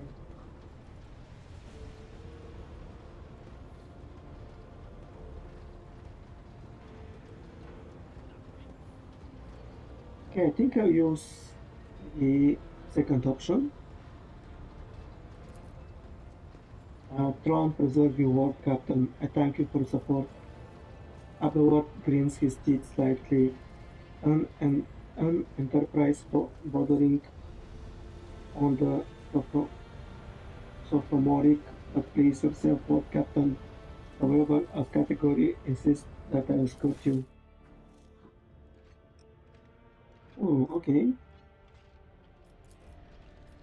Yeah, let's take everyone.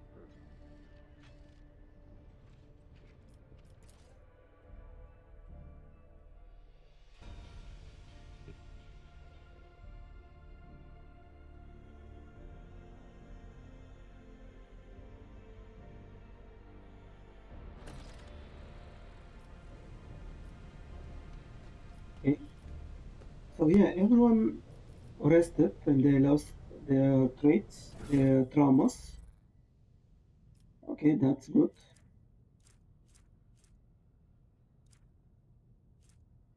Mm,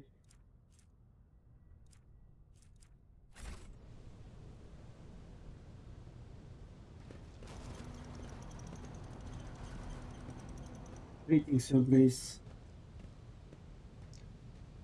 Hey, it's Yeah! Darcelian, take that gun.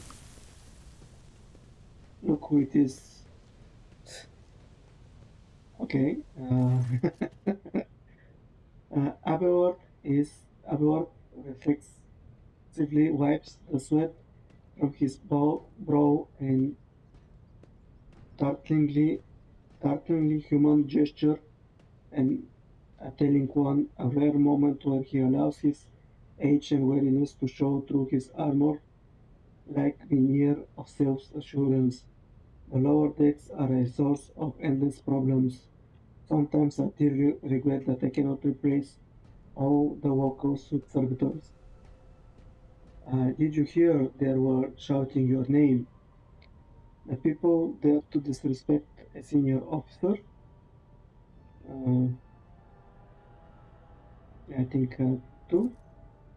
They would not have they would not have the chance to express such disrespect if we were not here and if the situation has been dealt with by the relevant officers. Abelard grimaces. It is a junior officer worst failing to pass problems of the chain of command. I have never been able to abide it. I shall say it again. It was mistake to come here on Lieutenant's vent whim, Lord Captain. I must admit that the lieutenant is by no means the worst material for an officer, Abelard adds peevishly.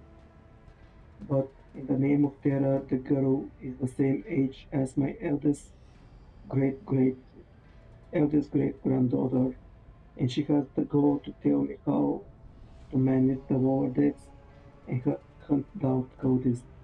It will be another 20 years at least before she can be trusted to act without oversight.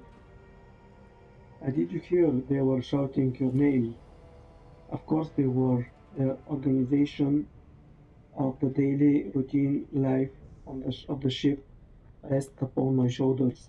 The mountain of challenges and problems from which I endeavor to insulate you, War Captain. The situation on the war decks has been a cause for concern, and I have intervened personally on more than one occasion. That must be why they remember me. They do not know your face. To them, you are akin to a creature of legend, and one who has stood on the steps of the Golden Throne, no less. Whereas I am the man whose name is attached to every order docking rations or lowering a base meeting. Let's keep moving. We need to get to the bottom of this. Let us not dawdle. Something resembling a nest made out of thermal insulation material. This must be where the workers sleep between shifts. I always have a backup plan.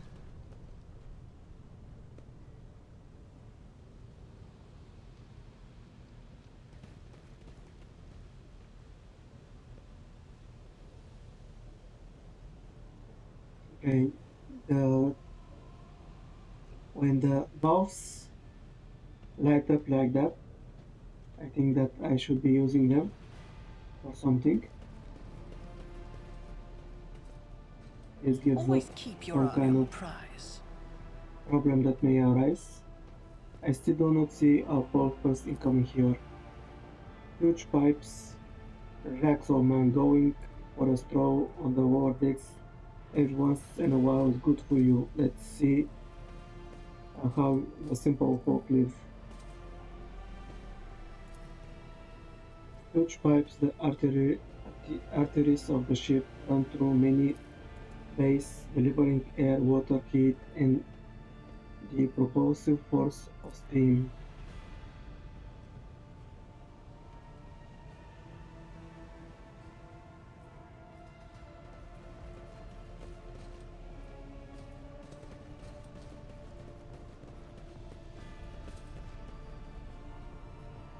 I always keep my options open.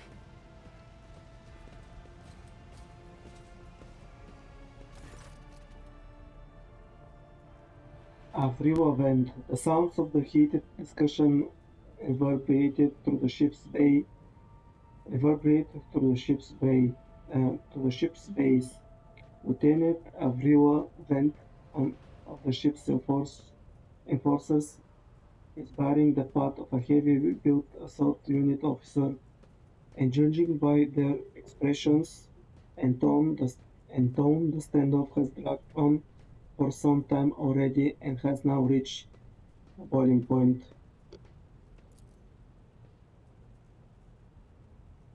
I have my orders to put an end to the unrest and purge this sector.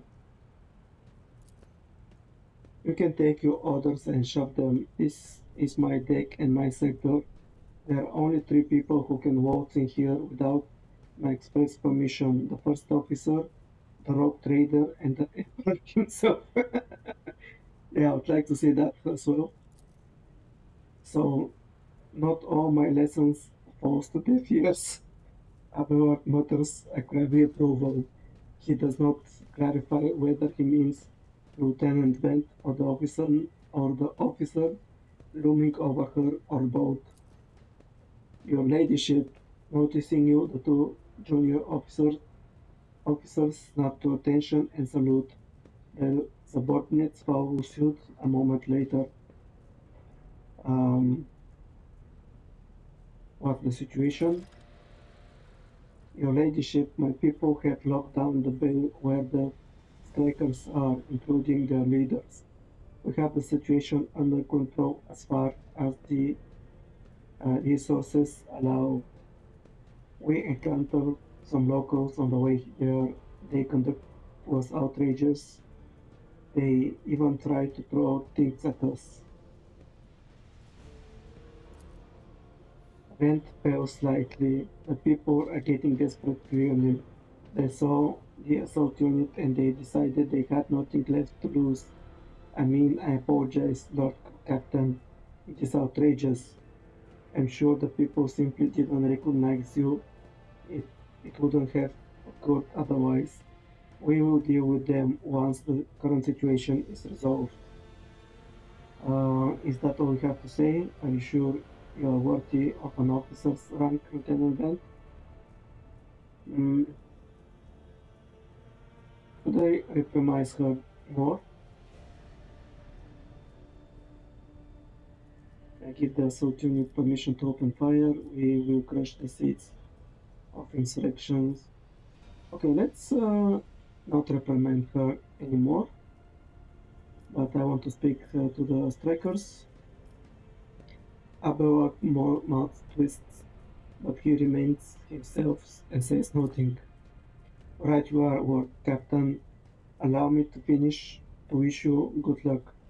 Hope gleams in Lieutenant Bent's eyes.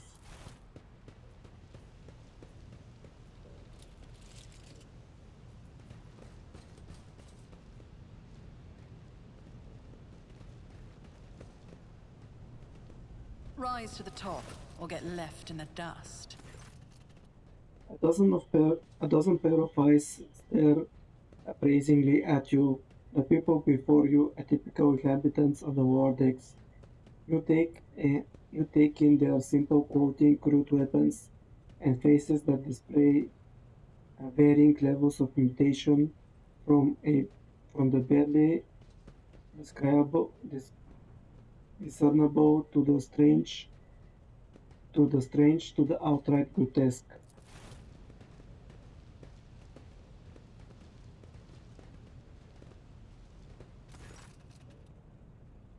Rivet. A whisper passes through the crowd as you detect a mixture of fear, astonishment, and joy in their reaction. Finally, three people break away from the crowd, uh, an elderly woman and two men. These must be the leaders. They bow clumsily before you. What, Captain? You have come down to us. Tell me what is troubling you. Why are you striking? We were attacked on the way here. How do you explain that? Tell me what is troubling you. Striking, that's news to us, your ladyship, says a tall, thin man in worker's garb. All we are doing is asking questions, saying what we think. Shut up, Rivet, snaps the old woman who turns her hostile dark eyes on you. Here's the deal, your ladyship.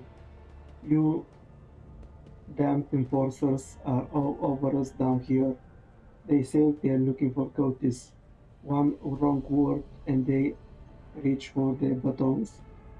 If they want to punish someone, they turn off the heat, the whole bay. They turn off the heating to the whole bay for a week at a time, so we get sick and freeze. In my clan, two little ones died from inflammation in their lungs, all because of those enforcers. The old woman spits on the floor and rubs the spite, the spittle with the toe of her own worn out shoe. Argenta does not interrupt the workers, but you see the sadness well in her eyes when the children's deaths are mentioned. She quietly whispers a requiem prayer and makes a sign over herself. It's, it's all true. Pent is the only enforcer officer who stood up for us. It's clear as day who had a mother from the lower decks and who amidship, grew up amidships and no fellow feeling has no fellow feelings towards us. The grim man with scattered face throws up his arms.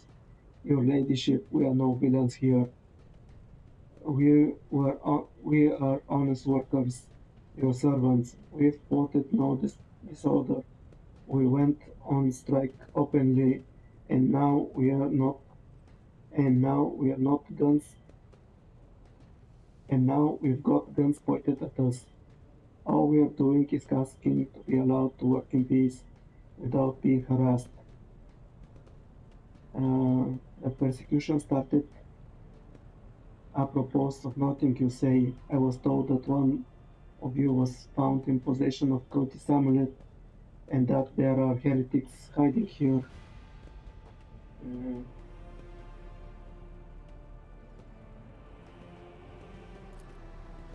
A Cody's amulet? What's that?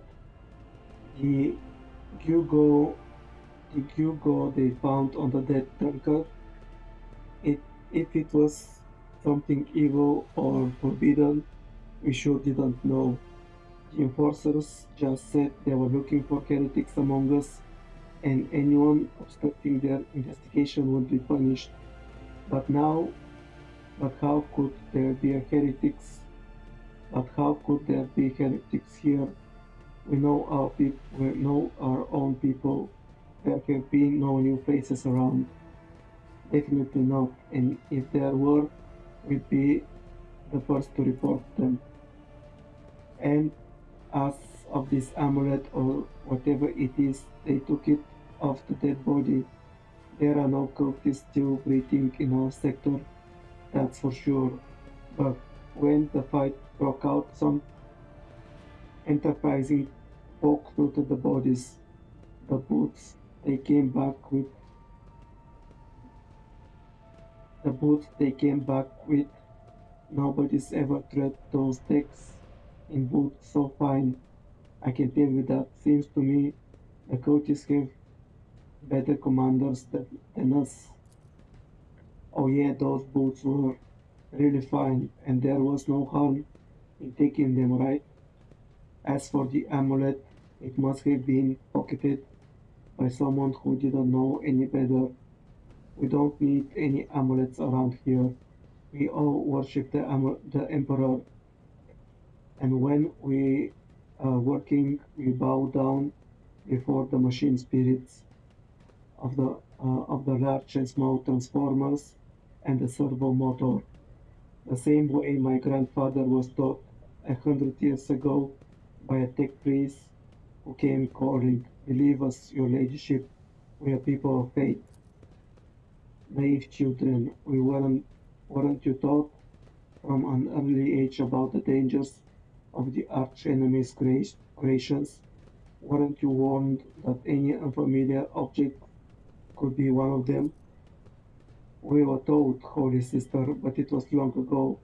The last time we saw a confessor in our sector, it was just after I had my third little one. That is regrettable, but you cannot lay the burden of leading a righteous life on the shoulders of the Holy Fathers.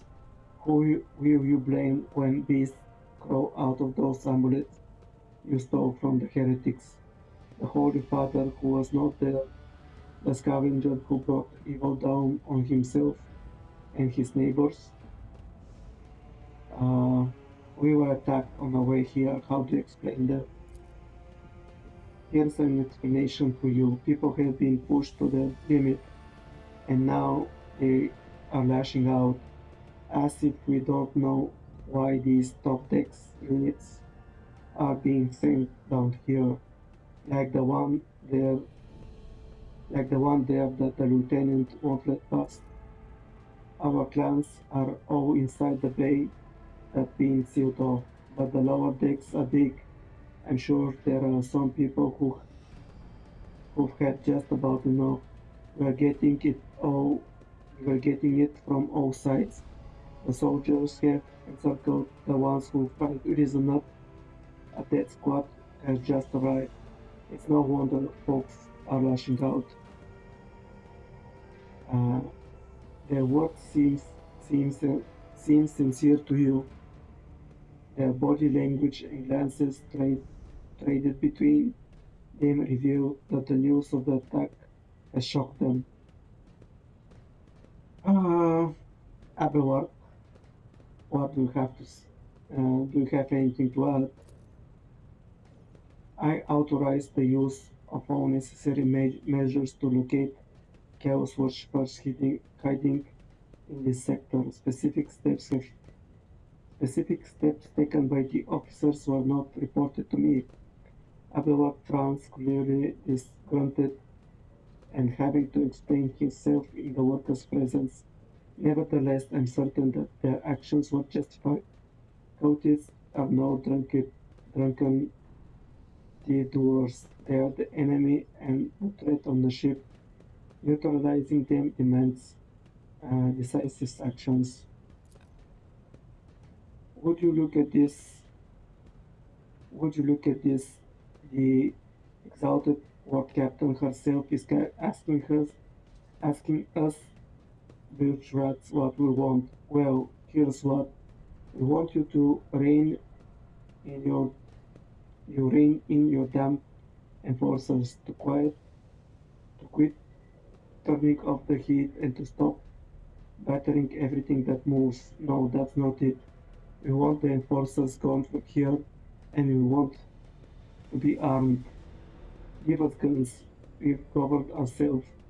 We defend ourselves.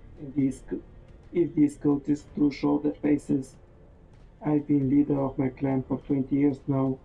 Getting rid of these crop-wielding thugs can only improve things around here.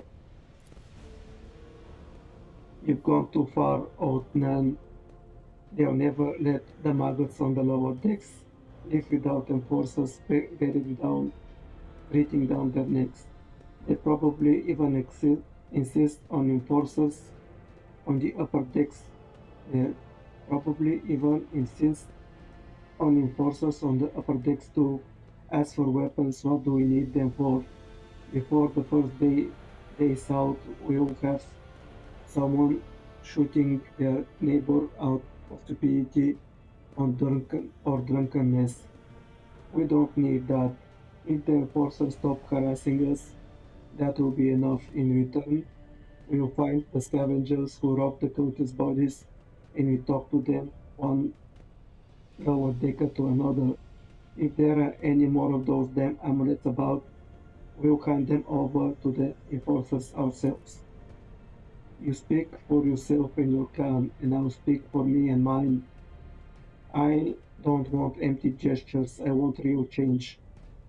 They'll promise us the world now, but as soon as the Anointed One turns their back, these brutes will be on us even harder than before, all because we dare to speak out. The tall worker eyes, eyes dark between the two arguing leaders.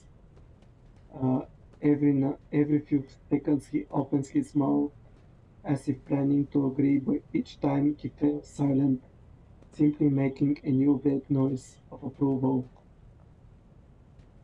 Okay.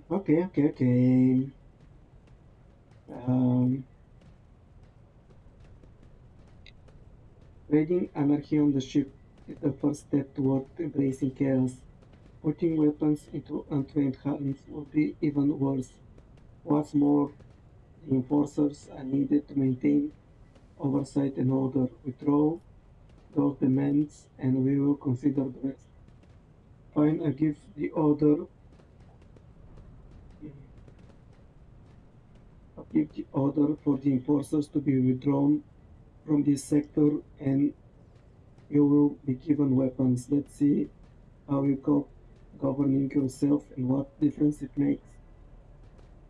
You have failed to convince me of your trustworthiness. This unrest ends now. Everyone who was involved will be eliminated. Okay, let's ask Abelard what he thinks. The story about going uh, going scavenging for boots and accidentally picking up a heretical amulet doesn't convince me. These people were moments away from rebelling and possibly becoming minions of the archenemy. We must not give them what they want, even if they did acquired something innocently, purely out of their own stupidity, that does not mean they are not tainted with corruption. What begins as petty thievery can turn into far greater problem. I have seen it before. Upward face darkens momentarily. In my second war there was a sergeant in the Imperial Guard regiment that was stationed nearby. The sergeant took an ordinary pocket knife from the body of a heretic, and his whole unit lost their lives for it. When they finally managed to break into the barracks, they found not a single survivor, only the pocket knife, which had grown through all the rows of the beds like metal choking vine. So when it comes to scavengers, malcontents, strikers, or whatever they turn into next, my verdict is simple: give them no quarter. He's definitely seen some things, and he was hardened and not trusting because of it.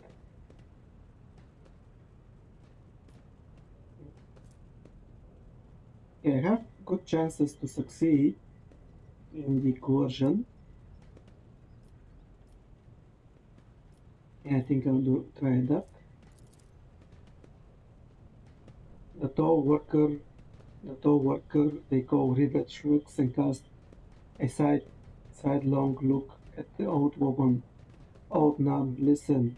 Listen, the ward commander herself had come down to us in this in and is offering concessions, and I don't know a single person in the whole of Depot 4 who's ever stood next to the rogue trader, let alone talk to them. Back down. Now's not the time for you to be a stubborn old crone. Listen to us, old man. The three clans of Depot 4 ought to act as one. We've made our minds up. It's your turn to decide. Don't ask them to disband the enforcers or give us weapons. We don't need any of that. The old woman hisses in dissatisfaction. You two are ganging up on me, is that it? So brave you are against an old woman. But I'll shut up. I will indeed. I won't go against the Tuquan leaders on my own. If you want to make peace with the enforcers, make your peace.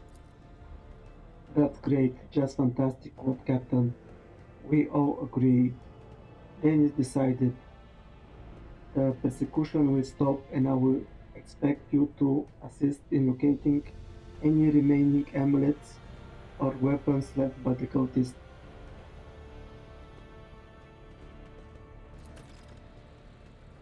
Your ladyship, thank you. You are not abandoned us lower deckers.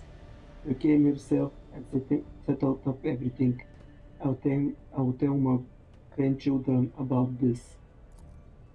Of course, your ladyship, we will root out any nasty business faster than the enforcers and we will leave no stone unturned. This complete bedlam, are you satisfied?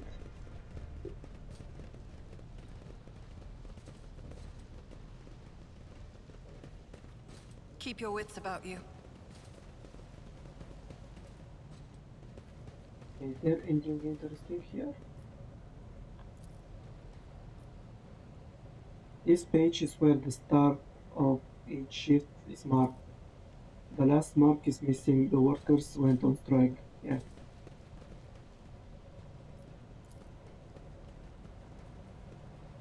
The heat sinks warm the air around it to scorching temperatures. This is the warmest part of the day the workers have ever dragged. The workers have even dragged deck chairs here. Some goodies, some capacitors, some multi-keys, some reinforced thermoplasts.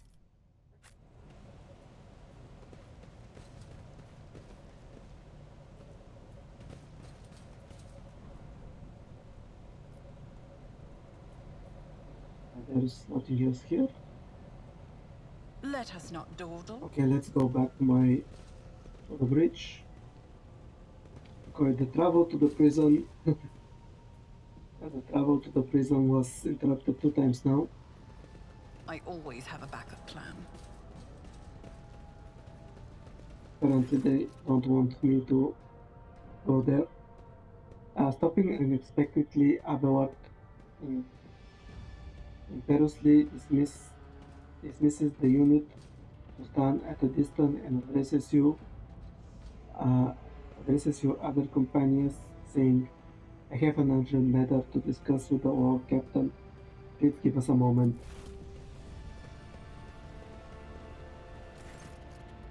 Abelard looks at you and his latest vestiges of restraint vanishes. "Well, are you pleased with your investigation, Lord Captain? You know toad, cow toad, cow toad, to the disloyal rebel. You believed their lies and showed them leniency. Next time, next time the ship is attacked by cultists, the trouble will welcome them with open arms and allow them to um, they like wreak havoc they like because they see you as a weak leader. Is that how you see your future at the helm of the Von Valencia's protectorate? Do not do not speak of your Lord Captain in that tone. Why are you so angry as of the problem? There is some truth to your criticism. Let's talk about your role in all this instead. You allowed this revolt to happen. Your action, your actions practically guarantee it would. I would have handled the situation myself had you not decided to intervene, Abelard says irascibly. Remember what Captain Theodora. Do you think she ever set one slipper, uh, slippered foot on the lower decks? No, she did not. Such matters were left to myself and the junior officers, while she dedicated herself to her grand design for the Protectorate. And as any true strategist and rogue trader ought, maybe if Theodora had spent more time on trifling matters, she wouldn't have wounded up that there is a new war captain aboard the ship now, and I will not repeat her mistakes. Yeah, I like this response. I would be, I would be only too willing to trust in my seneschal and not fill my head with such matters. But the situation had spiraled out of control. Abelard, give me a reason why I should continue listening to your advice and trust your judgment. Right now, I don't see any. Yeah, I think the first one I like more. I like the best. Abelard looks at you, stunned, and exhales loudly. Then he nods curtly. "I commend your decisiveness, but I'm uncomfortable with introducing new protocols in the midst of a crisis." And Abelard stands straight in attention. "I lost my temper, Lord Captain, and I believe I ought to explain myself." Abelard speaks slowly, the words not coming easily to him. The prosperity, the prosperity of the Von Valencia's protectorate is not just an empty face to me.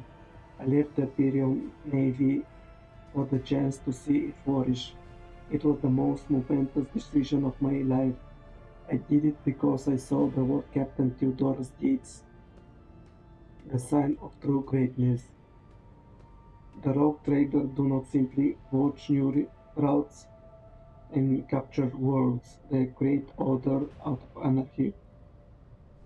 That creative impulse was entirely lacking during my time in the military. Okay, wasn't he like a little bit forced to leave?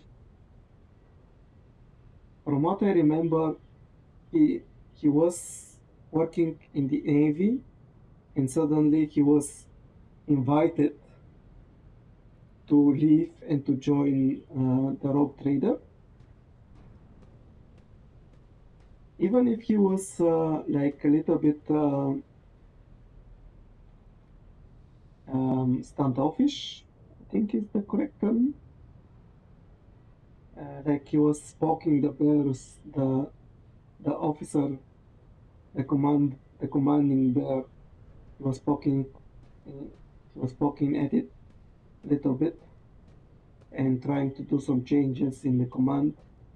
He was, I think, good captain, a good officer, but he was likely, uh, but he was invited to join her. He did not do it exactly on his own will. He just saw her, saw what she was doing, and decided, yeah, I will leave the Navy and start working with her. That wasn't the exact situation. So I left behind everything I had known, everything my family had known. I came from a long line of officers, and I embarked upon this incredibly reckless venture. Lord Captain Theodora entrusted me with all the concerns she had no time for. She would go off on her flagship for long periods to distant frontiers on scouting voyages, and the advancement of the entire protectorate rested on my shoulders. And then suddenly everything that had been built over the years and years began to quake, rattling like flimsy hanger on a seismic, seismically active world. Seismically active world. One of the senior officers betrayed us all. The rogue trader was killed, and who knows what is happening on the planet. I'll tell you this honestly, without fear of appearing weak. All this has come as a grievous blow to me. I am not backing or grieving because I cannot allow myself to panic or grieve. I am duty bound to aid the new rogue trader, to aid you, to find your footing as quickly as possible, and to do that I must insulate you from the problems that in the past have been dealt with by tried and tested procedures set out in the ship's regulations, procedures that were established long ago and has functioned smoothly for decades.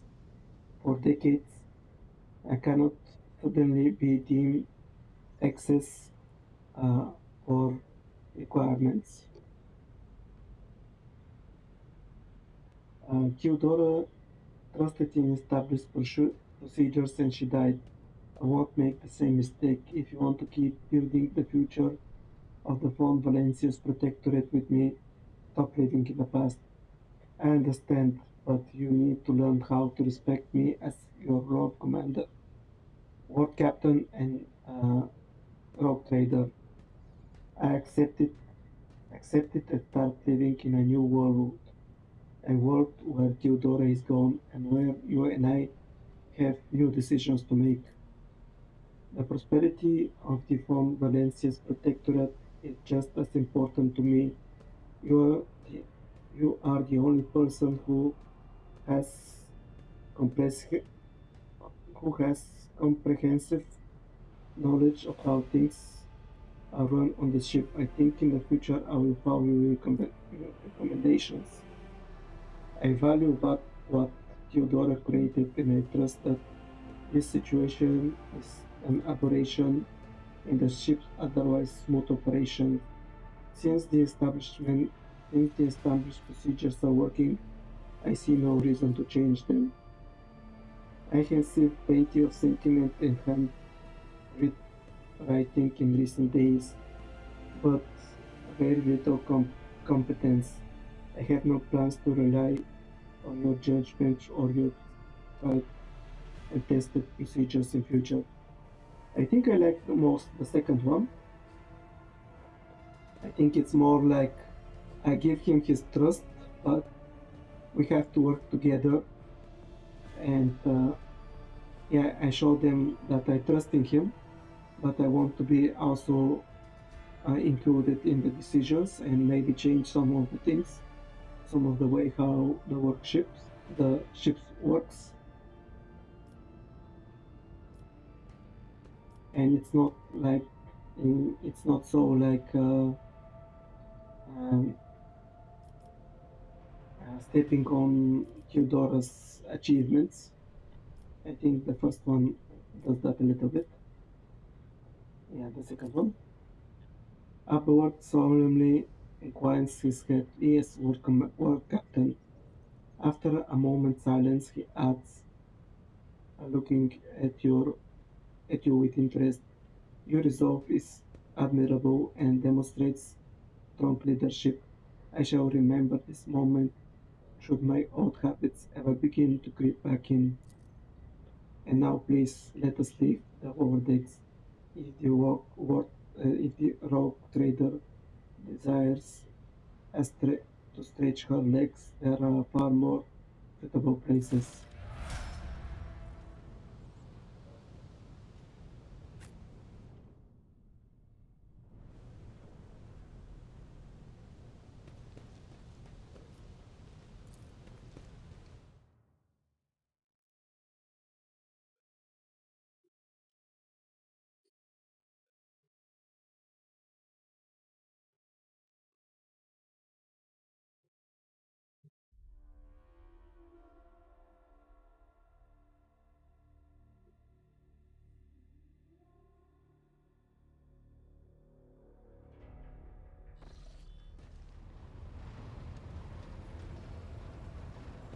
Alright, that was a lot of reading.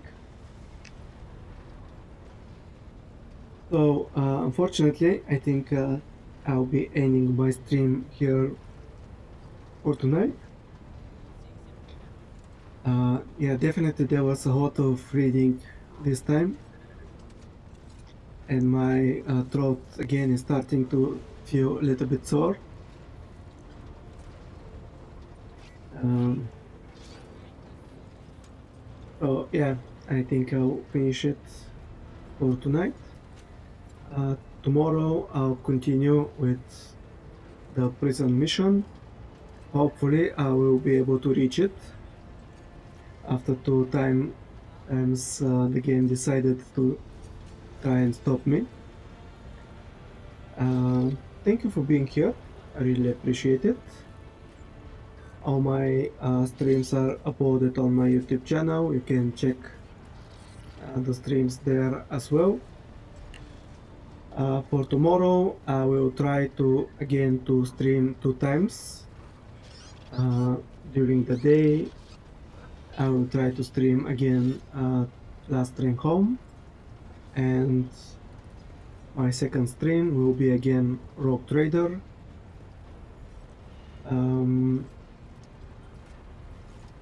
What else?